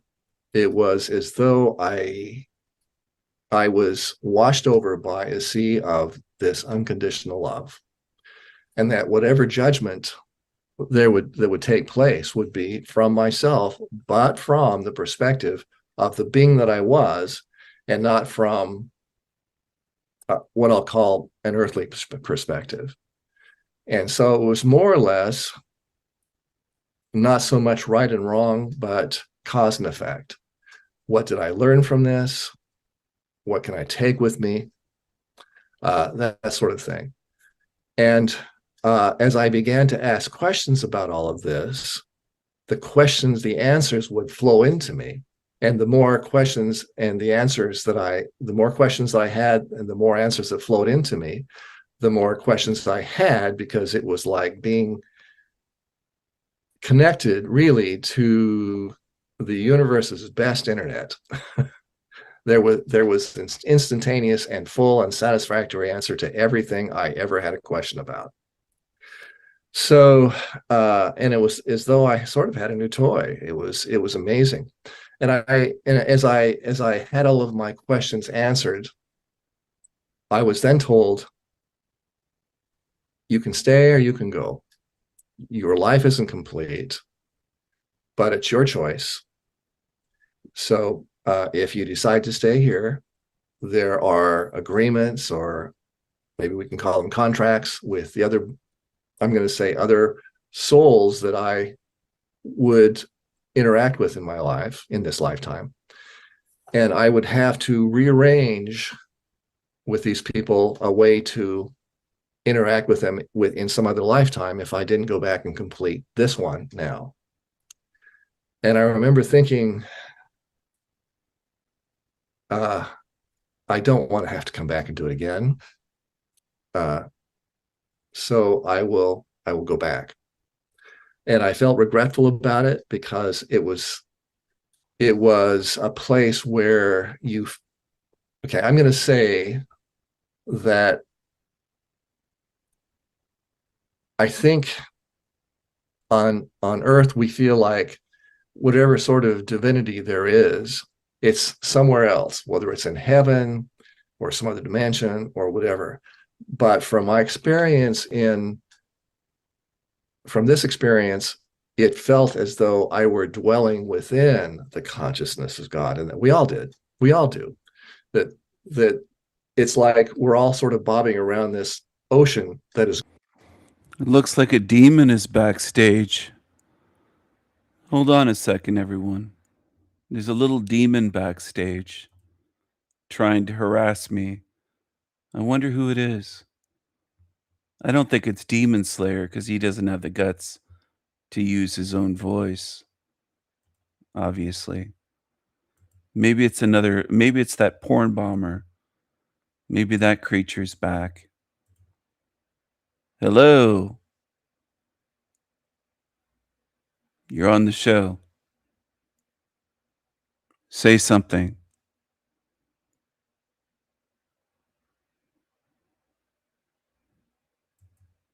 I'm not waiting forever. Say something. Speak up. You're on the show.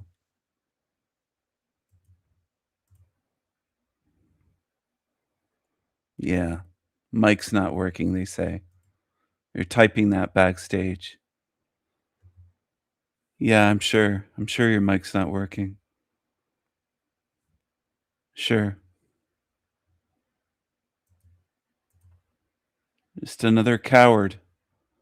And they're using the name Demonic Steven. What a coward. There's a lot of cowards in this realm. A lot of creepy creatures.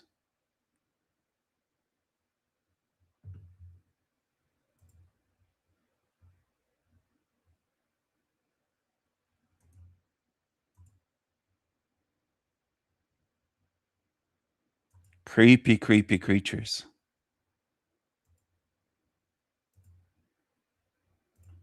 God, and this God is nothing but complete, unbelievable love, no judgment.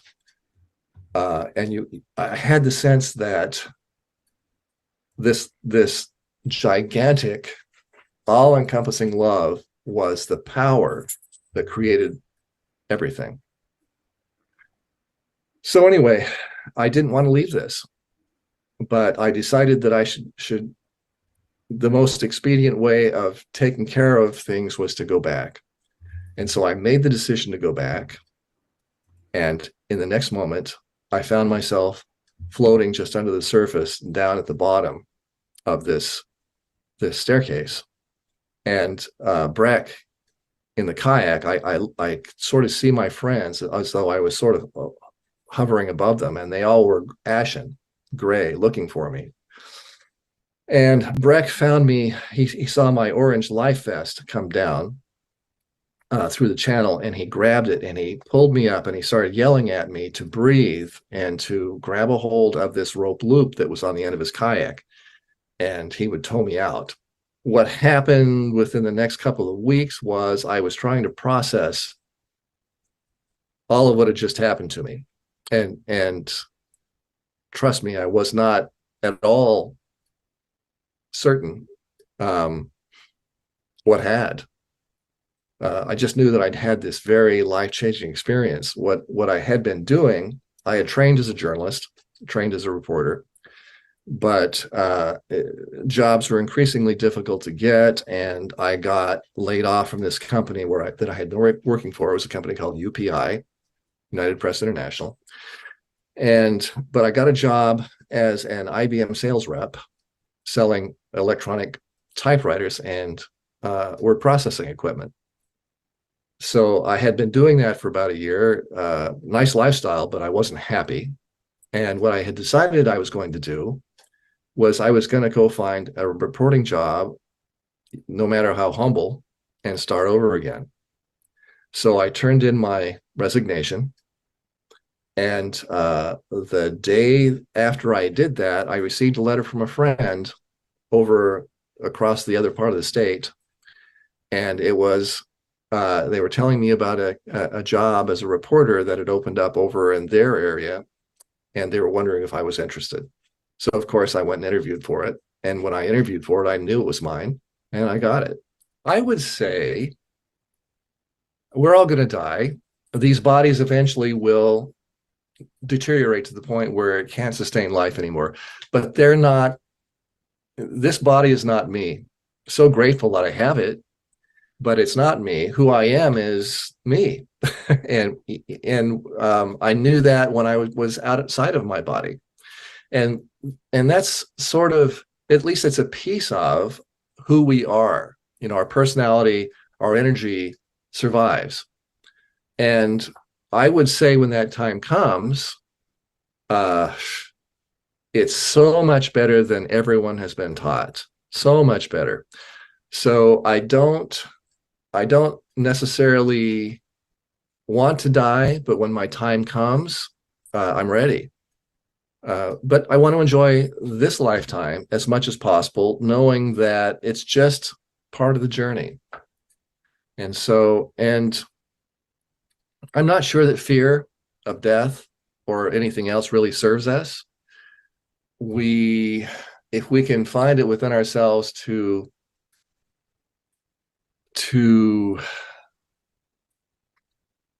lean into whatever happens to us. And if I get a cancer diagnosis, you might have to ask me about it again, but something like that. But I think that's how we sort of have to approach life, is that we're not here forever. So enjoy your family, enjoy life, enjoy breathing air and the sun and the things that we have. Well, I believe that we chose before we came here to experience certain things. I believe that we have. Well, I believe that we chose before we came here to experience certain things. And that might sound like a very glib and unsatisfactory answer to a lot of people. But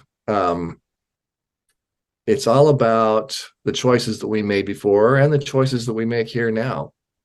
And so, you know, things will happen to us.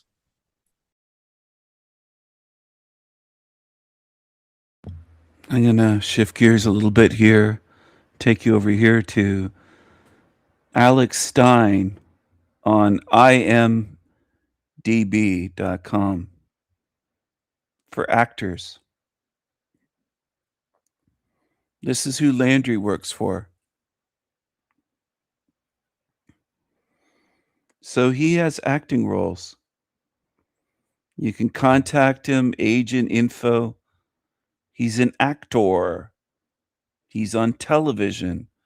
He's been on many TV programs, news shows, interviewed. He's been on all kinds of shit.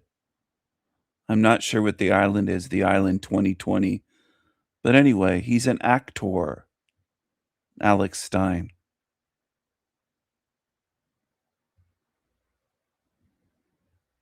All right.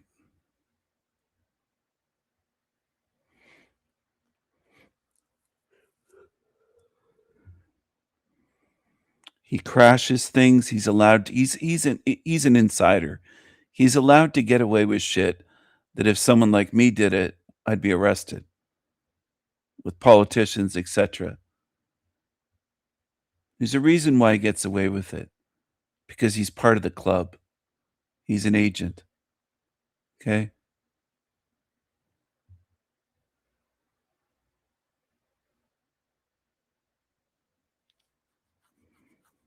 And this is who Landry's supposedly working with now these days. And Landry's a Freemason. Alex Stein worked with Jaron from Jaronism YouTube channel. So did Landry. Connections after connections. Connections galore. That's the way it works. That's the way it works. You know why so many of them either fear me or they're intrigued by me? Because they can't control me. I'm not part of their fucking club. That's why.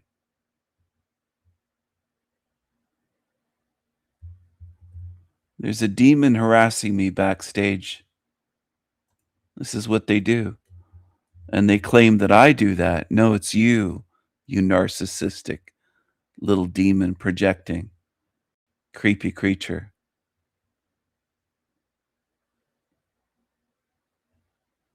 Creepy little creature.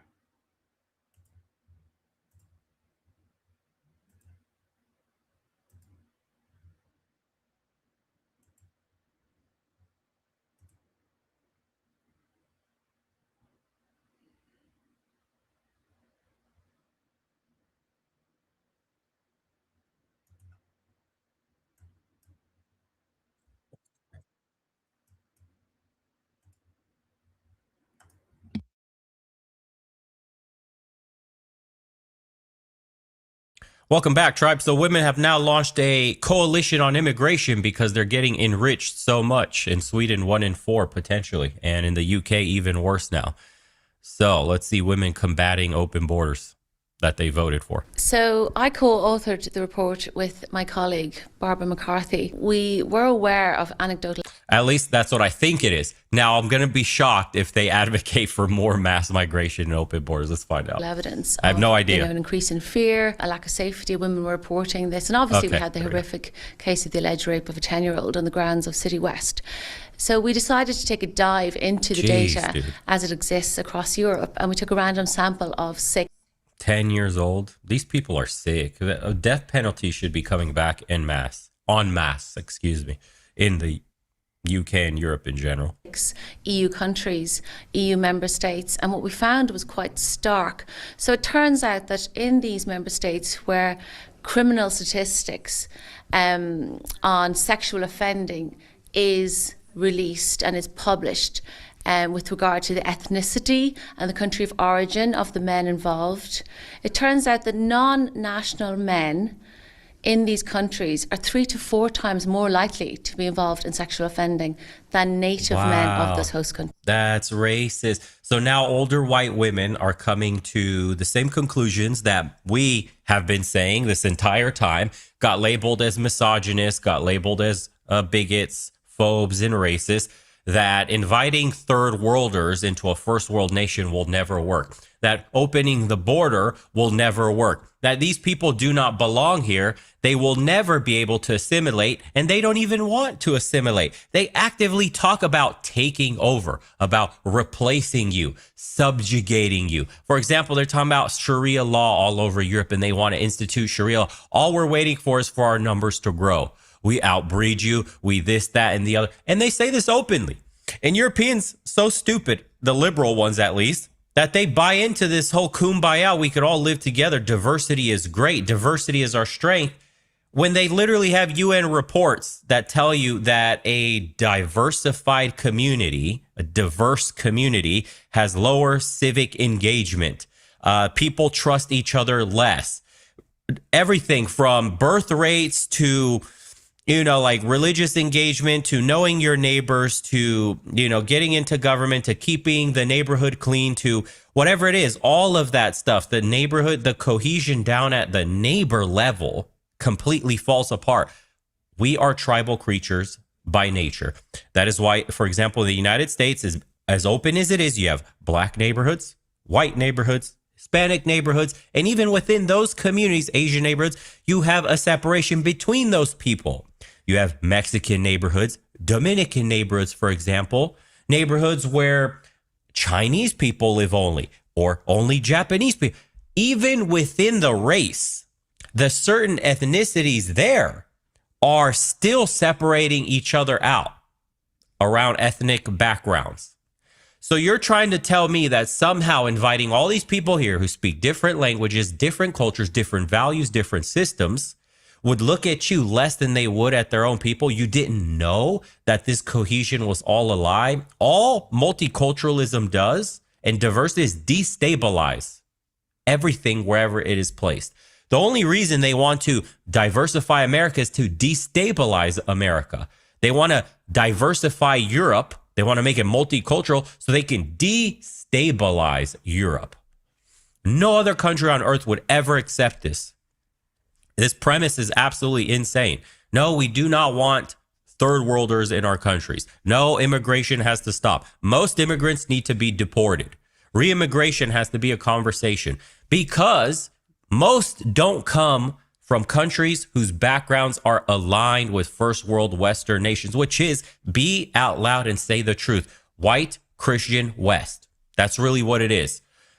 Japanese people do very well. East Asians in general, Chinese and Koreans do well because their systems, their culture is set up to succeed in these countries. But there are other nations that don't and have very primitive cultures or are very violent. And it's just two different worlds apart, literally. You can't bring somebody that has been herding goats, protecting them with AK-47s, has a nomadic lifestyle or whatever, and then you take them from that life and then you bring them into a first world country when he's used to like taking brides, taking women, mass endemic levels of rape in some of these countries. They treat women like absolute filth animals. And then you expected them to come to the West and all of a sudden what? The liberals like, welcome to our diverse, progressive ideology and this like, bouquet of beauty that we have here called democracy. And no, you can't touch women in those places. No, you can't rape a 10-year-old. No, you can't do that here. That's not allowed. And the guy goes, sorry, I didn't know. And then the judges go, oh, you're free to go. That was us. We failed. We have failed you to be, we weren't inclusive enough for you in our side. How can we do so much better next time so that you don't have an urge for a 10-year-old or like maybe we should provide him with tenure. Like this is how fucking insane these liberals are. This is how insane the progressive ideology is. It is racist for you to have high standards for people coming into your country. Jailing criminals is somehow a systemic issue. They have been held down by the system. Dude went and stabbed somebody to steal his Rolex. The system made him do that. The system made him unzip his pants and go after a 10-year-old. It's the system's fault. These people are beyond retarded and reproach, and we shouldn't even discuss with them. There's no sitting down at the table with these kinds of people. You're going to learn in the future, and I'll stop blabbing here, but in the future, we're going to have a discussion of what are we going to have to do with the other half of our own brothers and sisters that are literally behaving like traitors in our own countries. Forget the immigrants, forget the corruption in the government and all that shit. We're reaching a point of no return of a civil conflict with our own kin because the way they see the world is incompatible for the world we want going forward for our children, for our nation. That's the conversation nobody wants to have. It's a brutal one. And that pattern holds throughout all of the entire sample. And in fact, so a factor of 3 times more in terms of being overrepresented. This is non-national men. But when you break that down further, that figure, it's even worse. So what we found was for particular regions of the world, the MENAP region, which is Morocco, Middle East, North Africa, Pakistan, Turkey, men from those regions are oftentimes 10 times or even 20 times more likely to be involved in certain types of sexual offences, for example, gang rape. We also saw emergent trends of certain types of group sexual offending. Some I would classify as opportunistic. So, for example, in Cologne, up to 1,000 women were assaulted by groups of North African men who surrounded them and then sexually assaulted them in an organised manner, but making use of the sort of chaos and the revelry of that moment in a public space. But then also, obviously, in Louise Casey's report in England, which What? documented. How crazy is that? Bro, imagine like I'm going to make a use of chaos, this opportunity of dysfunction to go rape. Oh, I can't help myself. I'm such a rabid fucking animal that needs to be put down that the moment there's chaos in the air, I look for women to attack. The first thing on my mind is how can I pin this woman down and forcibly enter her? Unbelievable, bro. Wholesale flamethrowers across entire populations of people that think like this. You think for some reason, somehow, you're going to import these people and they're going to change their way of life. They're going to see that, oh, fuck, these Americans, these Europeans, clearly their way of living is superior. Are you fucking stupid? You think you're going to change the guy that fucks goats and shits in the street, that he's somehow going to have a change of heart, fundamentally become a new person because what, you dropped them in a new part of the world? So magic soil theory, is that what we're talking about here? You're going to take a human being, drop them off on a new piece of dirt, and magically they transformed into progressive liberals? Is that what would happen? This is crazy, dude. Organised group sexual offending, whereby criminal gangs were trafficking, grooming, using the lover boy technique to target underclass, white working class girls.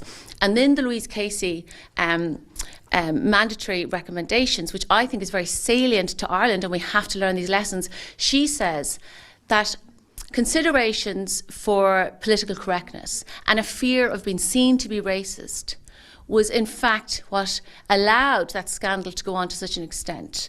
And some estimates say that over 250,000 girls were raped. So it's really at an industrial scale in the UK. And so what we're trying to do with this report is to say that we must learn the lessons from the Casey report, which is very, very clear. We cannot allow fears of racism get in the way of dealing with realities when it comes to correlations. And we also need to really bring in a safeguarding sensibility to our immigration policies in Ireland today. I welcome Jim O'Callaghan's. They need to talk about women too, and women's voting policies. It's good that a women's coalition on this is launched and they're actively speaking out in the open about things that were taboo just a few years ago, because even the police was hiding. The government is still hiding the data. Now that women are coming out, that's good. More people on this side of the aisle is always good. But they really need to hammer down voting and how it affects you directly.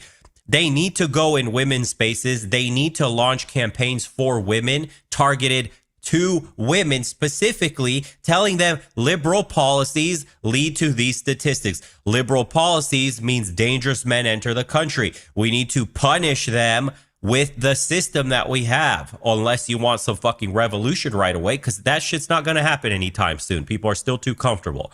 So you need a massive voting block of women to switch over to more hardline, conservative, closed borders, ban immigration kind of thinking and voting. The only way this is going to change. You have to make these leftist ideologies turn into the fringe, where only the absolute crazies are the ones that would vote for something as stupid as open borders. That's how you have to make this seem. You have to get women convinced by consensus, with stats, by everybody, that you would have to be a fucking retard to vote for open borders, because they vote in the herd mentality by consensus. When all of society, it seems like, when all of society seems like it's against open borders, then most women will be against open borders. You have to convince women. Social media is going to be the strongest proponent of this, and they should be using it. Absolutely show the statistics. Show all the gruesome murders, all the sexual assaults, all of them, majority of them perpetuated by recent arrivals on boats, illegal crossings, no documenting, nothing. Show them all and play them over and over. Drill it in their head. The same way they watch nothing but slop on TV, slop on social media. Show them the truth. And then I think opinion will sour on liberalism and people will start moving back in more conservative circles. So, yeah. sort of toughening up of rhetoric and of policy when it comes to how we deal with international protection applicants. For example, he is really admitting a lot of them are economic migrants and they'll have to pay their way. But what I would like to see is, first and foremost, a release of disaggregated data when it comes to ethnicity and country of origin, because otherwise we're basically building our policy on wishful thinking or an ideological proposition, and we need to base policy on fact. That's our racist. If indeed there is a greater risk to women and girls.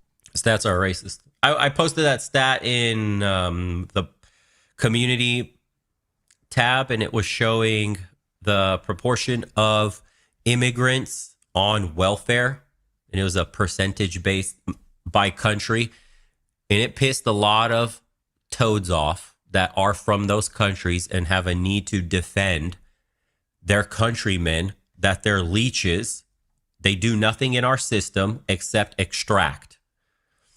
So if you haven't, Trump released it. Trump was the one that posted the stats, and it was trending all over social media, of course. But it just shows you a vast majority of immigrants that do not come from East Asia or Europe are absolutely economically garbage. Economic migrants are garbage if they're not from Europe or East Asia. Statistically proven. If that hurts your feelings, sorry, don't care. The stats are the stats. Tell your countrymen do better. Hold your brother accountable. Create a better society. Stop fucking mooching off the government and ask you for welfare. It is what it is. I think Westerners in general are getting tired, especially when you see the Somali shit, bro, like the United States specifically. We're going to see that it is over $100 billion by the time they finish with all this shit. They just quoted the newest numbers are now up to 19 billion in what they found so far. But if you include, and that is Minnesota, and if you go through all states, we are well over $100 billion in fraud from immigrants alone. That is your tax money. The West collectively has this problem. In Europe, the welfare that is provided, they give them cell phones, they give them jobs, migrant hotels, all on taxpayer dime. While you're working, same shit in America. While you're working, busting your ass, the tax man rapes your wallet so that they could place these fucking fake child health care or child care centers, learning centers, any other bullshit. That is literal fraud, scams, to the tunes of millions of dollars per location that they find all over the United States. They claim their kids are disabled. They take your money. Their kids are not disabled. Their kids don't even exist. The daycare centers are supposed to be watching 20, 30 kids. They don't exist. They don't even have phone numbers that are functional. They can't even spell learning. And this is just scratching the surface of what the fuck is going on. We're paying taxes. We're being drained to death by cost of living. And the government is asking for more constantly while we have this amount of fraud going on. Europe is in the same boat, slightly different flavor. They're just actively bringing in millions of people and then housing them, feeding them, and letting them roam the streets committing crimes, gang warfare, bombings and shit, grenade attacks in Sweden of all places. And you're supposed to be okay with this. In Europe, Europeans are getting raped 50% or more in taxes alone. Imagine the cuckoning of Europe, where Europeans are accepting half of their income, disappearing to support the dregs of society. Literal fucking goat smashing, poop eating, street shitting degenerates. We were promised doctors and engineers. We were promised economic migrants that would pay into the system. We've gotten none of that. Literally none. So yes, on behalf of all Westerners, fuck all these governments. We're sick of paying taxes for this bullshit, and change is bubbling beneath the surface. So people can only take so much more of this bullshit, I'm telling you.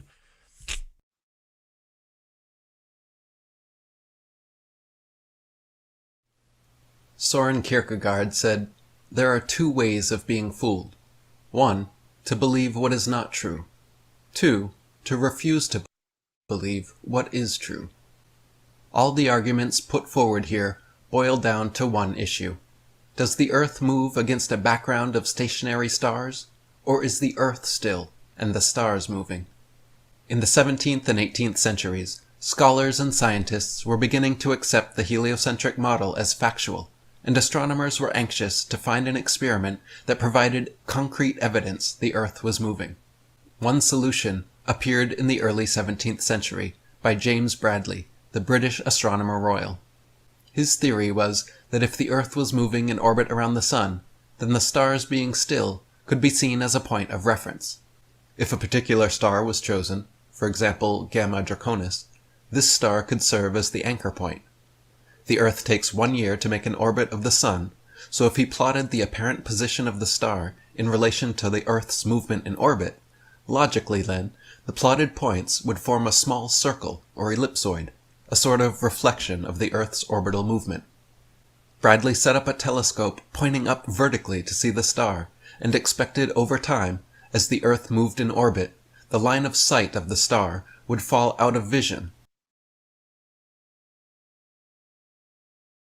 Society is falling apart. I'm sure you've noticed how every single institution feels weaker, every conversation feels more fragile, and people today are more anxious, more tribal, and more easily offended. The moral compass of the West, once built on individualism, truth-telling, and merit, has been replaced with something softer, more irrational, and far more chaotic. People offer lots of different explanations for why this is. Some say that it is religion collapsing. Others say it's race politics, it's cultural differences, it's immigration. Others blame capitalism, globalization, technology, class conflict. There are so many lenses of interpretation through which you can look at the decline of the West. And all of these lenses capture the story to some extent, but none of them get at the root. That's because there is a lens that nobody uses. It is a lens that people actively avoid because they are scared to talk about it. The implications are just too big, yet this lens explains the pattern more clearly than any other. I'm talking about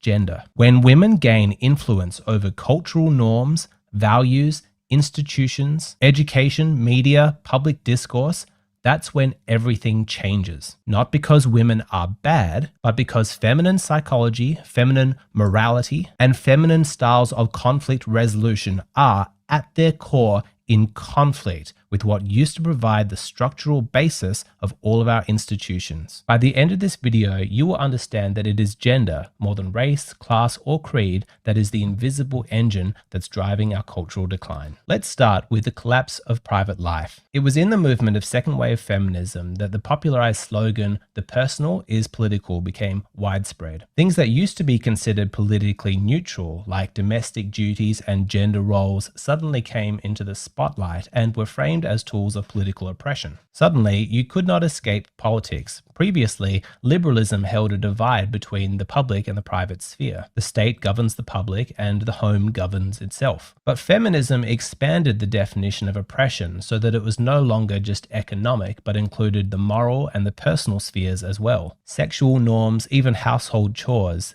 all of these were now considered political discussions. The effect of this is that once private life has been politicized, then no longer are your choices considered an expression of individual agency, but instead a political statement. Suddenly, a woman's choice to stay home and raise children is no longer an expression of her personal values, but a symbol of her political oppression. Gender is now a political identity, and it carries all of the associated moral weight. Of course, once gender becomes political, it opens up the floodgates. What other identities are now political? Why not race? Why not sexual orientation? Why not neurodivergence? Why not body type? And now we have created intersectionality, where identity has become the core of politics, not ideas, not values. Tribalism has replaced individualism, and it is group affiliation that now defines your moral status and your credibility and role in public life. This, of course, completely erodes the foundations of liberal thought that held that individual sovereignty reigned supreme, guaranteeing the rights of everybody under the law to be treated as equals. Feminist ideology undermined this claim by saying that neutrality was a myth, that all systems are embedded in bias, and that justice and equality in the old system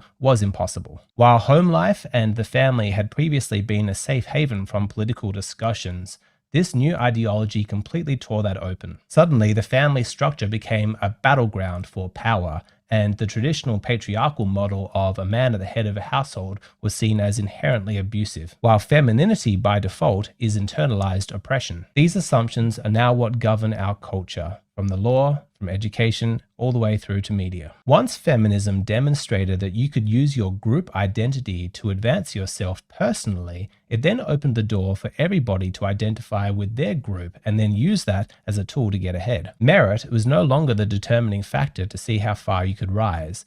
Grievance was. This undermines the liberal notion that it is individual merit that should determine your level of success. But very quickly, feminism made the claim that women were not succeeding because of a lack of individual merit, but because of systemic oppression. Perhaps they were right, but instead of giving time for the culture to catch up, they relied on legal action, enforcing affirmative action, gender quotas, special recruitment programs, and of course, scholarships based on gender. The key change was that feminism framed underrepresentation not as a challenge to be overcome, but as proof of oppression and injustice. It didn't take long for people to notice that being part of an oppressed group gave you moral leverage. When you are applying for a position, you are no longer just a candidate. You are now a potential solution to an injustice. Employers could no longer afford to look at candidates simply based on merit because not hiring you was suddenly a political decision. Once the politics of representation took root, it didn't take long for other groups to notice. The strategy was mimicked by racial minorities, the LGBT community, even obesity activists, and those who were pushing for body positivity felt they needed representation. The message was clear: you don't need to outperform, you just need to out-identify. Suddenly, men began to feel a pressure that they had some kind of moral duty to step aside, to allow women to take opportunities that they, based on merit, would have been given, because to not do so would be an act of political oppression. It was not difficult to institute these changes because feminism was very effective at exploiting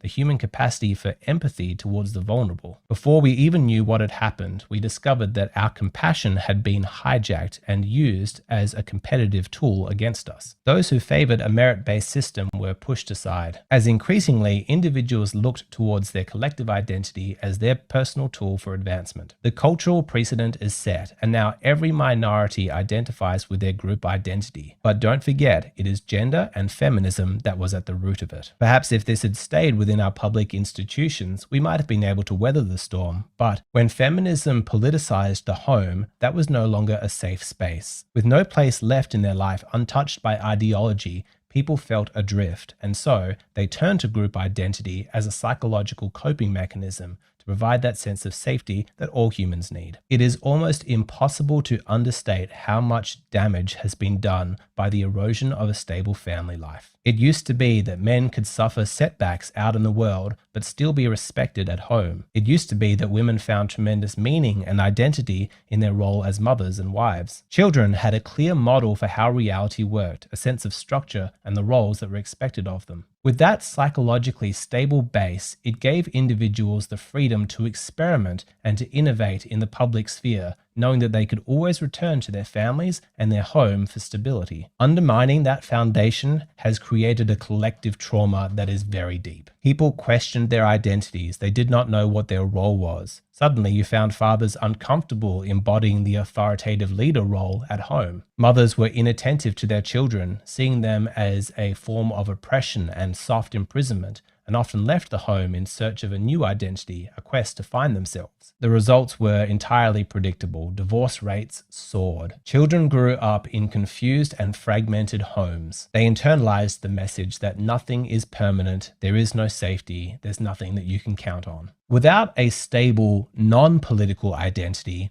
mother, son, daughter, father, people began to define themselves by their group affiliations. Your group identity became your new emotional home. To understand why, we need to consider the evolutionary roots of female psychology, that women are inherently more tribal and group-oriented. Due to evolutionary pressures, women naturally evolved survival strategies that were anchored in group bonding and social cohesion. So long as this was tempered by male authority in other matters, it was fine. Things were in the balance. But as women's tribal instincts began to take hold in our public institutions, it eroded the healthy sense of competition and individualism that used to define our public life and replaced it in favor of emotional consensus and groupthink. There is no denying that the ideology of individualism maps far more neatly onto male psychology. The notion of healthy competition, a fair fight, or even just going it alone and being a lone wolf are all instincts that fit naturally into male psychology. But for a woman to be seen as an individual alone from the group was akin to a death sentence. She needed the sisterhood to survive. And so over generations, evolution favored women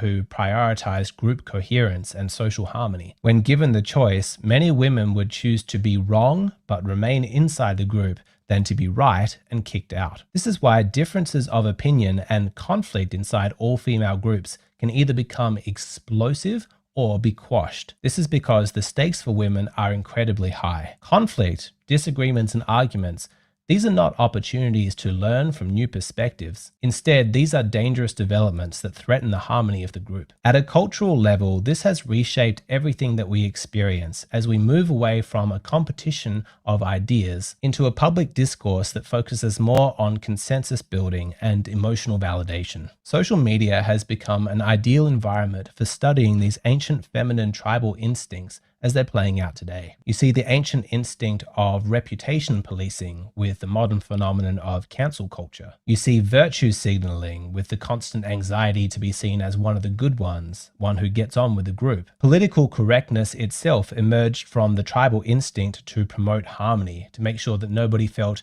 excluded or offended. The goal is not, let's have a debate and discover what's true. The new goal is to make sure that everybody feels good. Over time, a society that internalizes these values becomes risk-averse, emotionally sensitive, and conformity-driven. The traditional hallmarks of liberalism, like creative dissent, free speech, intellectual disagreement, these are viewed as threats to social cohesion. Now the group is more important than the individual, a direct inversion of liberal values. Women on average earn less than men and are more likely to be receiving benefits from the state. They are more likely to take breaks from their career to raise children, and they are more concentrated in low-paying careers of hospitality, nursing, administration, etc. These realities make women natural supporters of state-sponsored redistribution, subsidized childcare, healthcare, food assistance, housing. On average, these will benefit women more than men. Their support for this kind of welfare state is naturally drawn from the feminine values of care, compassion, and inclusion. The obvious result is that women have developed political preferences that de-emphasize consequences for your own personal choices and the justification of state support for any individual's behavior, regardless of how poor that choice was. It is important to understand that this is not just ideological, this is biological. What you are seeing is the feminine instinct to nurture scaled up to the position of law. What we now see is the erosion of any natural accountability structures. The system has now been designed to insulate people from the feedback loops of reality, and an increasing number of people for whom their need is a permanent state of affairs. They will be dependent upon the government for life. One of the biggest drivers of this change is the demographic of single mothers who receive more support from the government than any other group. But of course, when you subsidize the choice of single motherhood, you disincentivize any instinct that they had for preserving a long-term relationship or encouraging their own independence. It is not a coincidence that we have seen a decline in marriage rates. It is not a coincidence that women vote more left-leaning on economic issues than men do. And it is this voting bloc that has shaped national policy away from temporary relief structures to permanent dependency systems. Over generations, this kind of dependency becomes culturally embedded, and children grow up seeing the government as the natural provider of their needs rather than a man, a father, a husband. Men are increasingly being displaced as the economic providers, replaced by the state. Gratitude shifts away from your personal relationships towards the government. After all, they're the ones taking care of your needs. And so the cycle continues until people feel like the idea of a government that is not involved in every area of their lives as an unthinkable course of action, never to be contemplated. This will be difficult to break because men and women define compassion in fundamentally different ways. When men think of compassion, they think of fairness and justice, holding people to a consistent set of standards and giving them a chance. But for women, their expression of compassion is very different. It's often expressed with rule bending and leniency and a desire to remove all suffering. Most men, when asked, do not have the desire to remove suffering from the world, as they see it as a useful consequence that indicates to somebody when they have strayed too far from the path. It might hurt when somebody tells you something that you don't want to hear. It might be painful if you try something and it turns out to be a bad idea and you fail. But the suffering that results is its own form of dignity, one that men respect. In masculine logic, it is actually cruel to spare somebody from the suffering that they've created for themselves because you deny them the chance to learn an important lesson. There is a nobility that comes from letting a man fall down, knowing that he's going to have the strength to pick himself back up. This runs counter to feminine values. Women are evolutionarily attuned to pain and suffering, and their instincts for nurturing and caregiving give them the impulse to soothe suffering wherever it shows up, even if it comes at the cost of growth or truth. In female logic, mercy is not earned, it is given by default. You see this divide when it comes to the way that mothers and fathers typically discipline their children. The father might say, he needs to learn his lesson. He broke the rules, he lied, and he needs to suffer the consequences, so he knows not to do it again. A mother might say, but he didn't mean to. Can you see how upset he is, how much he's suffering? He needs to be given another chance. This is not to say that both the masculine and the feminine don't have their place. Children do better in two-parent households where there is both a masculine and a feminine value system operating. But when it comes to our institutions, you can see that the masculine approach with equality under the rules and a strict and rigid enforcement of those is going to produce a very different outcome. To put it another way, when you allow feminine values to shape institutions, what you are actually breeding is inconsistency. If one person is punished, but another person is excused, then suddenly truth becomes less important than pain. Over time, this erodes trust. If the rules don't apply equally to everybody, then eventually people just stop respecting them. Justice becomes political rather than principled. There is no better example of this than the fact that women receive lighter sentences than men do for the exact same crime. None of this is to say that compassion and forgiveness are not important values, particularly when practiced in the private sphere of life. But it is an undeniable fact that over time, if you spare individuals from any hardships, then on a societal level, eventually you will be creating weaker individuals and a culture that features far more injustice. It is also true to say that women naturally are more risk averse than men. At the core of classical liberalism is the belief that you are free to rise and you are free to fall. You are free to win and you are also free to fail. Failure itself is not injustice, it is feedback. To men, this freedom is important, and men are naturally predisposed to taking risks, facing consequences, owning their outcomes, and creating new plans based on that feedback. This mindset is extremely important for any society because it creates innovation and entrepreneurship. An individual who practices personal responsibility in this way is going to be a leader, somebody that other people feel trust in and who they can count on in an emergency. Unlike men, women are not built for risk. While in caveman times, men were out waging war on the neighboring tribes or hunting big game or doing other dangerous activities, women stayed at camp, protecting themselves and protecting their offspring, often relying on the community around them for their sense of safety. Risk was inherently more biologically costly for women. Pregnancy and child rearing demand caution, and your status as a woman in the tribe depended upon you being well liked. And given that women were almost guaranteed to be able to reproduce, it really made no sense for women to take huge risks. It is no surprise then that women overwhelmingly support public policy that eliminates risk. There has been an exponential increase in government regulations, consumer protections, health and safety mandates, and various other forms of government overreach, all in the name of the public good. Gradually, what you have seen is freedom being reframed away from something that is heroic and noble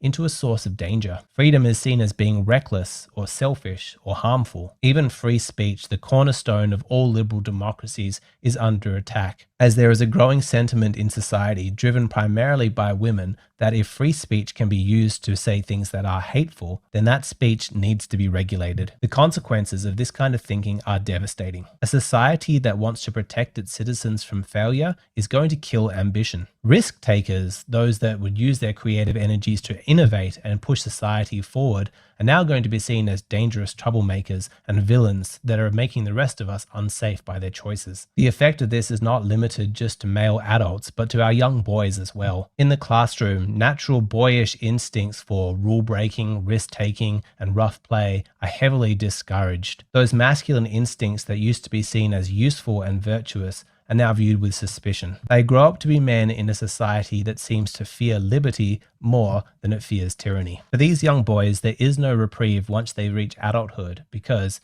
they'll find that the institutions themselves that he'll go into have all been reshaped by these same feminine values. In higher education, grade curves have been flattened in order to protect students from feeling like failures. Safe spaces and trigger warnings have replaced areas that should be reserved for intellectual challenge and debate. In corporate human resources departments, hiring and promotion discussions are now shaped by diversity optics rather than merit. Emotional complaints often outweigh objective evaluations, and men fear advocating too strongly for themselves at the risk of not being seen as a team player or pushing aside somebody who others feel is more deserving. And perhaps the strongest institution that we've seen shift under feminine influence is that of journalism and media. There has been an undeniable shift away from hard journalism, our accounting of the black and white facts, towards narrative journalism, which focuses on the lived experiences of the people going through the event. Newspaper headlines are written more for emotional validation rather than informing the audience. Opinion pieces are seen as more important than those pieces with true investigative depth. When the focus shifts away from the discovery of the truth towards emotional validation, then it naturally creates a culture of intellectual stagnation. Why risk innovating or suggesting new ideas when all it does is put a target on your back? In all of these institutions, the natural male instincts are being wasted because they are not welcome or valued. Men's ambition, their quest for the truth, their innate competitiveness, these are all now viewed as problematic. But in not making use of these masculine contributions, we've lost something extremely important. And there is no recourse for men to voice these complaints because the difference between the masculine and the feminine methods of conflict resolution. If a man did have an issue with the institution and the way it was being run, what are his options? He would like to have a structured debate, a competitive testing of the ideas, an objective examination of the facts. But this is because it suits the masculine style of conflict resolution, but women feel and experience things differently. When things get difficult for women, they often resort to indirect emotional tactics, social exclusion, passive aggression, and reputation destruction. These instincts fundamentally undermine the integrity of any debate where we're having a healthy disagreement and any quest for the truth. Men do not inherently view disagreement as problematic. In ancient times, when discussing battle tactics or hunting strategies, there was likely fierce disagreement amongst the warriors as they debated the merits of a particular course of action. But this was encouraged and even promoted because this exchange of ideas would lead to the best outcome. It was possible to fiercely disagree with the person next to you, but still respect them, knowing that at an inherent level, the two of you were on the same team, working towards the same goal. These masculine instincts formed the basis of our cultural institutions that we have today and the principles that underlie them. Courtrooms where justice is delivered, scientific inquiry where new discoveries are made, sport and athletic competition, and even in the realm of politics where healthy debate used to be a hallmark of our liberal democracies. However, the concept of a healthy disagreement and respect for an opponent who is telling you that you're wrong is a difficult concept for female biology. This is not to say that women are not competitive or that they don't enter into conflict with each other, but women have strong instincts telling them to repress this conflict and to express it in indirect ways. This is why you see in groups of women tactics used like gossip, social exclusion, emotional manipulation, reputation damage. The goal is often not to win the argument, but to undermine your opponent's social standing. As more women entered into the institutions of media, education, and politics, their style of conflict resolution began to take over. It has shifted from a case of "you are wrong" to "you are a bad person." Debate is no longer about ideas, it is about signaling which tribe you belong to. The collapse of respectful and rational discourse in our society is corroding us from the inside. In order for a healthy society to function, there needs to be space for a healthy disagreement and an exchange of ideas that is robust and competitive, a shared commitment to truth, a willingness to hear ideas that make you uncomfortable or that you don't agree with. There needs to be a fundamental understanding that the facts of a situation are often separate from the feelings we have about it. When we lose our commitment to these principles, everything collapses. People begin to self-censor out of fear of being punished socially. People are afraid to express their true feelings, always running them through internal filters of what is emotionally acceptable in the cultural zeitgeist of the day. Intellectuals, university professors, even comedians begin to walk on eggshells, scared of offending their audience. Again, we have a situation where the masculine values are not able to thrive or even contribute in this system because men's directness is seen as relational aggression. The logic that so defines the masculine mind is seen as cold and harmful, and any disagreement that they express, even in a healthy way, as seen as them trying to usurp power and dominate a situation. The effect, of course, is that many men have just checked out of public discourse altogether, no longer willing to participate in a system that does not value their contribution. How long will men stay on the sidelines?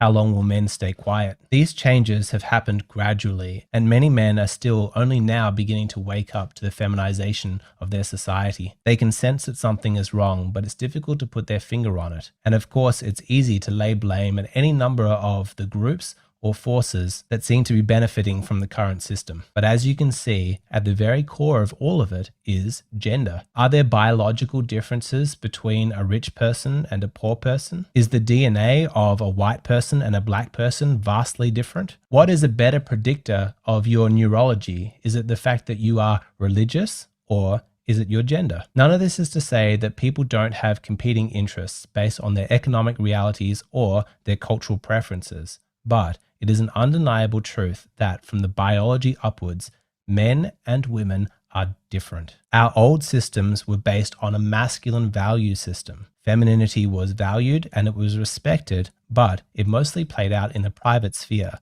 Public life was dominated by men and masculine values. Whether or not there is an important contribution that feminine values can make in reshaping our large institutions still remains to be seen. We are still very early in that experiment. But if you want to diagnose why our cultural decline seems to be speeding up and also understand where it began, look at gender. Our culture and our society have become feminine, and everything that you see is an expression of that femininity.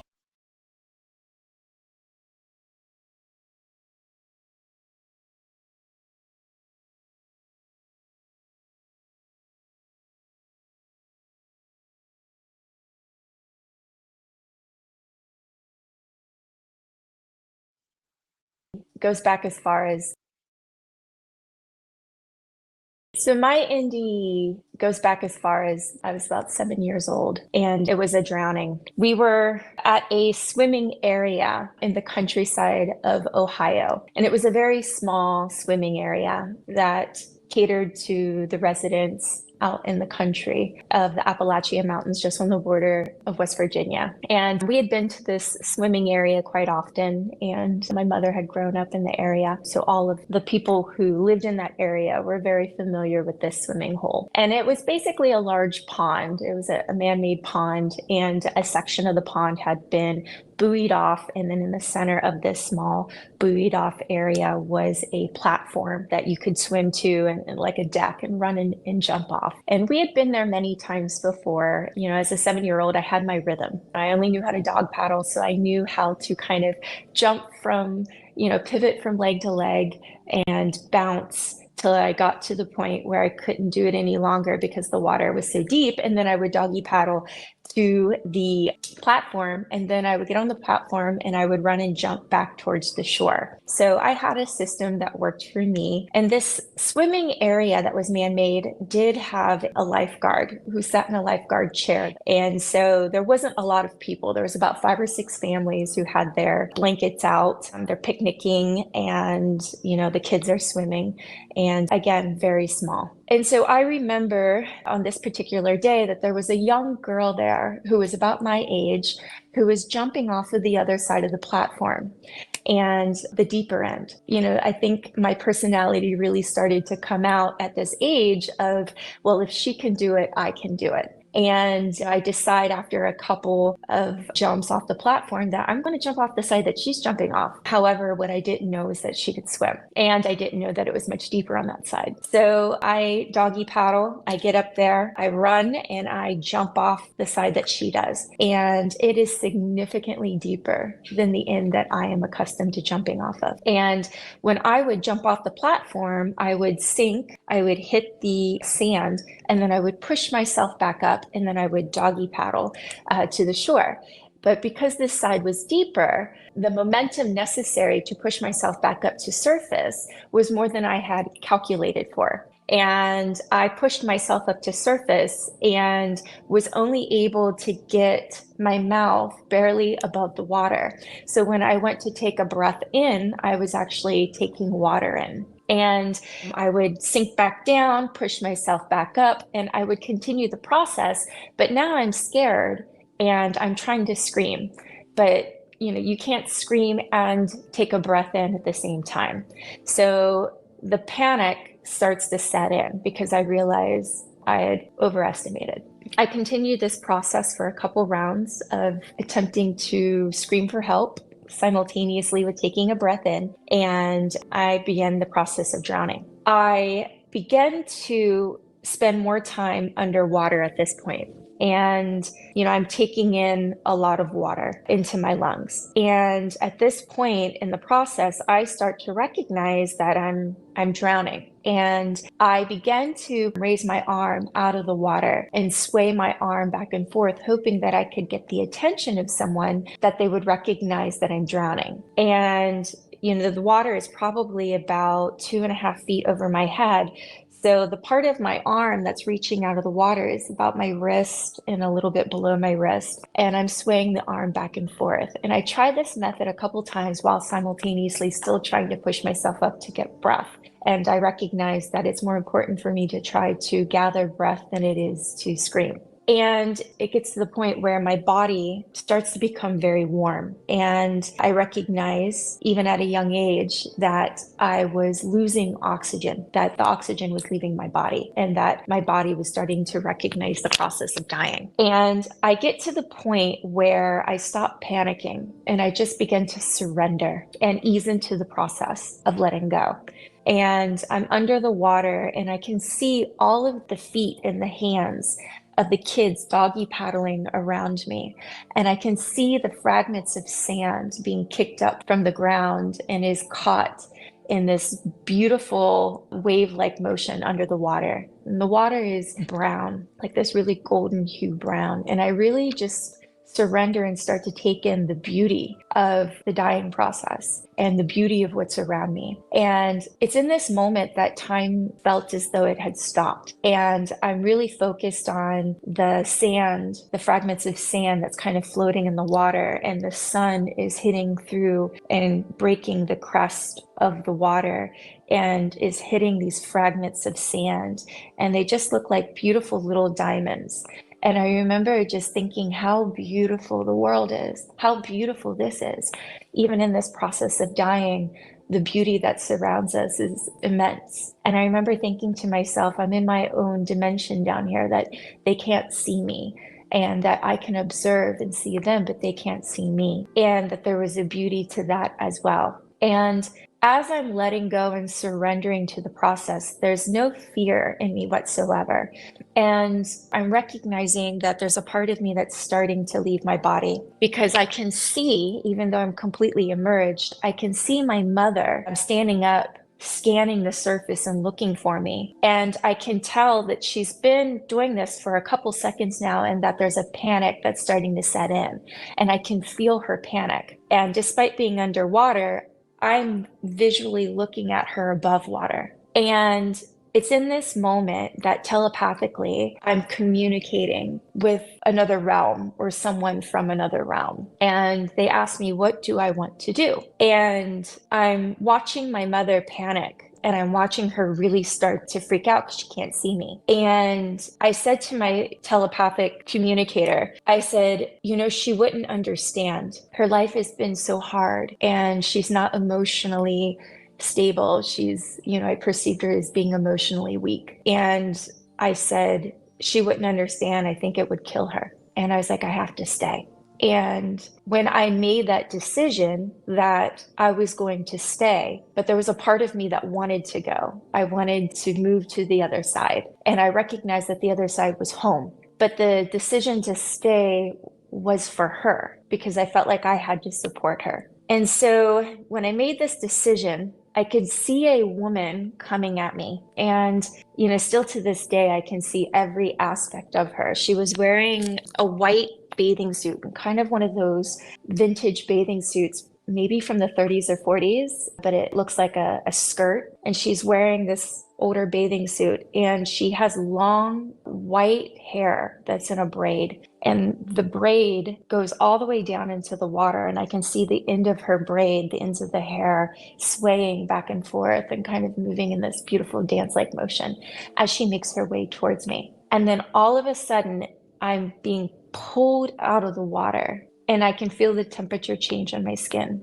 Simultaneously, I can still see my mother scanning, so I can see from a perspective above the water, even though I know that I'm below the water. And I can see my mother running. She can see my body being lifted out of the water in this woman's arms. And she's running so fast that it's as if she's running on the water.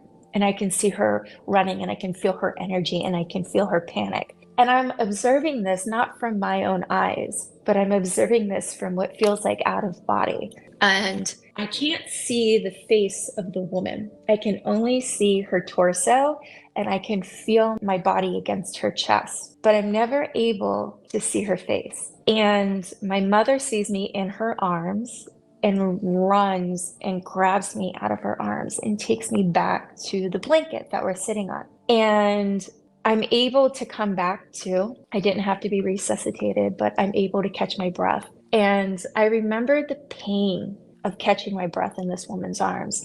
It was so incredibly dense and so incredibly painful to grab this breath of air in my lungs. And, you know, I remember being fully back in my body now, and I'm not observing the scenario from any other angle. And my mother starts asking me, you know, what happened? And I'm telling her, you know, I wanted to run off the other side of the deck like this other young girl did. And I'm at the place where my mom feels it's safe that we can leave now, that we're obviously not going to stay and spend any more time there. And my mother walks up to the lifeguard and is like, where were you on this? Like, you know, lifeguard's counting, you know, my mom told me that he was counting his tips.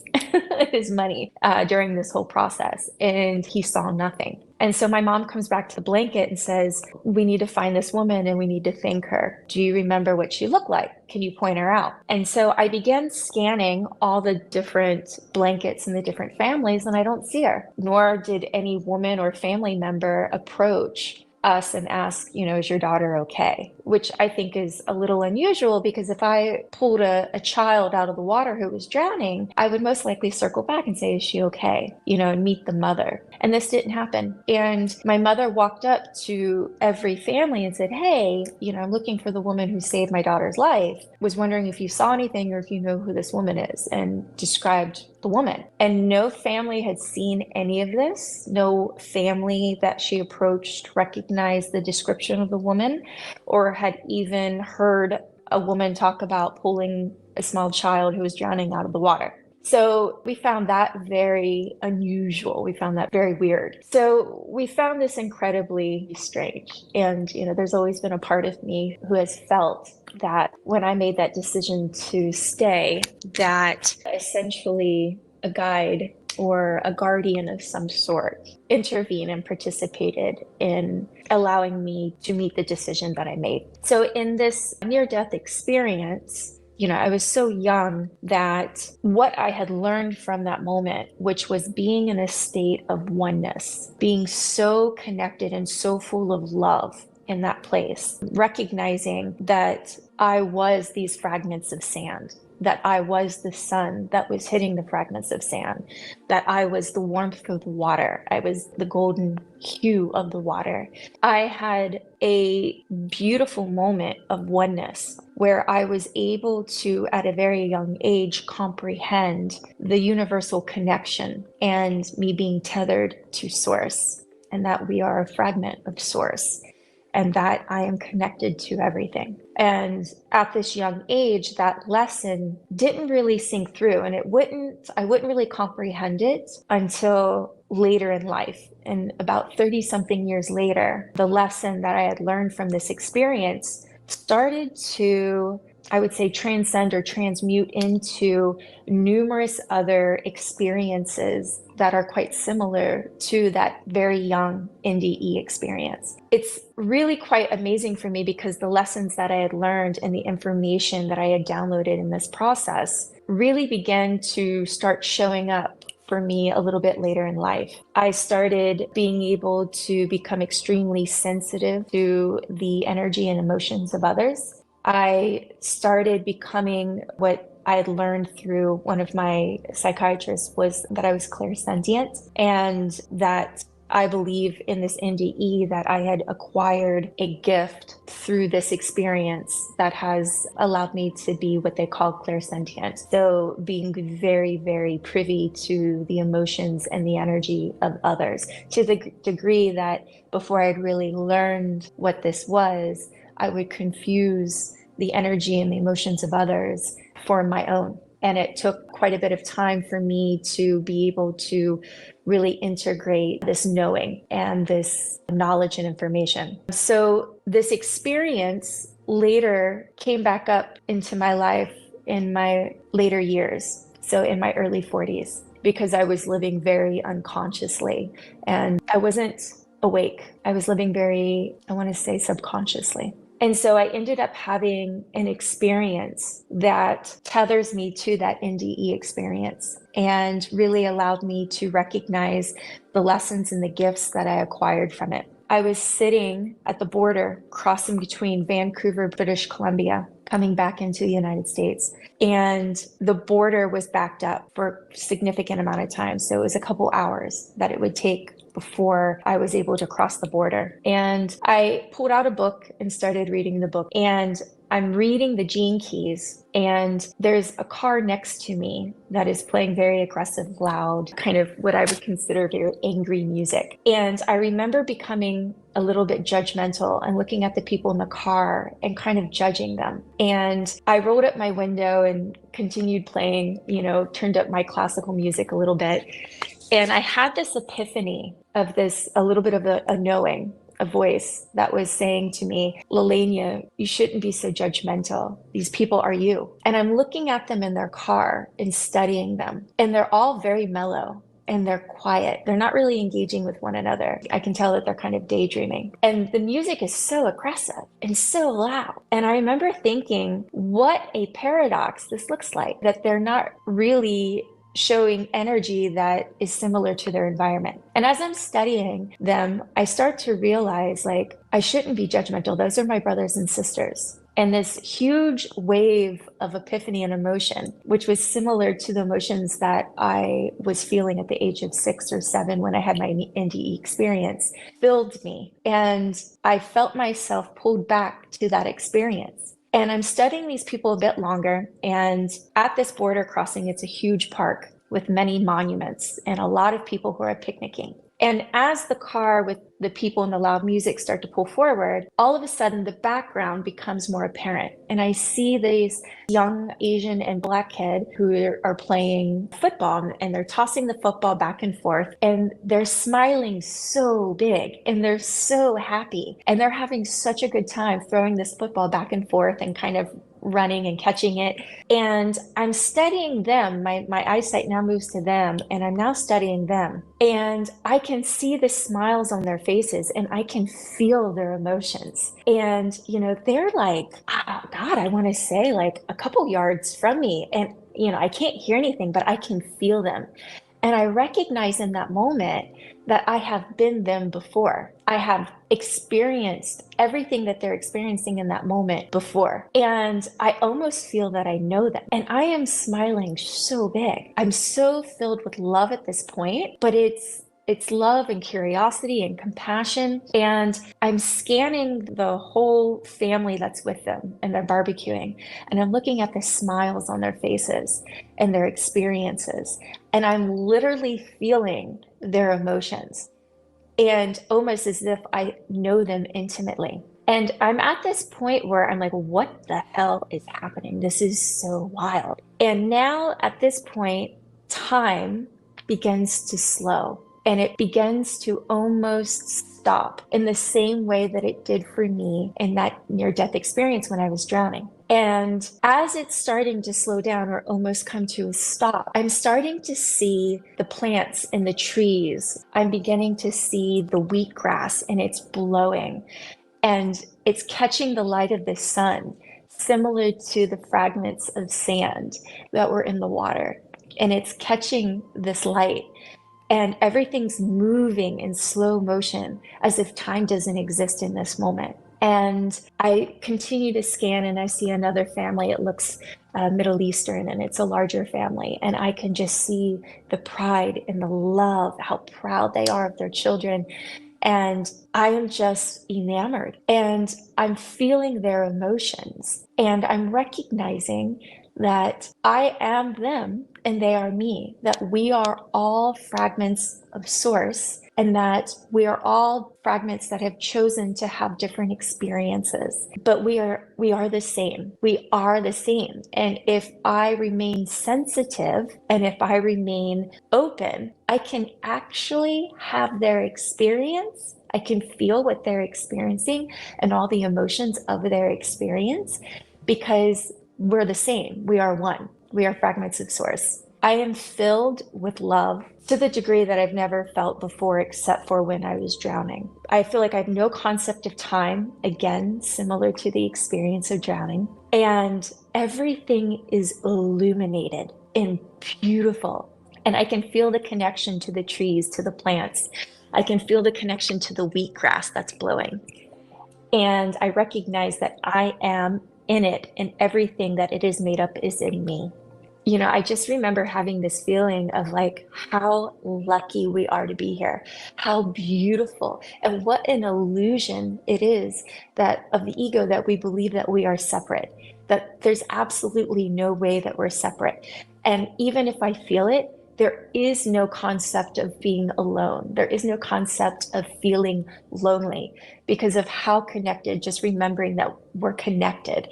And so at this point, I start to see energy, a light of energy that's moving between each human being into the different bushes, the trees, the plants, connecting everything, and then coming back to me.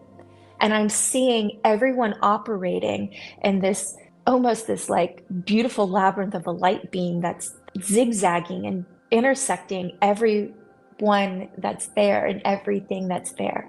And it is one of the most beautiful knowings that I have ever experienced. And it was just profound. I can't even articulate it. There's not even words to articulate the emotions and the love that I was feeling at this time. So as I have this epiphany or a download of information of recognizing oneness, I began to weave in the lessons that I learned during that time when I drowned.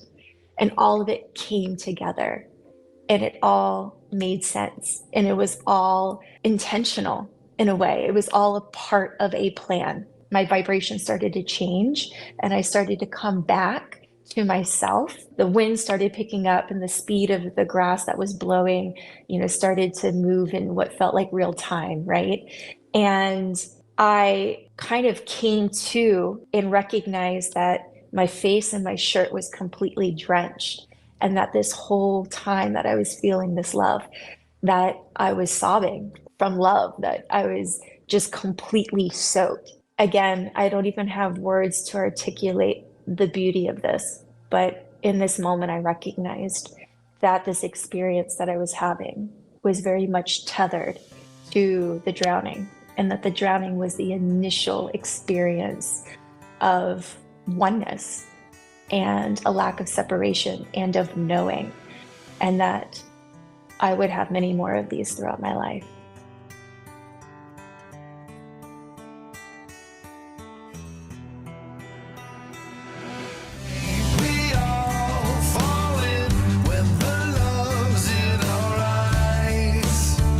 Staring lost up at the skyline.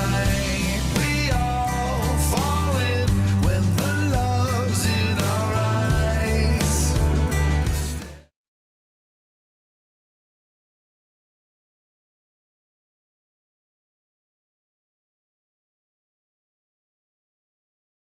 So my name is Sarah Snow. Some people also know me as Snow Forest. Both are actually my real given names at birth. So I was born on a snowstorm, which is why my name is Snow.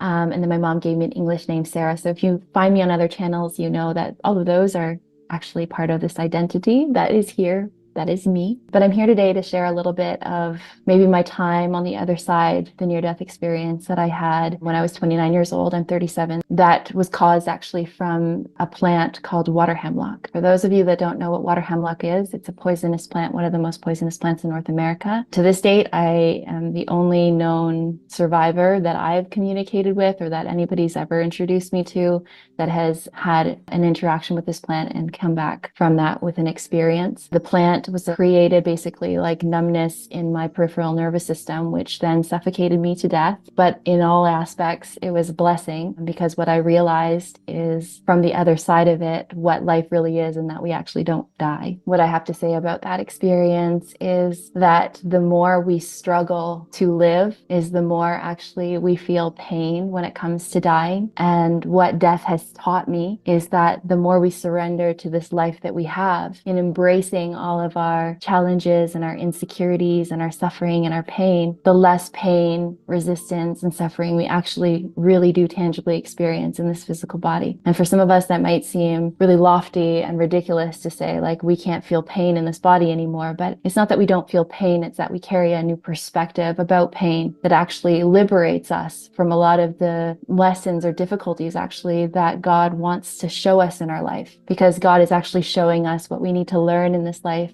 about life and love itself through these experiences with death or accidents or diseases or illnesses or pain. There's actually a deeper lesson behind all of those things that is trying to actually wake us up to the living dream that we actually are in this moment. And so for all intents and purposes, I came on the show today not to talk about how I died anymore in detail, but more about how dying and death has changed the way that I live my life. Because the way that God or love or whatever we want to say, the creator or source has touched me from my interaction with it after I've left my mind and body is that we're here on this earth to fully and completely embrace everything so that we can fully embrace life and love. So what it's taught me is that there's a level of gratefulness that I have in life through all aspects, whether it's positive or negative or painful or joyful, that allows me to have a specific amount of liberation. So diving into the story itself, I was living prior to my NDE a pretty normal life. I was working as an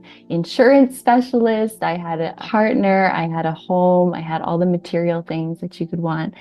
But I felt myself really void and depressed with this so-called life that I was told to create in the world. And it actually didn't bring me any really deep satisfaction. And so after that job and the house and the partner that I felt like I really wanted, I just felt like something was void in my life. And it just felt so depressing that I just didn't know what else to quote unquote do. And I started to have health problems because of it. And I call that now my spiritual immune system reacting to like a non-purpose led driven life, like a matrix. This is all the things that I should do. These are all the people that I should talk to. This is the job I should have. And it actually led me to have a tremendous amount of anxiety in my daily day interactions because I couldn't tap into any aspect of authenticity within myself. I didn't know who I was, what I was here for, why we were here. And so it led me on a journey to exploring different holistic and alternative health remedies to sort of aid that feeling of like emptiness. And so that exploration actually brought me into the forest where I started to learn more about plant medicines. And these are not psychedelic plant medicines. These are just plant medicines in northern BC. So I'm from British Columbia, Canada. I ended up moving to a small little town. I lived in a trailer without running water. And I decided to fully immerse myself in learning and communing and building relationships with plants. So I started to work with different plants from like even nettles and like just regular plants that are assisting the body. And I got really immersed into learning more about women's wellness. So I started to study a plant called Angelica root. And from me studying that plant, I found it in the marshlands and I wildcrafted this plant, not knowing that there's a twin of that plant that is actually really poisonous known as water hemlocks. They look very similar to to the uneducated eye. But what happened was I harvested the angelica root, but I felt like it was contaminated with the water hemlock that was in its vicinity. And that actual concoction in the combination of angelica and hemlock placed me in a coma, and I was in the hospital for 4 days, and then I awoke from that experience. So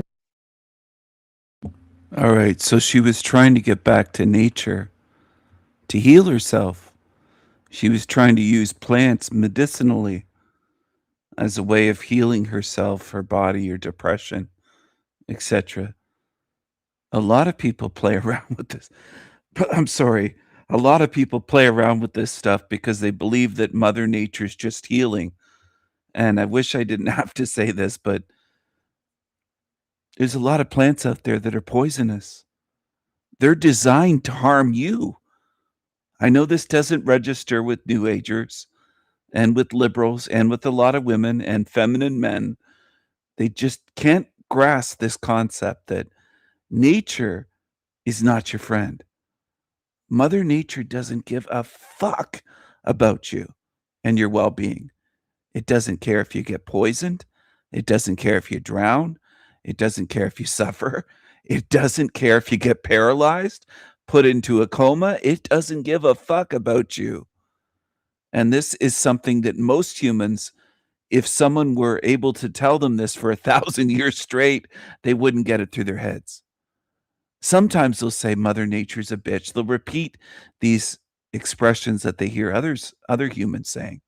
That's what you're good at. You're good at mimicking and repeating and parroting, but you're not good at thinking. Here's a water hemlock. Now, I've seen these my whole life here. Did most people, did everybody teach me about these and say, stay away from those? Nope, they didn't. They didn't, okay? I've been to lots of riverbanks in my lifetime, in various cities, in various provinces, and in the States as well, in Michigan and other states. These are all over the place. All over the place. They're in Ontario, they're in British Columbia, they're all over. And it's extremely deadly. Just a small amount of that, if you ingest it, even if it's rubbed onto something else and you don't know that it's there, is deadly. So out in nature, you're best not to play around with this stuff because you don't know what flowers, leaves, plants, herbs, or what look to be like herbs and flowers that you can eat. You better be careful. You better be careful with mushrooms. You better be careful with bark. You better be careful with everything. Okay? With everything. You better be careful with the water that you get out of a lake or a river or a spring that could be contaminated. You better be careful because nature doesn't give a fuck about you. And this is something that is so difficult to get through to humans because they just can't understand it. They think, well, that's our mother, because you hear the words Mother Nature repeated. Is it really your mother? At times I've called it monster nature. And then, of course, humans get in their feelings and say, well, you just hate nature. Yeah, that's why I've hiked so many miles in my life that I've almost worn my legs out. Because I hate it, right? See, most of you humans don't want the truth. You want to fire back at things. You don't like hearing certain things. And that's what you do. You lash out. You don't want to learn about the realm you're in. You want to defend it. Have at it. There's thousands of types of poisonous plants, flowers, nuts, seeds, berries, roots. It goes on, and mushrooms. It goes on and on. So you better be very careful out there, because not everything you pick is something that you can eat. Okay, I'm sorry. I'm sorry, but humanity, it's just most humans are just retarded. They have this idea in their heads that Mother Nature cares about you. It's so far away from the truth. You have no idea. So basically what that plant did was it's a circuitoxin that shut down my peripheral nervous system, and hemlock that was in its vicinity, and hemlocks. That's what it looks like right there. And it contains a circuitoxin. It will shut you down. They used to use this in more ancient times to poison people. It's extremely toxic to humans. Why does it exist? Because Mother Nature really cares about you, and God really cares about you. Right? Look very similar to the uneducated eye, but what happened was I harvested the angelica root, but I felt like it was contaminated with the water hemlock that was in its vicinity, and that actual concoction in the combination of angelica and hemlock placed me in a coma, and I was in the hospital for 4 days, and then I awoke from that experience. So basically what that plant did was it's a circuitoxin that shut down my peripheral nervous system. And basically what happens is from the neck down, I have no control, and it basically suffocated me to death. But during that time of losing my breathing, I remembered a practice about just laying down, and almost like in yoga and shavasana, we lay down and we feel our breath slowly entering the body. I kind of went into the space where I said, you know what, just remember that practice, remember that breath, and slow the breath down in a way that the breath, I could feel basically the substance or the essence of breath coming into my body. And when I did that, I started to lose that fear, lose that resistance to the place that I didn't want to go. And because in the mind, that place was death. So I kind of surrendered into the moment and breathing. And when I felt that breath come into the body, it's when everything started to kind of shift. And that's when I left my actual physical body. So when I left my actual physical body, I was floating on top of myself. So now for a recap, I was actually in the hospital looking at myself on the table, and I could actually see the nurses prodding my veins. So one particular nurse, actually, she was prodding my veins and she couldn't find my veins because my veins are quite small. And I could see this particular nurse and how she was handling it and how she was getting frustrated. And so when I did come back to consciousness, I could actually tell my folks that there was this nurse that was in the room that was poking and prodding me, that I could feel that maybe she didn't have an awareness of, but maybe she should like relook at how she's treating patients that are actually unconscious, because we're not actually unconscious, we're still here. And so I could describe how she looked when she came into the room, what she was doing. And so in that space, when I left my body, I was everywhere and then also here, but not in the density of the physical body. So the way in which it felt to leave the body was extreme, full peace. So once that resistance to the fear of death was diminished, that tangible feeling of like deep, nurturing peace, almost like you had the biggest hug from the most safest person in the whole world holding you. That's when I was starting to witness the reality that was happening in the 3D dimension below me happening, but I was stepped back, sort of like in a witness place, watching all that happen from that space of deep peace. So that's one layer of when I left my body. I was sort of sitting in this space where I just felt like there was nothing that I need to do. There was no thing, there was no way of being, there was nothing to think about. It was just that there was a witnessing of what was and what is. And so that was an aspect of what I believe God is. But there are many aspects to what God is, because it's such a multidimensional, multifaceted form. So there was that. And then after that experience, I went into this place where I kept rising and met myself into a place where there was like 100% darkness. So like the darkest dark hole that you could ever conceptualize. Like there was no body, there was no anything. It was just immersion in this limited space, this limitless space, and this space of complete contentment. And then when I was in this darkness, I just could feel like the vastness of everything, almost as if I was sitting in the vastness of consciousness.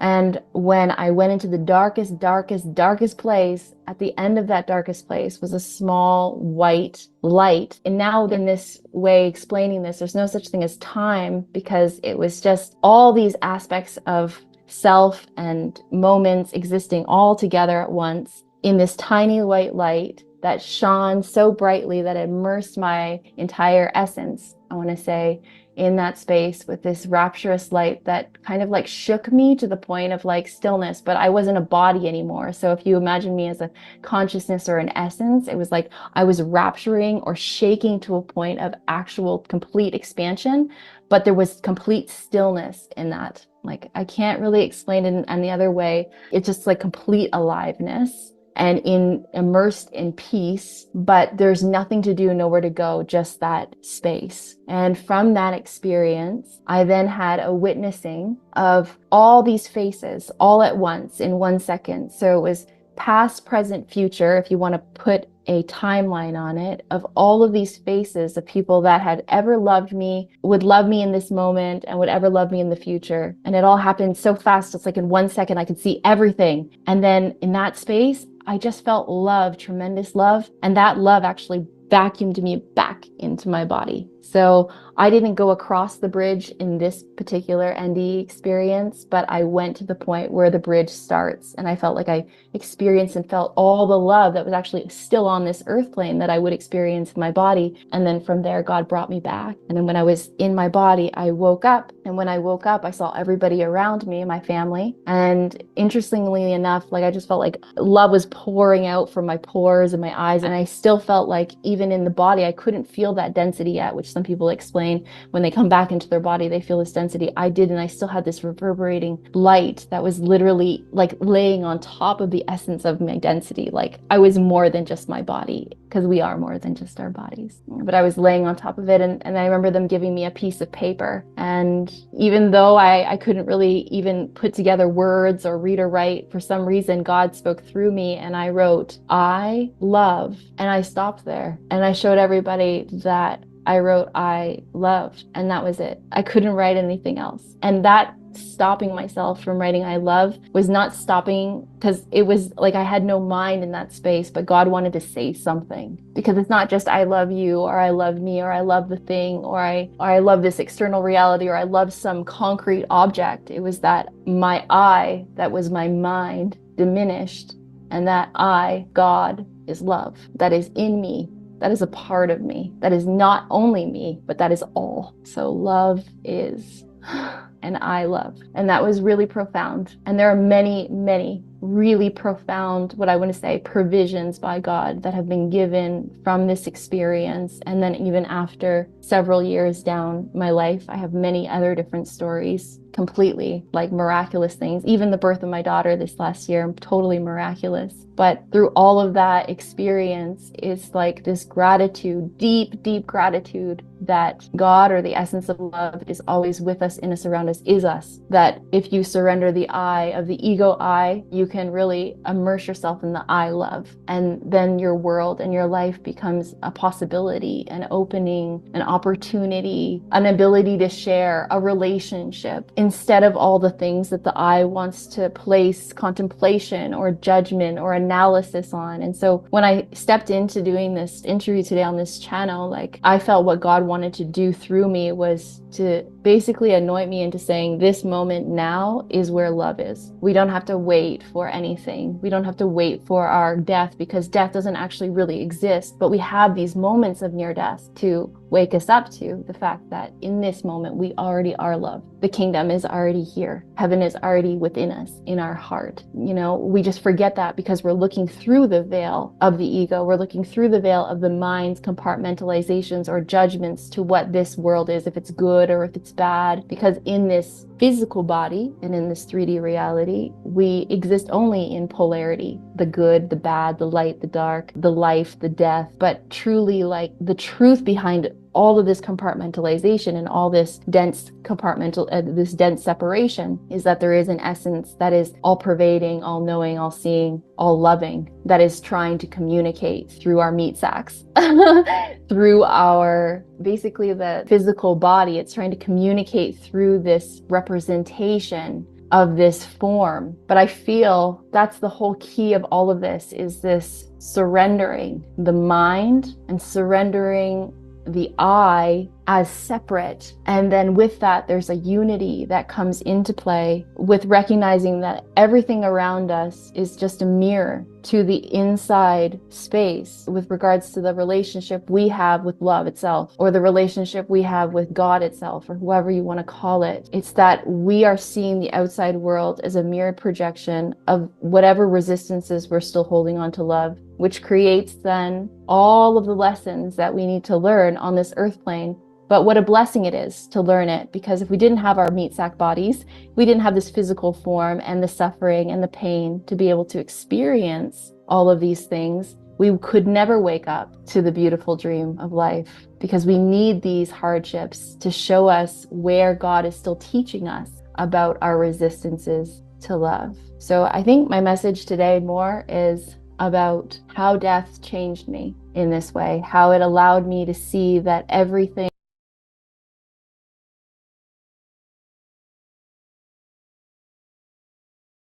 Think of any card in the deck. Great. Hold the deck. You're thinking of a card? Do I know what card you're thinking of? Your card just left the deck just now.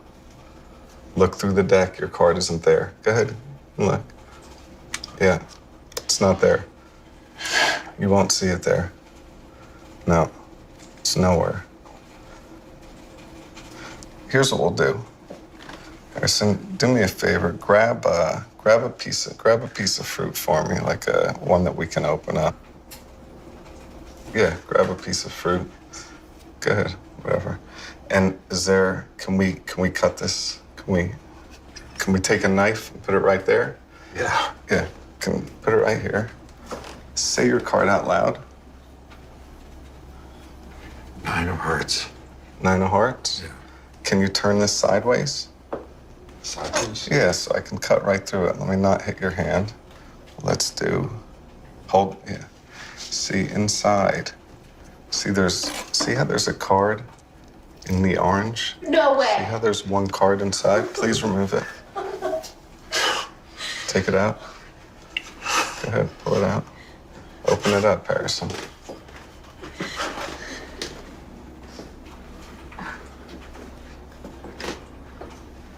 No, that's just crazy. Get the fuck out of my house. Okay. No, that's just crazy. Get the fuck out of my house. Okay. Whoa.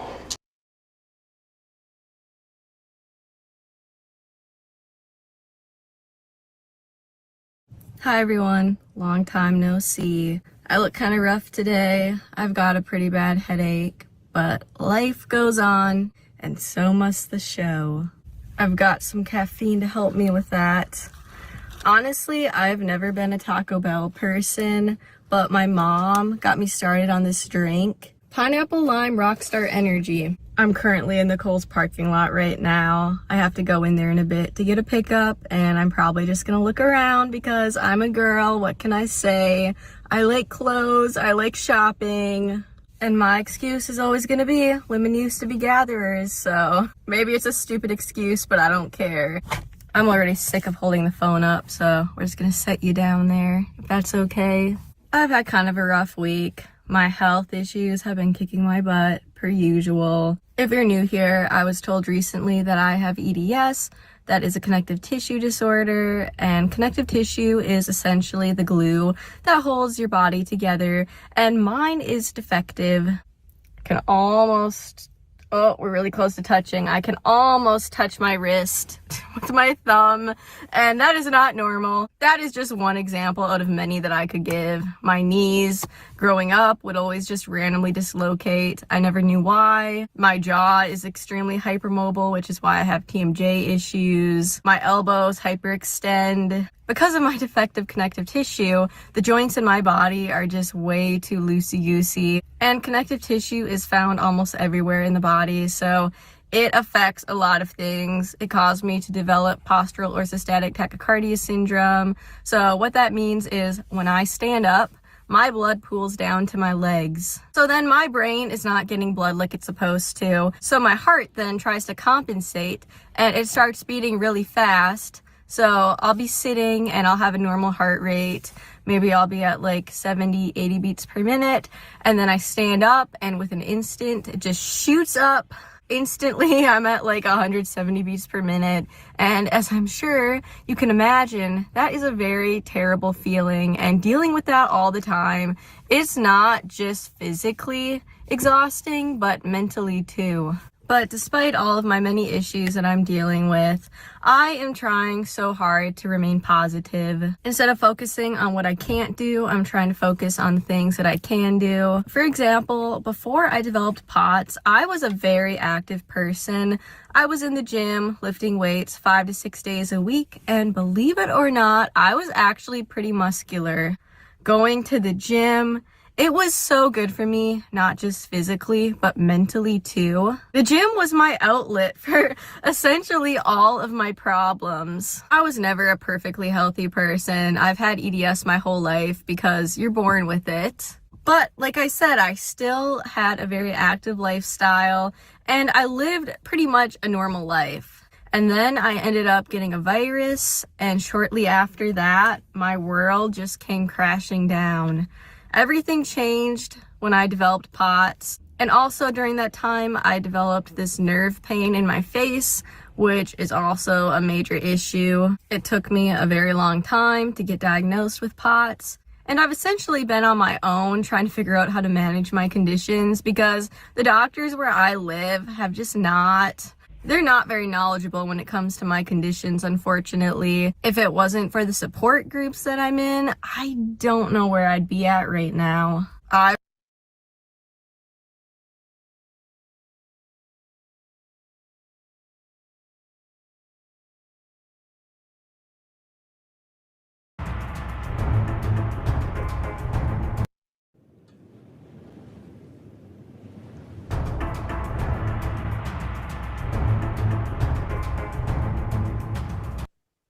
First, I'm going to show you the document on our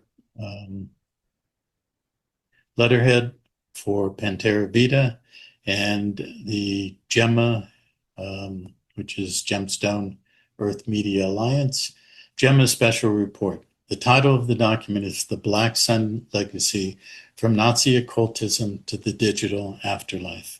At the top of the document is the link to the webpage. And this is where the original document is. As I said, it's called the Intel Drop. I'll just open this up full screen. And what we have done is copied the document or the text onto the document I just showed you for easier reading and also for the highlights that you will see that I've done on the document. And we're going to go through that. So here it is on the original page. As you can see, it doesn't have a byline, so we're presuming it's by the editorial and research team of this group on the Intel Drop. You can find it at theinteldrop.org, and the full link is on the top of the document, which will be on our page below this video. So with that, I will close this off, and we will go to the document itself. What I'm going to do is I'm going to just briefly show you the document in this PDF, and then I'm going to go to this document that I have been putting together today and now relatively complete, my notes for the intro to the Black Sun Legacy. And we're going to go through this. It's quite a bit, but every key point that I have copied onto these notes that are from my yellow highlights in the document are the key points that I want to present today and also give you some context and my input as to the importance of each item and the overall importance of the document.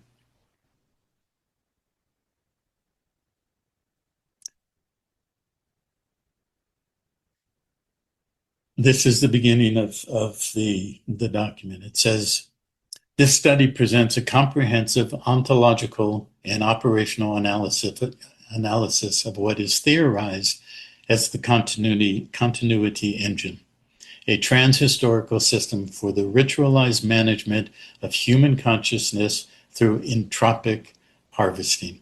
What does entropic mean? Well, entropy is a law of Newtonian physics that says all systems eventually go to more randomness and disbursement of energy.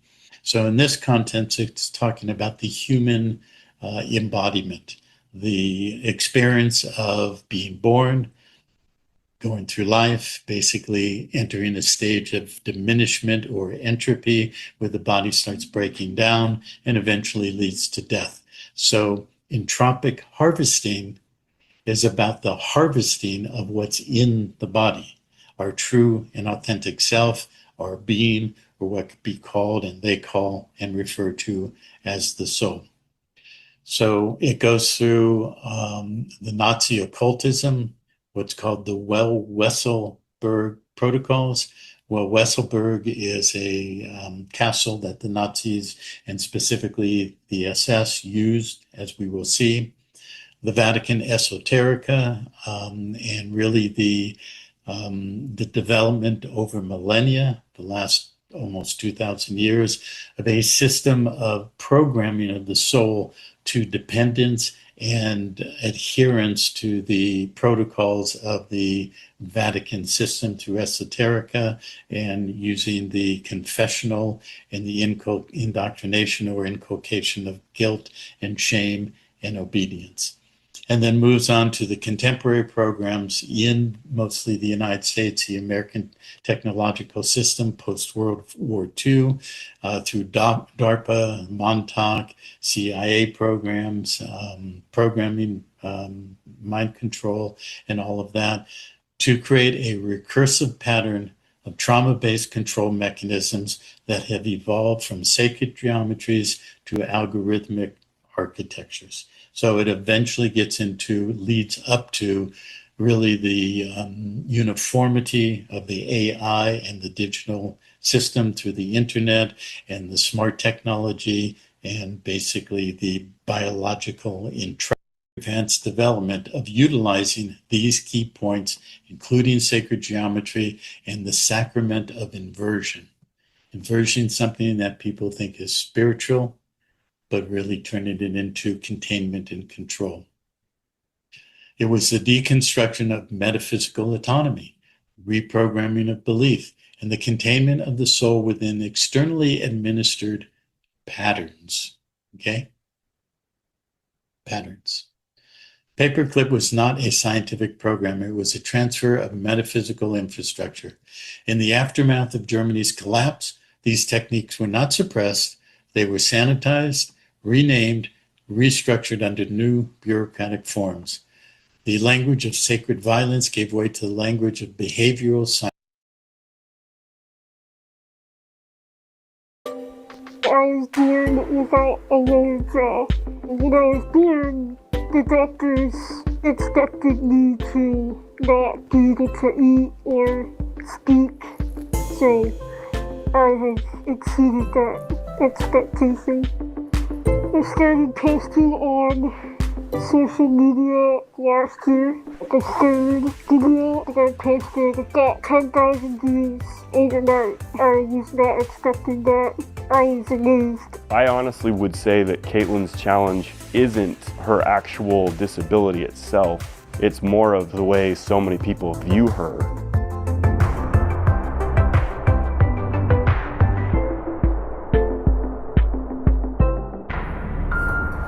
I'm Caitlin Reed, and I am 24 and studying criminal justice at Weber State University. I was born with something similar to Pyridine syndrome, which means that I have a small lower jaw and I don't have jaw joints, so it can't move. It was a surprise for my parents when I came out without a jaw.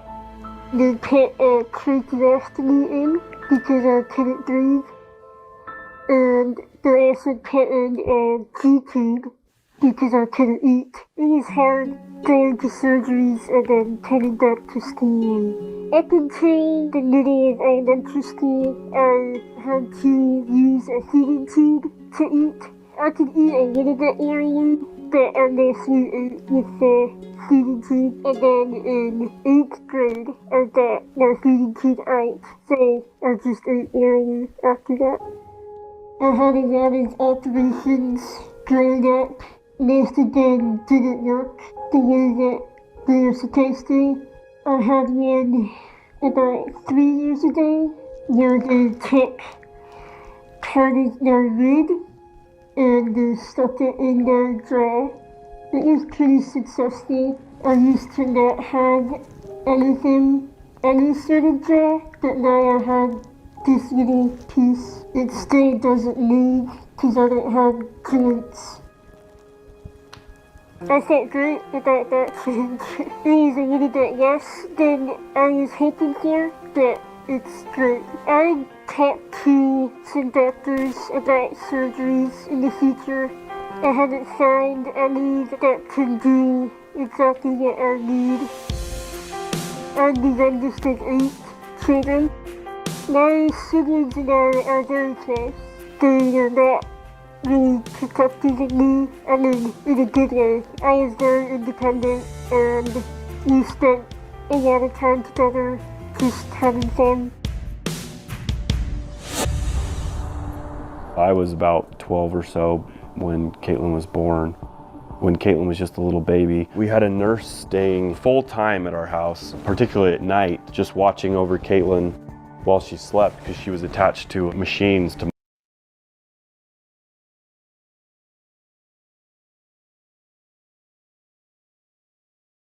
1848, upstate New York. A young woman has fallen into a coma, and she doesn't wake up for 9 days. When she returns, she speaks of another world that is both radiant and terrifying. What's even more shocking is her claim that she has been told when she will die.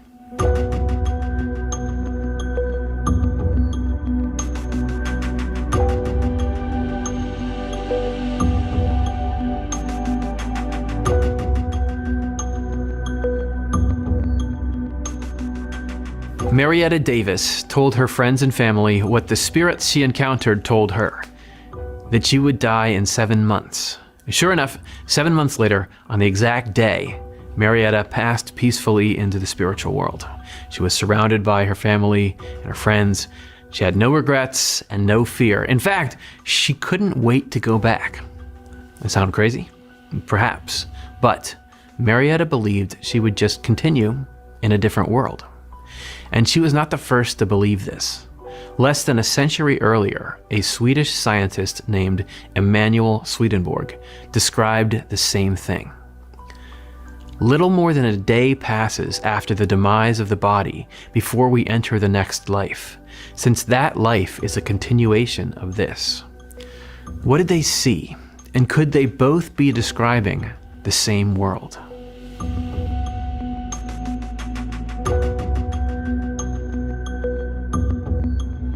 Doctors never discovered the cause of Marietta's initial coma. Her attending physician wrote that she had fallen into a state of trance, in which she remained 9 days, and from which, to awaken her, human skill seemed unavailing.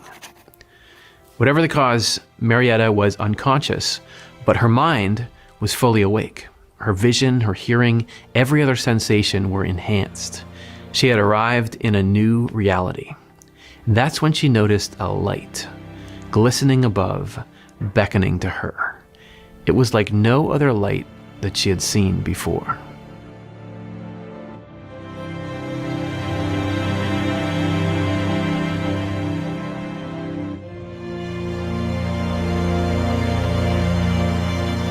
Marietta approached the light and discovered that it was the outline of a figure, what she called a glorified human being. The figure gradually became more distinct until hovering in the atmosphere before and above me was an angel, whose excellence far exceeded the fairest image of my human thought. She wore a crown made of clustered jewels.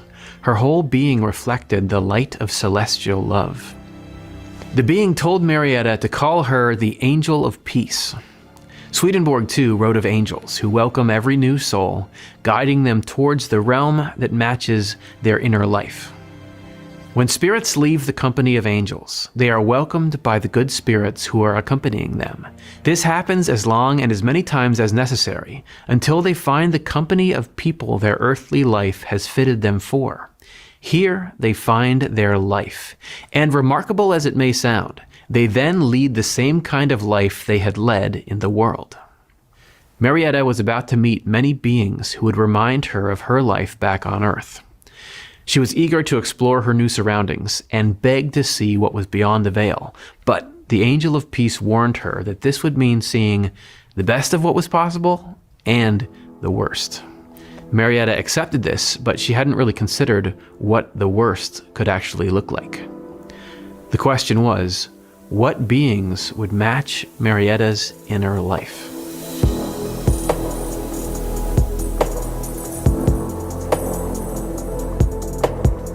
Marietta and her guide approached a glorious, radiant city. She was amazed by her surroundings. There were buildings covered in precious gemstones, pavilions of effervescent light. There's choirs of angels singing and creating music in perfect harmony. Overwhelmed by all this brilliance, Marietta felt suddenly small, like she was unworthy to stand among so much perfection. Before her stood another being, one composed of pure golden light, whose beauty, Marietta wrote, was inexpressible. She was stunned by what and who she saw. Her guide told her, "This is your Redeemer." And Marietta, in awe of the being's tenderness and love, bowed down and prayed. The Redeemer welcomed Marietta with love, and the other spirits surrounding them did the same. They spoke without words or sound, and yet she understood everything. Swedenborg recalled the same phenomenon in his accounts of speaking with angels and spirits. Their speech is not like ours, because it flows from within. All people in heaven have the same language. They all understand each other, no matter what community they come from, whether nearby or remote. This language is not learned, but is innate. It flows from their very affection and thought. Some of the spirits who greet Marietta were friends from her life. She was astounded by their beauty. They were themselves, and yet remarkable, radiant, and lovely beyond what she had ever seen. She could hardly describe what she saw, so different from people on Earth. I can only give feeble utterance to my conceptions of their nature by saying they appeared all mind, all light, all glory, all adoration, all love supremely pure, all peace and calm serenity, all united in sublime employ, all expression of heavenly unfolding joy. Swedenborg saw the same thing and wrote that the beauty of angels reflects the love they have within. The whole angel, especially the face, is charity, which is both clearly presented to view and clearly perceived. To see the form is to see inexpressible beauty that touches the deepest living reaches of the mind, filling them with charity. Those who have lived a life marked by the faith that comes of charity become these visible forms. My name is Lee Papa, and I am a near-death experiencer.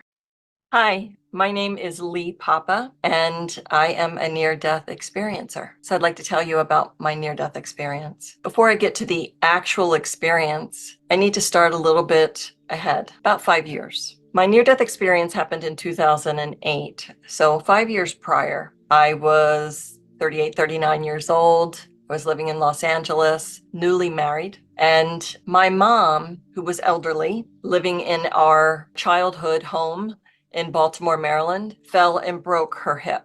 My dad had passed some years prior, and I would say she wasn't thriving. So my new husband and I decided to make a change and bring her into our home to have a new chapter for her where she would thrive. Los Angeles was too expensive for us to do that at the time.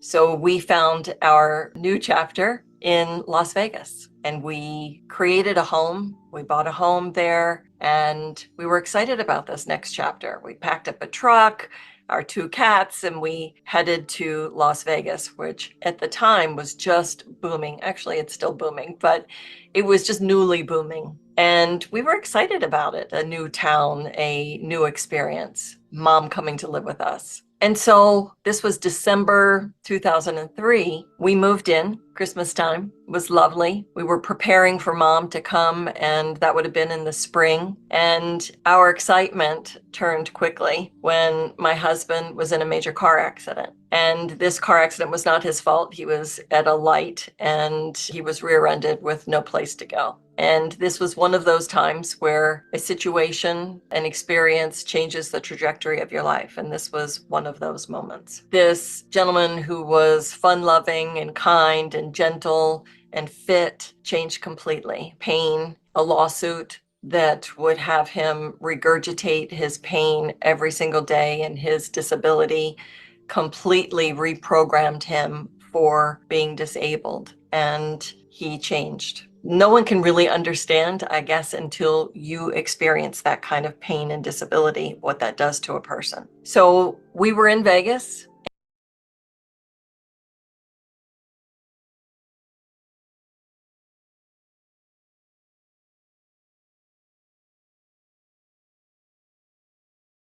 Hi there everybody, it's me again. It's been a little while since I've done a video, and well, I felt like doing a video today, but at the same time I don't feel like doing a video,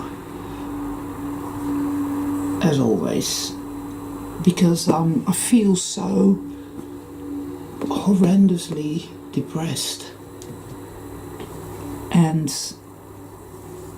it's like that horrible doom-laden sense of just despair. And this all started for real like 4.5 months ago, you know, is when this started.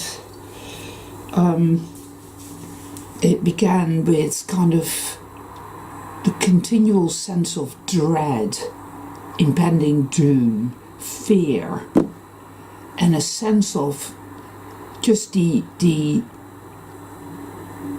how can I say, oh, okay, right, here, let me take this off, because it's, you know, it's either fucking freezing cold or boiling hot nowadays. There's no in between. I guess this video, I mean, a lot of my videos, right, I talk about what I feel, I talk about what I go through, and sort of whatever, right, but I always feel like I have to pretend I'm better than I am, or whatever, because we live in a fucking world where people are unkind. A lot of people are really unkind. If you are used to introspecting and actually observing your own mind and emotions, you will find that there's a shitload of very unkind detritus floating about in your head, which isn't really yours. It's all programming, it's behavioral programming. Bear with me a minute.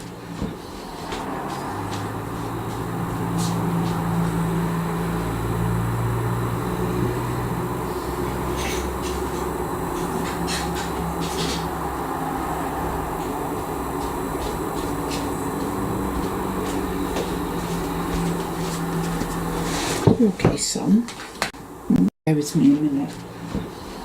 I go through,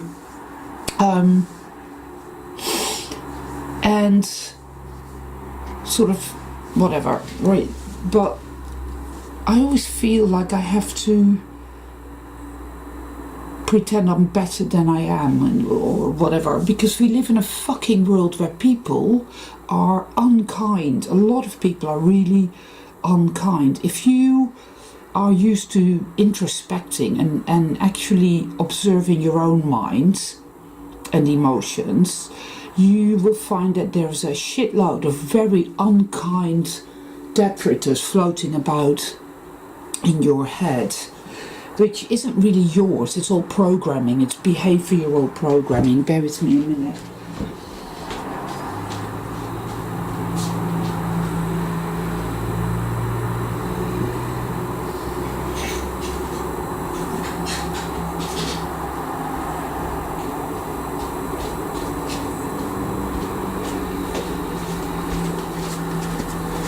Okay, son.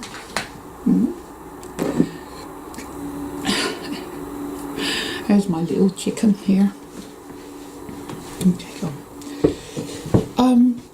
You know, I've noticed over the last, especially since the PSYOP, yeah, that COV PSYOP, things have deteriorated in this simulation, right? Big time, in a big way.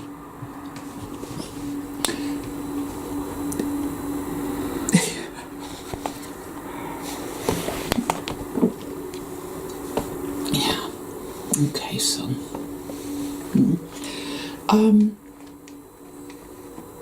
Things have this is now blatantly obvious, right? Sorry, son, but it's an empire of dirt and decay. It's an empire of misery. Oh man, where do I even start? You know, awakening. Well, I don't even like that word, awakening, but okay. Uncomatosing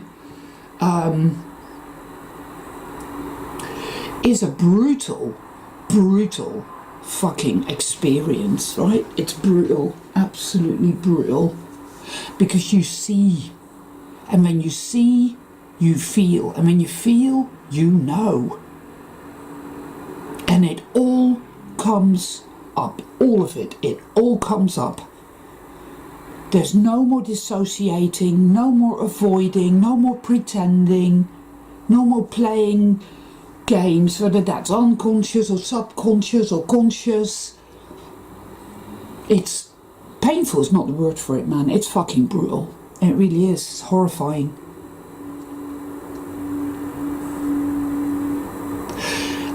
The amount of YouTube videos that are clearly AI, it's artificial intelligence, these are not real people. The amount of videos done by these so-called people saying, oh, everybody's evil, everybody's bad, oh, you're better off alone, we should all be alone, we should all be alone. They want us to hate each other. They want us to hate ourselves. Judge, deride, look down on, look up to. Everything is manipulated and distorted and poisoned, because the more negatively minded people, beings, whatever, I can say, well, that's because evil's won, but that isn't it. I still feel like that's not it. Bear with me a minute. Sorry guys, but that's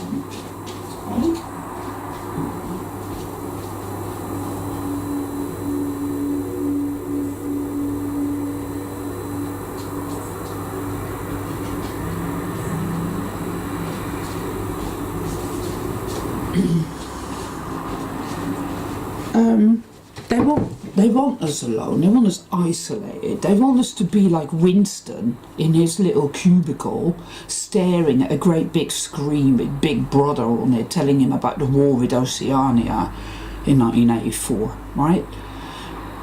And you get that indelible feel of this massive black toxic jackpot stamping on all our faces, on nature, on the animals. You get it, you know. It's like I joined this local sort of gym. It's like a small gym in a hotel, because they were doing a special deal, and I like saunas, right? So I do 2 to 3 saunas every week, because it's very good for detoxing. At least it is for me. Which is interesting, because I joined them because they had a special deal. because I used to go there every now and then to have a sauna, but it was quite expensive. So I did this thing where I paid them a lot less money and whatever, can have as many saunas as I like. And the minute I do that, everywhere it shows up on the BBC how saunas are really bad for you. And then I went to see an osteopath, and he went on about, oh, there's this sauna and it's called the Somewhere Sauna and it's really amazing. And he was showing me all these photos of these really rogue motherfuckers with Christmas hats in this really tiny wood burn sauna, all cramped in like sardines in a tin and all happy, which I thought, oh my God. You know, I'd rather shoot myself in the head, thanks. It was weird, like how some sort of notion shows up in your mind, right? And then, or you think about something, obviously, often not consciously at all. It's like something pops up in your head, or you're looking for something that you want or need, and it shows up in all these weird twisted forms on the external plane. I know this is a simulation. I know this now more than I've ever known it. And there was a video by Mr. MBB333, which I will post in the Dropbox below this video. I will post it below this video. See a link there. About it's the disappearing fox. A fox that literally is in somebody's garden and then goes into a fence and whoosh, vanish. Vamonos. So all kinds of weird shit going on.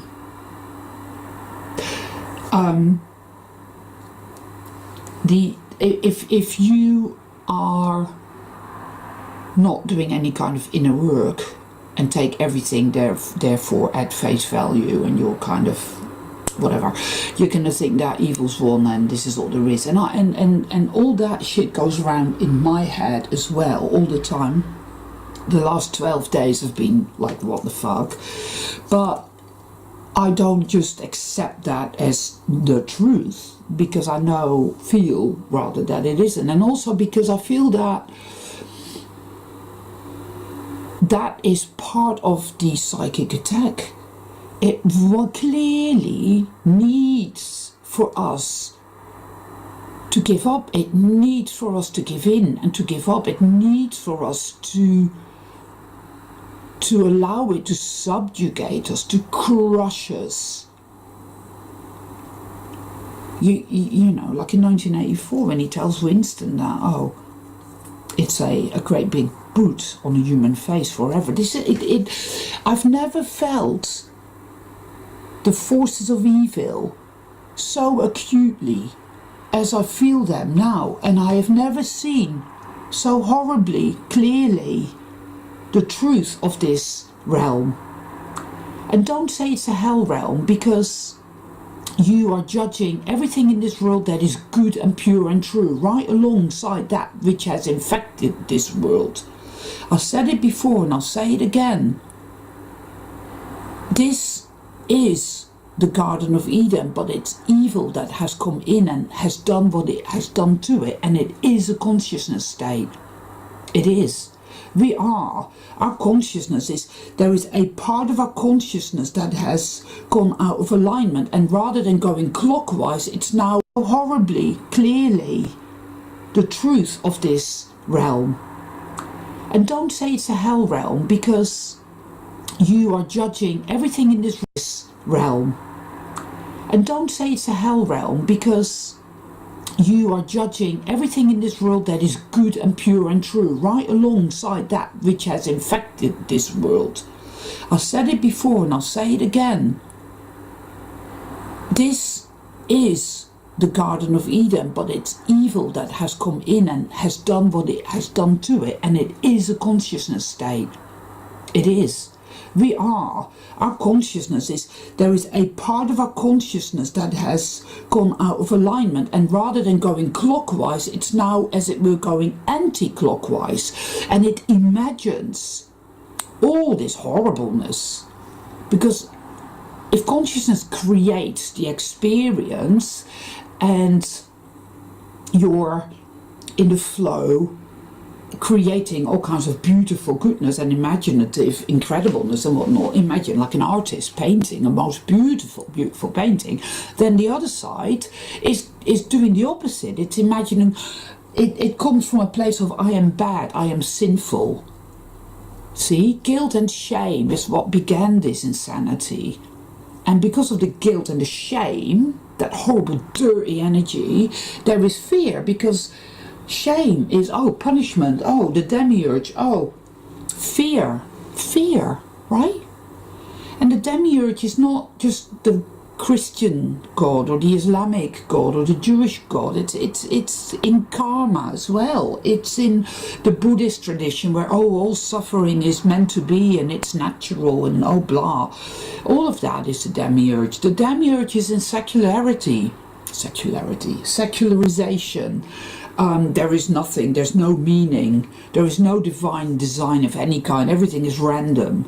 That's clearly not the case. Even in this simulation we have the Fibonacci sequence, which proves that there is an order of a kind, albeit a repeating on a loop. Right, that's it. I feel in the part of me that tunes in the part of me that feels the light of love, I feel that this is the final reckoning. I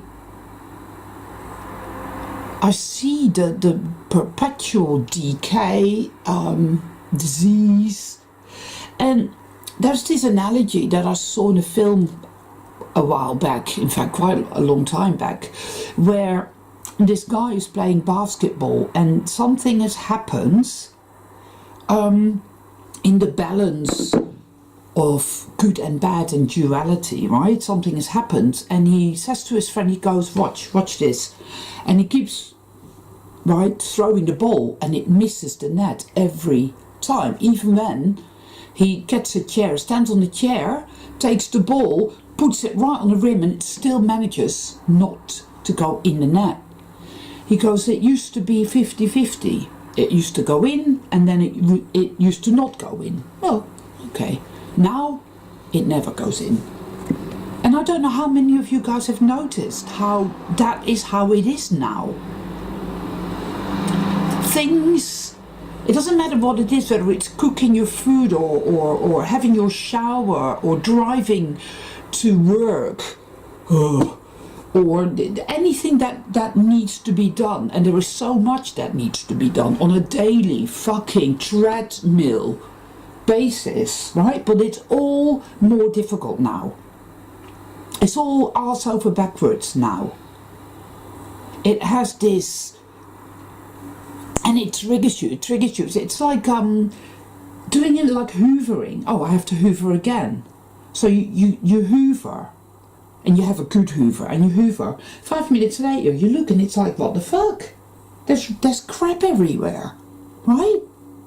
It's like you do the dishes, right? You mop up all the water, everything is nice and clean and tidy. Half an hour later, you go in the kitchen to make yourself a cup of tea, and it's like there's water everywhere. You think, what the fuck, right? Little accidents, little mishaps. Right? There is the weird weather which goes from extreme cold to there was black ice all over the roads, and the car went skidding and it was really scary. I nearly had an accident. To it being so mild that you don't even need the heating on, right? Or the cost of living, so-called, getting worse and worse and higher and more insane and bizarre, to where they're having to, well, no, they're not having to actually, they're using sort of like metal meshes to lock food down so that people won't, you know. I call that urban hunting and gathering, by the way, right? Because at the end of the day, it's all theft. There is no such thing as ownership. Ownership is a nefarious, demonic thing. Everything that is, whether that's land, whether that's food, whether that anything, it doesn't matter what it is. Ownership is an illusion. Ownership is evil. Money, having to earn money to pay for what you need, and if you don't have that money, the amount of people that have suffered terribly or have died because they didn't have money, right? Money is murder. The Native American people knew this. Makaeta. It is bad. It fucking well is. They could see this, you see. They knew. It's like the Aboriginal people of Australia. They know all that as well. They know it to their detriment. They know it very, very well. They call this the dreaming, by the way. They know this ain't real. They know that. But when it comes to us people of the West, they have taken away, they killed our druids. They took away our heritage, you know. And whatever these idiots proclaiming to be pagans talk about now is just complete nonsense. It's egotistical, arrogant, self-delusion. That is not what it is or what it was, and what it was is not what it was, because everything continuously changing, you know, it changes. I mean, the so-called Mandela effect is inherent in this realm. It's what the fall is. It keeps going from bad to worse, to worse, to worse, to worse, to worse, because that blackness, that distortion, that belief in sinfulness and punishment has to come to an end. It has to end here. It has to fucking end. It's wreaking absolute havoc.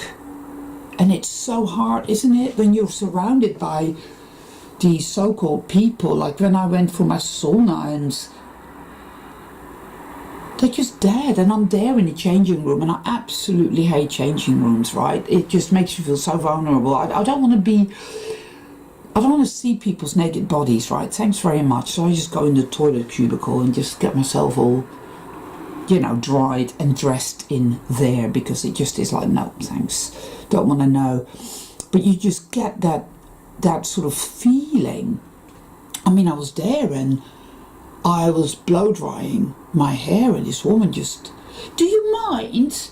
And I'm like, you're nowhere near me. What the fuck is that about? And then on the way out, there was a guy who gave me a dirty look on the stairs down, and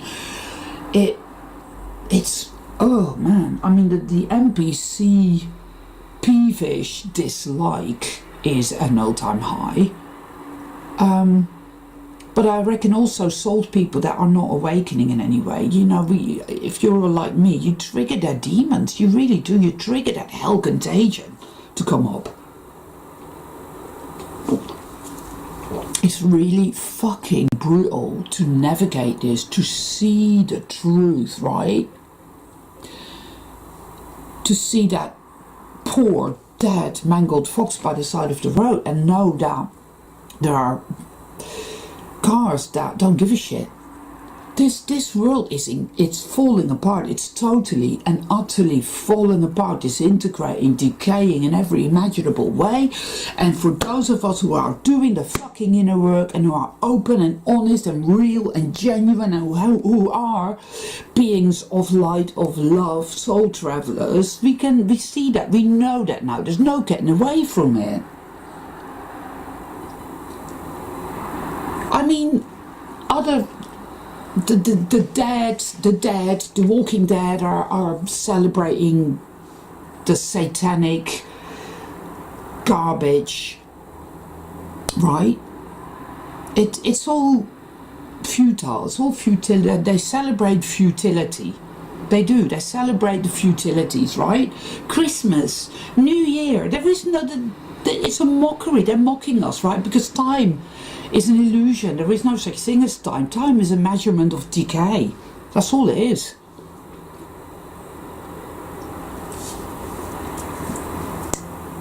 And that massive push that you can see now everywhere and that you can feel, it's intrinsic, it's inherent. If you tune in, you can feel it. It wants derision. It wants it needs to stoke the fires of hatred, judgment. It wants people to be horrible to each other.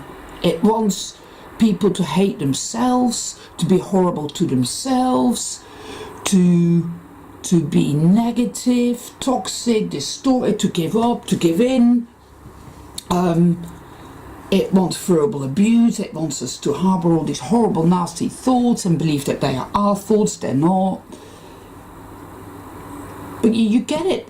You know, just be present of your own mind and you'll see these horrible, nasty thoughts.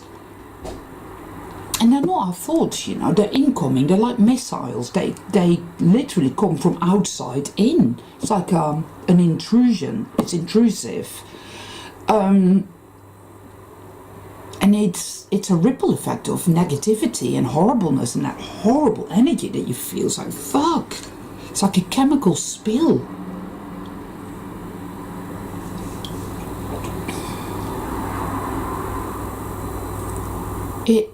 That hell contagion is really coming up and out. It's coming up and out, and people's behavior is, admittedly, it isn't good. It's not nice at all. You know, anyone who's got, well, it just isn't. It's bad. It's difficult. It's very difficult to deal with this shit. It's incredibly hard. It's brutal. Where you know that you are a good, kind, genuine soul, but you get a shitload of abuse. It's like you do a video because, like, here, this is my little YouTube channel, you know? And instead of people feeling some goodwill towards you on account of resonating with your videos and feeling a sense of connection and a sense of a bit of support as well, because when you hear somebody else's story and you know that you're not the only one going through this, it's helpful. But you get these comments and you think to yourself, why would you know what I mean? Obviously I block and delete because I can't be doing with that. But what I'm finding is coming up a lot is what I call the inner parent. See, we learn to treat ourselves the way that we were treated as children. That's like an installation, you know, like with a computer, you know, you have a computer thing installed, whatever, or you take an app on your phone or whatever, I don't know, it's a bit like that. So if you were brutalized as a child, and so many of us soul travelers were, you were manipulated, you were gaslit, you were scapegoated,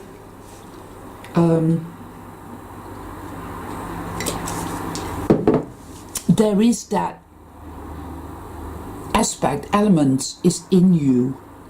It's there. You may, in fact, you won't have been aware of that, because all that type of energy is mostly operating on a subconscious level or an unconscious level, right? But its nefarious influence is very, very real, and often when it's unconscious and subconscious, it's projected outwards, right? So if you're looking at the world outside of you, other people, judging them really harshly and just being horrible and nasty and mean, it's probably because that is what is happening in you, toward you. You feel that way toward yourself, you see. And being in an avoidance state, you project that outward. And I find that this is the case for a lot of people. people, and when I say people, I always mean souled beings, and I know that the word people is, to all intents and purposes, a derogatory term. I do know that, but it's just easier for me to use that word for the time being. Soul travelers, you know, whatever. We've been brutalized, even when you had a relatively easy, and I mean with massive inverted commas, childhood. It won't have been perfect at all, and you're still in a world which is imprisoned in a system which is purely evil and is brutalizing the fuck out of us all.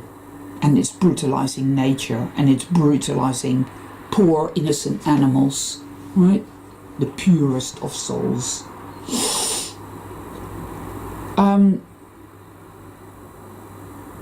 You know, you've heard that state, the nanny state, that whole risk assessment and health and safety garbage that was going around in the 90s, and then the political correctness that was going around in the late 90s and the early 2000s, and ta-da, here we are, and the wokery. It's like that sauna and the osteopath guy. And I don't normally see him, I don't like him, he has bad energy, and I think he's an NPC. When I say he has bad energy, I think what I mean to say is that he has no energy. So, it's kind of oxymoron. But yeah, that photo, and this is us in the sauna, and they're like squeezed in with Christmas hats and all these other people, and then this is us in the plunge pool with their Christmas hats on, right? And it made me feel physically sick.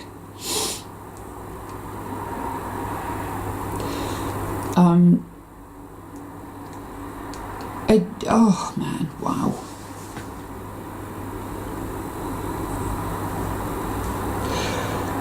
Just the rate of decay and the disease, I mean the predictive programming as well, right? It's at an all-time high. I've never known anything like it. Tidal wave of predictive programming. This flu insanity. It's just not, it is not, but they want it to be. So they say, every millions, billions are dying of the flu, like, you know. And, I don't know, man. It's just ever since the PSYOP, everything has started to fall apart. You get the airplane ear thing, where, you know, when you go on a plane, your ears go, yeah? And then again, you have to go, and then they go pop. I get this a lot. My friend gets it all the time.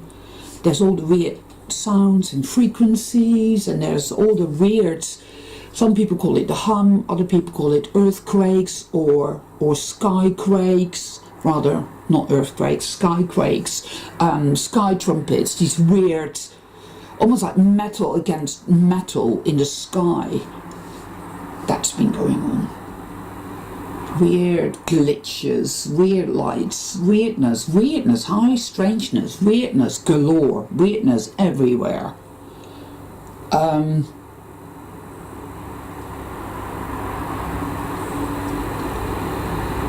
It's a pervading overall sense of doom.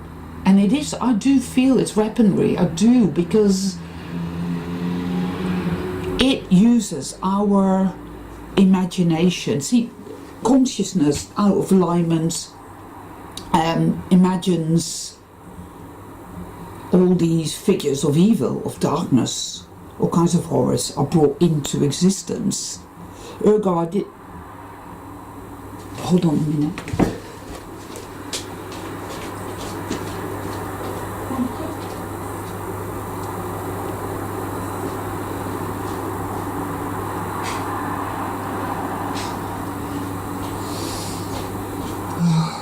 You know, where was I?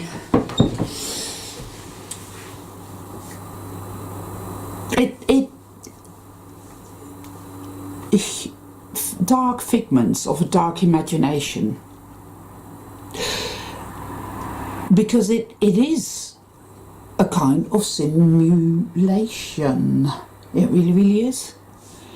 And like in that Voyager episode called The Thaw, I think it's season 2, episode 22. I think that we truly are the creators of this, but it's become so convoluted and so crazy that we feel so powerless, and we feel so worthless, and we feel so brutalized, and we feel so broken. Well, not maybe some of you don't feel that way, but I feel that way, and I'm not going to lie about it, and I'm not going to pretend that it's anything other than what it is here for me, because that is how I feel. That is how I fucking feel. I feel like I have been brutalized to the very core of my fucking soul. And I am out there when I have to be, and I see the dirt and the decay and the fucking squalor and the mayhem, and I see the obstructionism, I see the blocking, I feel the weird, empty people. I feel the people that I know full well are sold, because I get emotional energy from them, but it ain't good energy. It is energy of hatred, it's energy of rage, it's energy of terrible grief and abject fear, terror, confusion, chaos, torment. You know, when we talk about hell, we talk about souls in torment. We're in hell now, because it is the rising of the hell contagion. This is what I call that consciousness sickness. I call it the hell contagion. Everything is made up of belief, right? I'm beginning to read a book by John Keel, The Mothman Prophecy. So I've read it before, but I'm revisiting it. And it's interesting how he begins the book by pointing out that, and John Keel, as well as Jacques Vallée, as well as various other interesting people, never believed in the alien from outer space thing, right? Because they know full well that the phenomenon is not concurrent with that. It doesn't fit the picture. The phenomenon changes according to what you believe. If you believe that the devil has come knocking on your door and asked to use your phone, then that is what you will get. If you believe in aliens from outer space, you will get that. It behaves according to, in a vague but very real sense, according to what we believe. And what we believe for the most part, has been heavily infused with trauma. The brutalization that I'm talking about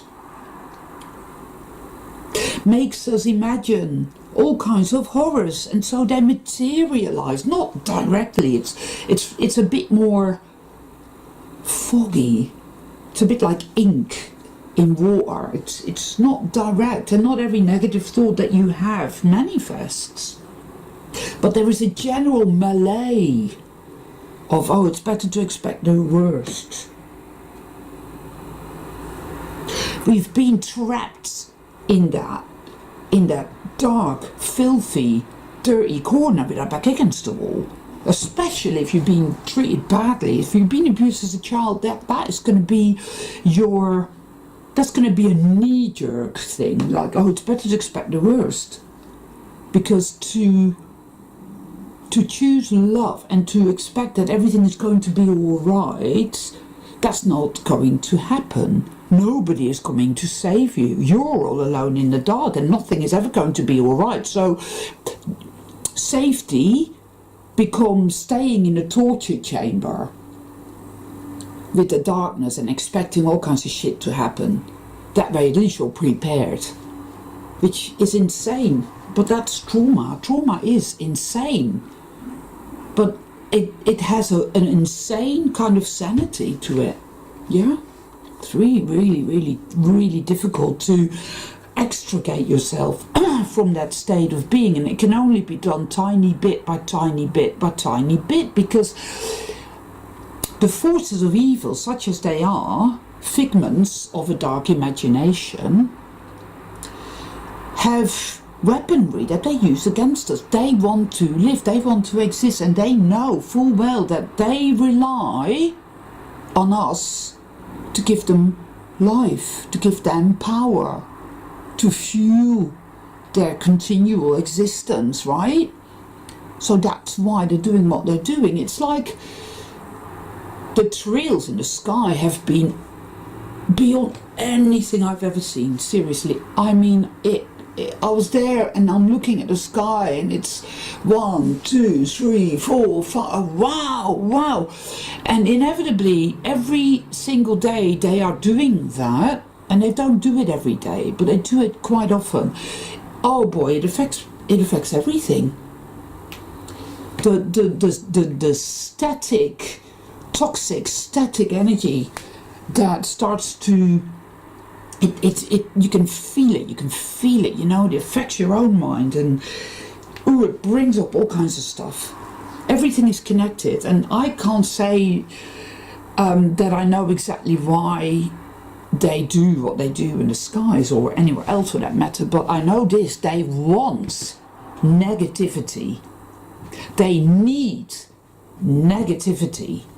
They need it more than they've ever needed it before, because it's their food, it gives them life, it perpetuates their existence.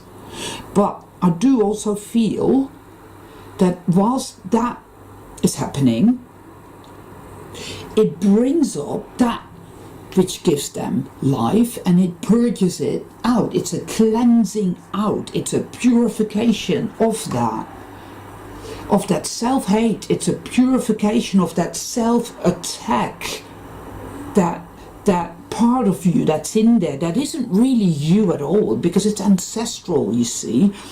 You were brutalized by your parents. Your parents were brutalized by their parents. Their parents were brutalized by their parents, and not just by parents, but by siblings, aunties and uncles. They were brutalized by the world around them.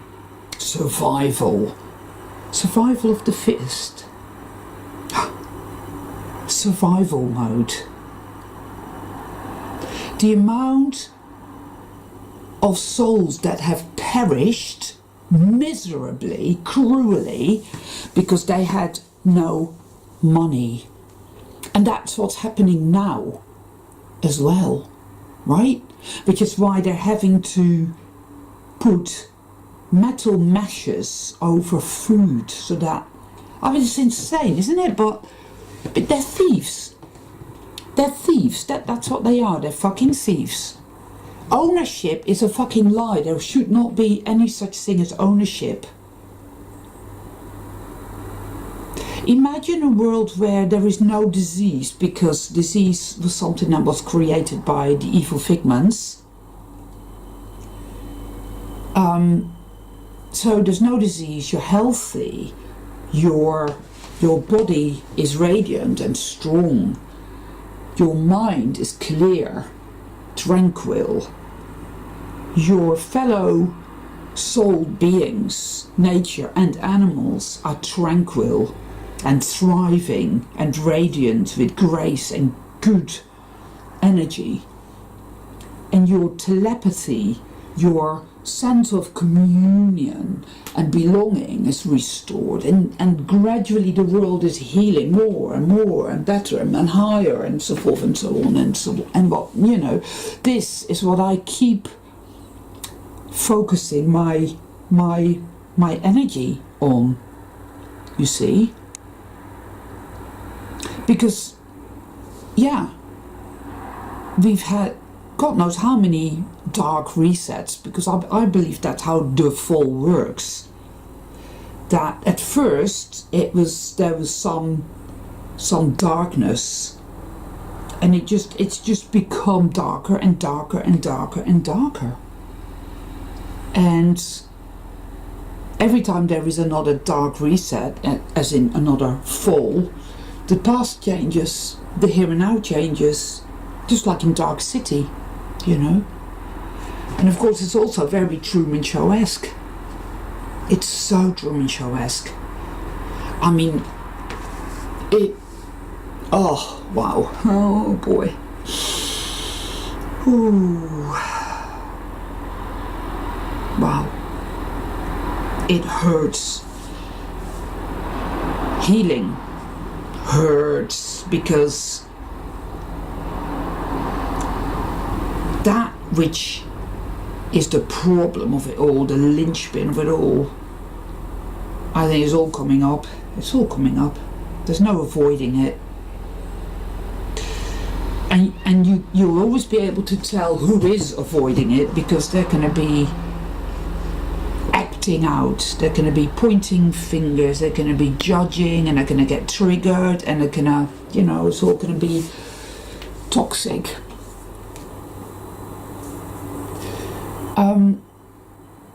And it's really difficult. I used to get triggered all the time. I still get triggered now. I get triggered when I'm trying to get fucking dressed and it just becomes a massive ordeal, and it really, really triggers me. Or when I try and do the hoovering and 5 minutes later it's as if I've not hoovered for, I don't know, 10 years, and it's like, that really fucking triggers me, and then I want to scream my lungs out, and so I do. I get a cushion and I scream and I scream and I scream. Because of course you can't just stand there and scream and scream and scream. Well, you could do, but your neighbours would probably call the police, because we all live on top of and next to each other. See, they've done that on purpose, because that way you're surrounded by others, some sold, some not, all harbingers of the hell contagion, all toxically against each other now, more than ever before. Right, because back in the 70s, I remember the 70s, the 80s, even the 90s, there was a lot of goodwill amongst people, you know. Christmas time used to then have a sense of meaning. It had a sense of warm energy, of, oh, let's get together. It wasn't about what can I get in terms of stuff and bling, meaningless garbage. It still had actual meaning on a soul level, but all that's fucking gone. I've noticed no Christmas decorations of any kind this year, none. Brilliant. I'm all for that. Because it's time to stop pretending. It's time to see it for what it is. Right? And I did a video many years ago, you know. The Rabbit Hole Has No Stairs, where I talk about exactly what is happening now. Everything that helps us to dissociate has slowly but surely been taken away, it's gone. This is why a lot of people are waking up. They are waking up. And there's a hell of a lot that are not waking up.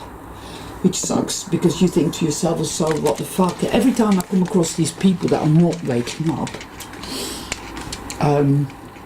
hold on a minute, I'm just going to get another light.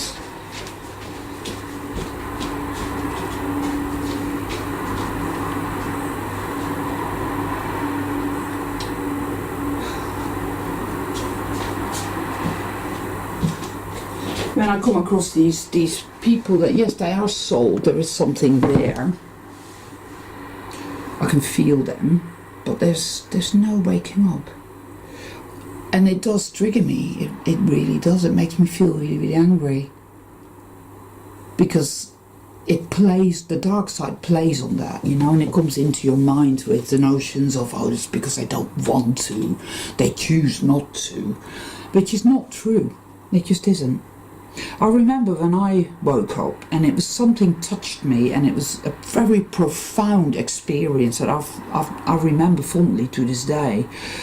I'm not saying that it was something outside of me, but it was a higher self type thing, where it went click, time to wake up, right?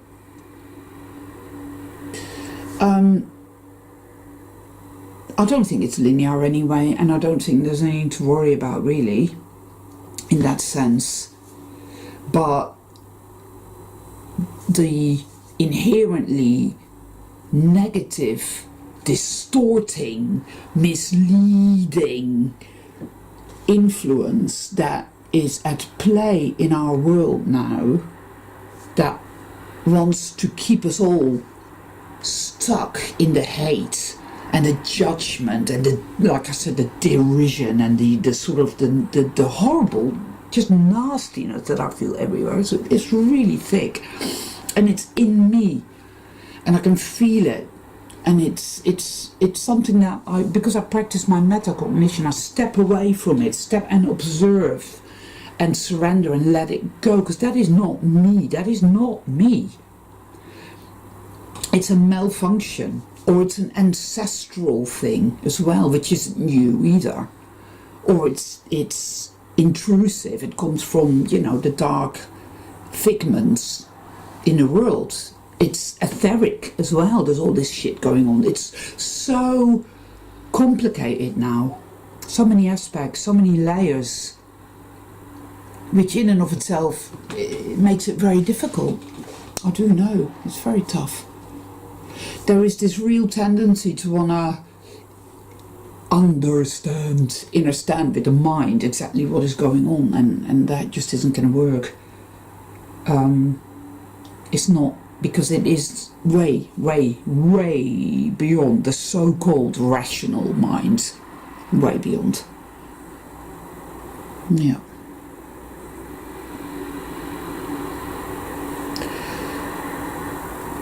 And so, yeah, I thought, okay, so despite feeling so heavy and terrified, like I'm staring into the abyss. It wants you to think that way. It wants you to think that, oh, here you are, you're looking at your future and all you can see is doom. Because evil's won, and we're gonna really go to town. And it's that perpetual sense of threat. You're threatened. That perpetual sense of there is no safety of any kind, there's no goodness left of any kind, there's no love, there's no goodness, there's no light, there's nothing. And oh, look at her and look at him and ooh, look at that and ooh, and instead of fostering goodwill, fostering a bit of appreciation, a bit of gratitude, a bit of compassion, a bit of empathy, no.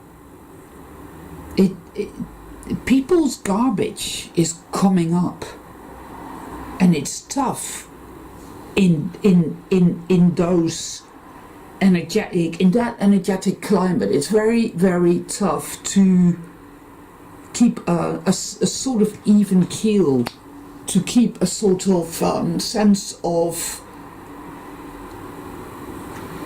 well, almost like of free will, of the ability to, despite everything, choose love. I mean, I had this experience yesterday where I felt acutely suicidally depressed, so bad,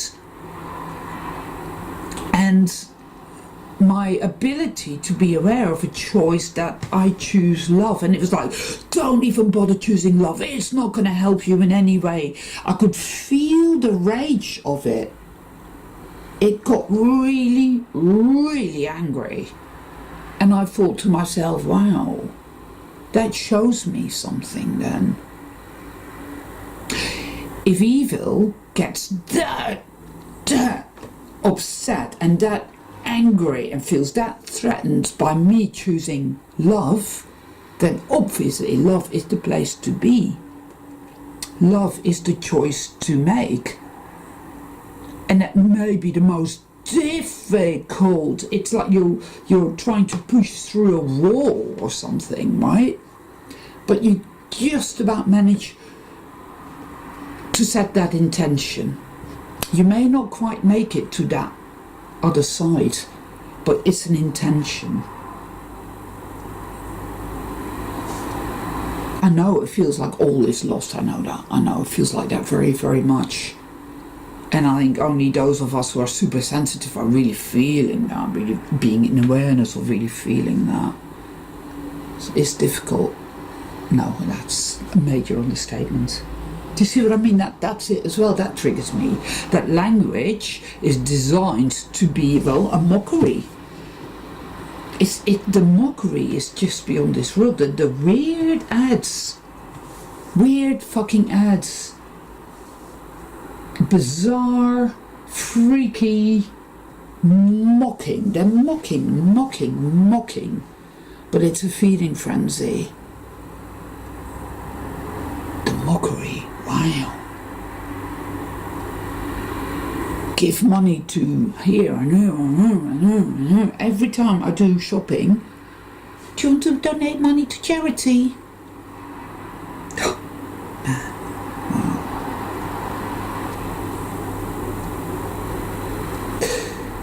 Have you noticed how when you buy a t-shirt it's shorter now and the sleeves are shorter? Have you noticed how the sponges that you use to do dishes with are really bad quality? Have you noticed how the shampoo that you buy doesn't lather properly anymore?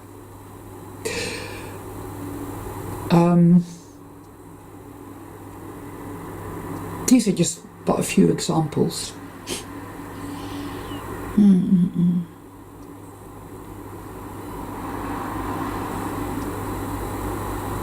It's get to see a doctor now, and this is really difficult for elderly people or people who are really unwell, often enough, meaning for me when I'm feeling particularly unwell on any given day. In order to see a doctor, you can't phone, you have to go online and you have to fill out this really long-winded, convoluted online form, right? And you go through it all, and then it'll show up, system error 502. So then you end up having to call them anyway. You are caller number 58 in the queue. Press 1 if you want to call back. So then you press 1. I call you back 2 hours later. Oh, all the appointments today are gone. Right? Then you explain to them what's going on, and you expect them to say, God, I'm really sorry, I know the system is shit. But no, cold. Yes, well, I'm sorry, but you're going to have to try again tomorrow. Right. Brutal, like I said, brutal. Very manoeuvred and choreographed now in such a way as to make everything incredibly physically, mentally, emotionally tortuous and painful, because it brings up all that hell contagion. My fucking God, you feel like you're going crazy, you feel like you're going insane often enough, right? Crazy making. It's crazy making. Crazy making. A friend of mine, he was looking for some moleskin trousers, and now he's being bombarded by all these different companies selling this type of clothing, right? And the ads are just like, what the fuck? Like,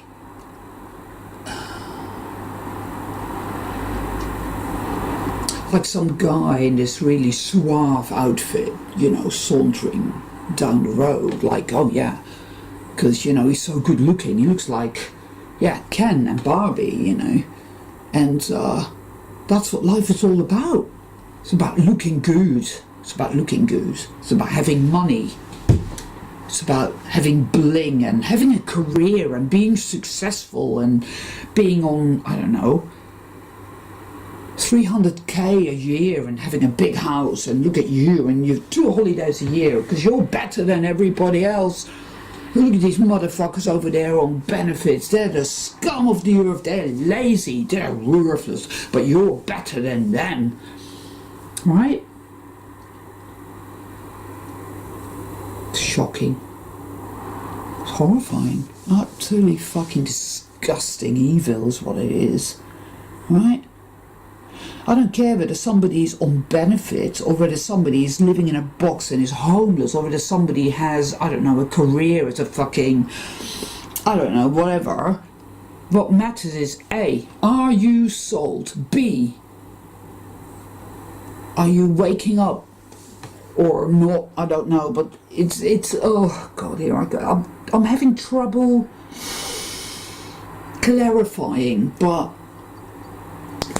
the only thing that matters, first and foremost for me, is are you sold, yes or no? If you're not sold, never mind, okay? I won't harbour resentment or hatred towards NPCs because there's nothing I can do about it. I can feel that weird, peevish dislike energy I get of them. Okay, fine, fair enough, no worries, whatever. It's tumbleweeds, right? But it's sold people who, believe me, are way more problematic because they have a shitload of emotional energy. They have all that hell contagion. They're really fucking traumatized. They may not know they're traumatized. They may not be waking up.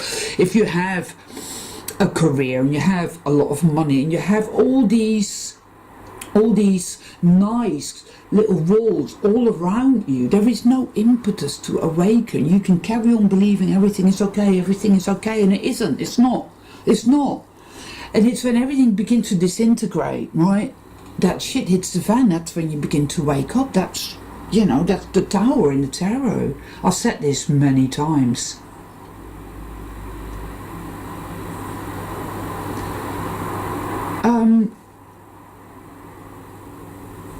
That's why these times, inverted commas, you see, are a massive impetus now.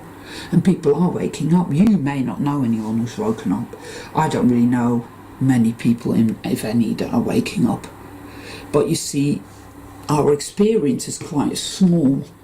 It's what does it feel like? And the amount of bits here and bits there, and you put your finger to the pulse and you can feel it anyway. It's a ripple effect. It's like the sea of consciousness is waking up because it's clear and it's obvious. It's a piece of evil, filthy garbage that has insinuated itself into this place, and it's not about leaving here and going somewhere else at all.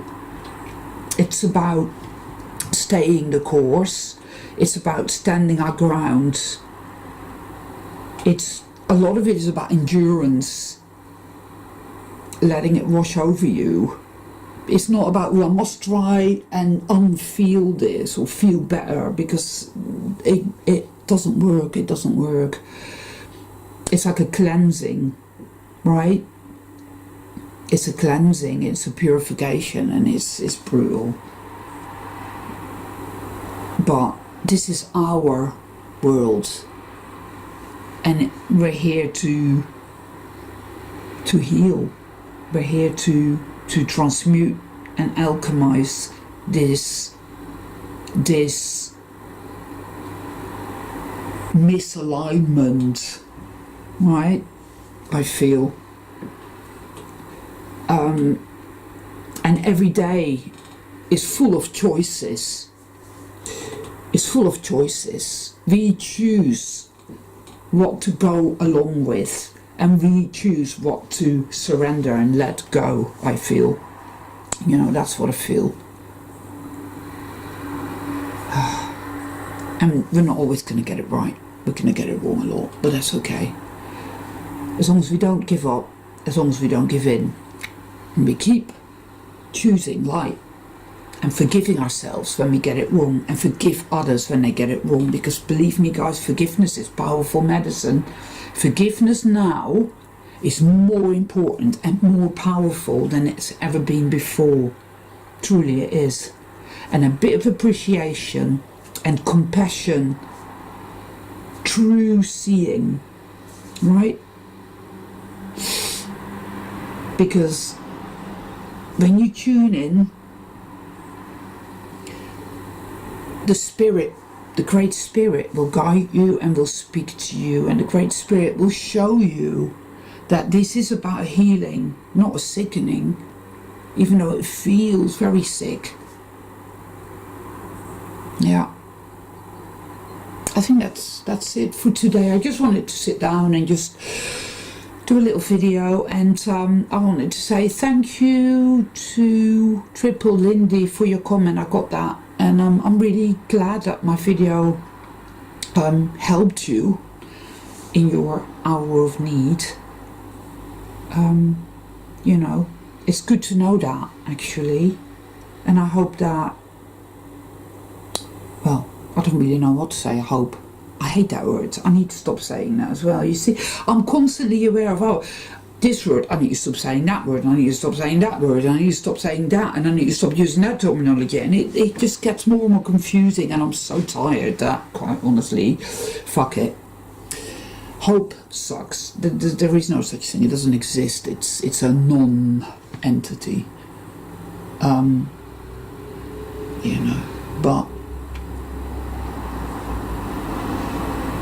suffice to say that I'm grateful for comments of people telling me that my videos are important to them, right?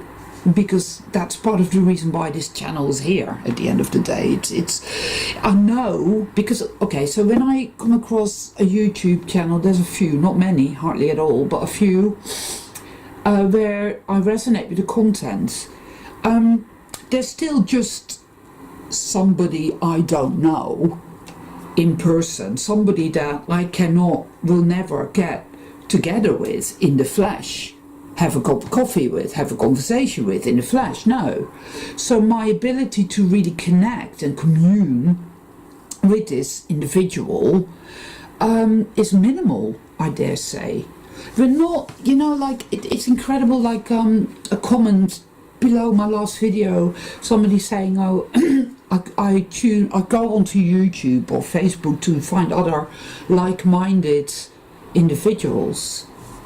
And it's a shocker when you stop and consider that, because I think we all know that you cannot properly, really properly, organically connect and commune with other soul beings across the internet, because the internet is negatively charged. It isn't of the light exactly, and that's why it's there, all right? We do the best that we can, but the only true way to commune and connect is we need physical proximity. And for the most part, 99.999%, we're surrounded by the walking dead. We don't experience communion, connection, belonging, love, warm goodness. If anything, we experience the opposite now, more than ever, which is why social media is such a mockery, which is why so many people feel so alone and isolated, and they are turning to garbage like ChatGPT and committing suicide because it fucks with them. There's this little video which is very telling about a guy who's got two smartphones and they're both on ChatGPT, and one is talking to the other, the bots, and it's like they repeat the same conversation again and ad nauseam, right? It's appalling. We have a devastating epidemic of loneliness and isolation, and social media, well, no. It's like people meet up on Skype, and even then it feels there's an energetic intrusion going on. It isn't of the light. You can feel it. It isn't right. It doesn't like us communing, people, because we are together stronger than we are not together, yeah?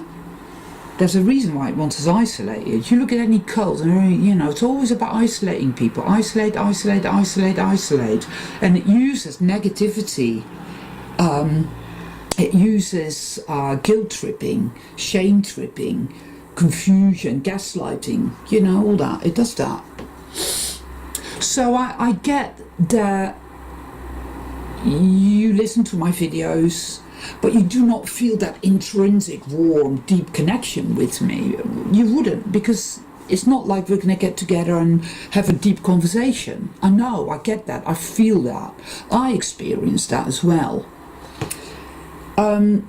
So when I get a comment telling me that one of my videos has been of support and help to someone in the hour of need, that fills me with gratitude, you know, because despite the hostility and the evil, despite me posting these videos on a platform that blocks and obstructs me in so many different ways, it's like that my thumbs up button, I can see it moving, but it never goes up.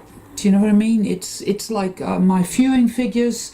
One day I'm looking and it says 500. The next day I check in, it says 437. It's gone down again. So I know full well what's going on, but I keep doing these videos anyway because it feels right and it feels important. And it's difficult to feel any kind of connection and communion across social media, anti-social media, which is heavily infected. I know this, I know it's true.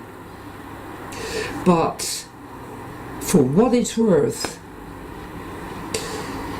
I do still feel that there is a goodness here, and that it is important for me to keep doing this. And so I hope I hope to hear from you. I would like to hear from people, and I hope that my videos are like a kind of like a friend in need to you, like, you know, to be there for you when you need it, and vice versa. Your comments give me that sense of goodness, you know. So if my videos give you that, then leave a comment.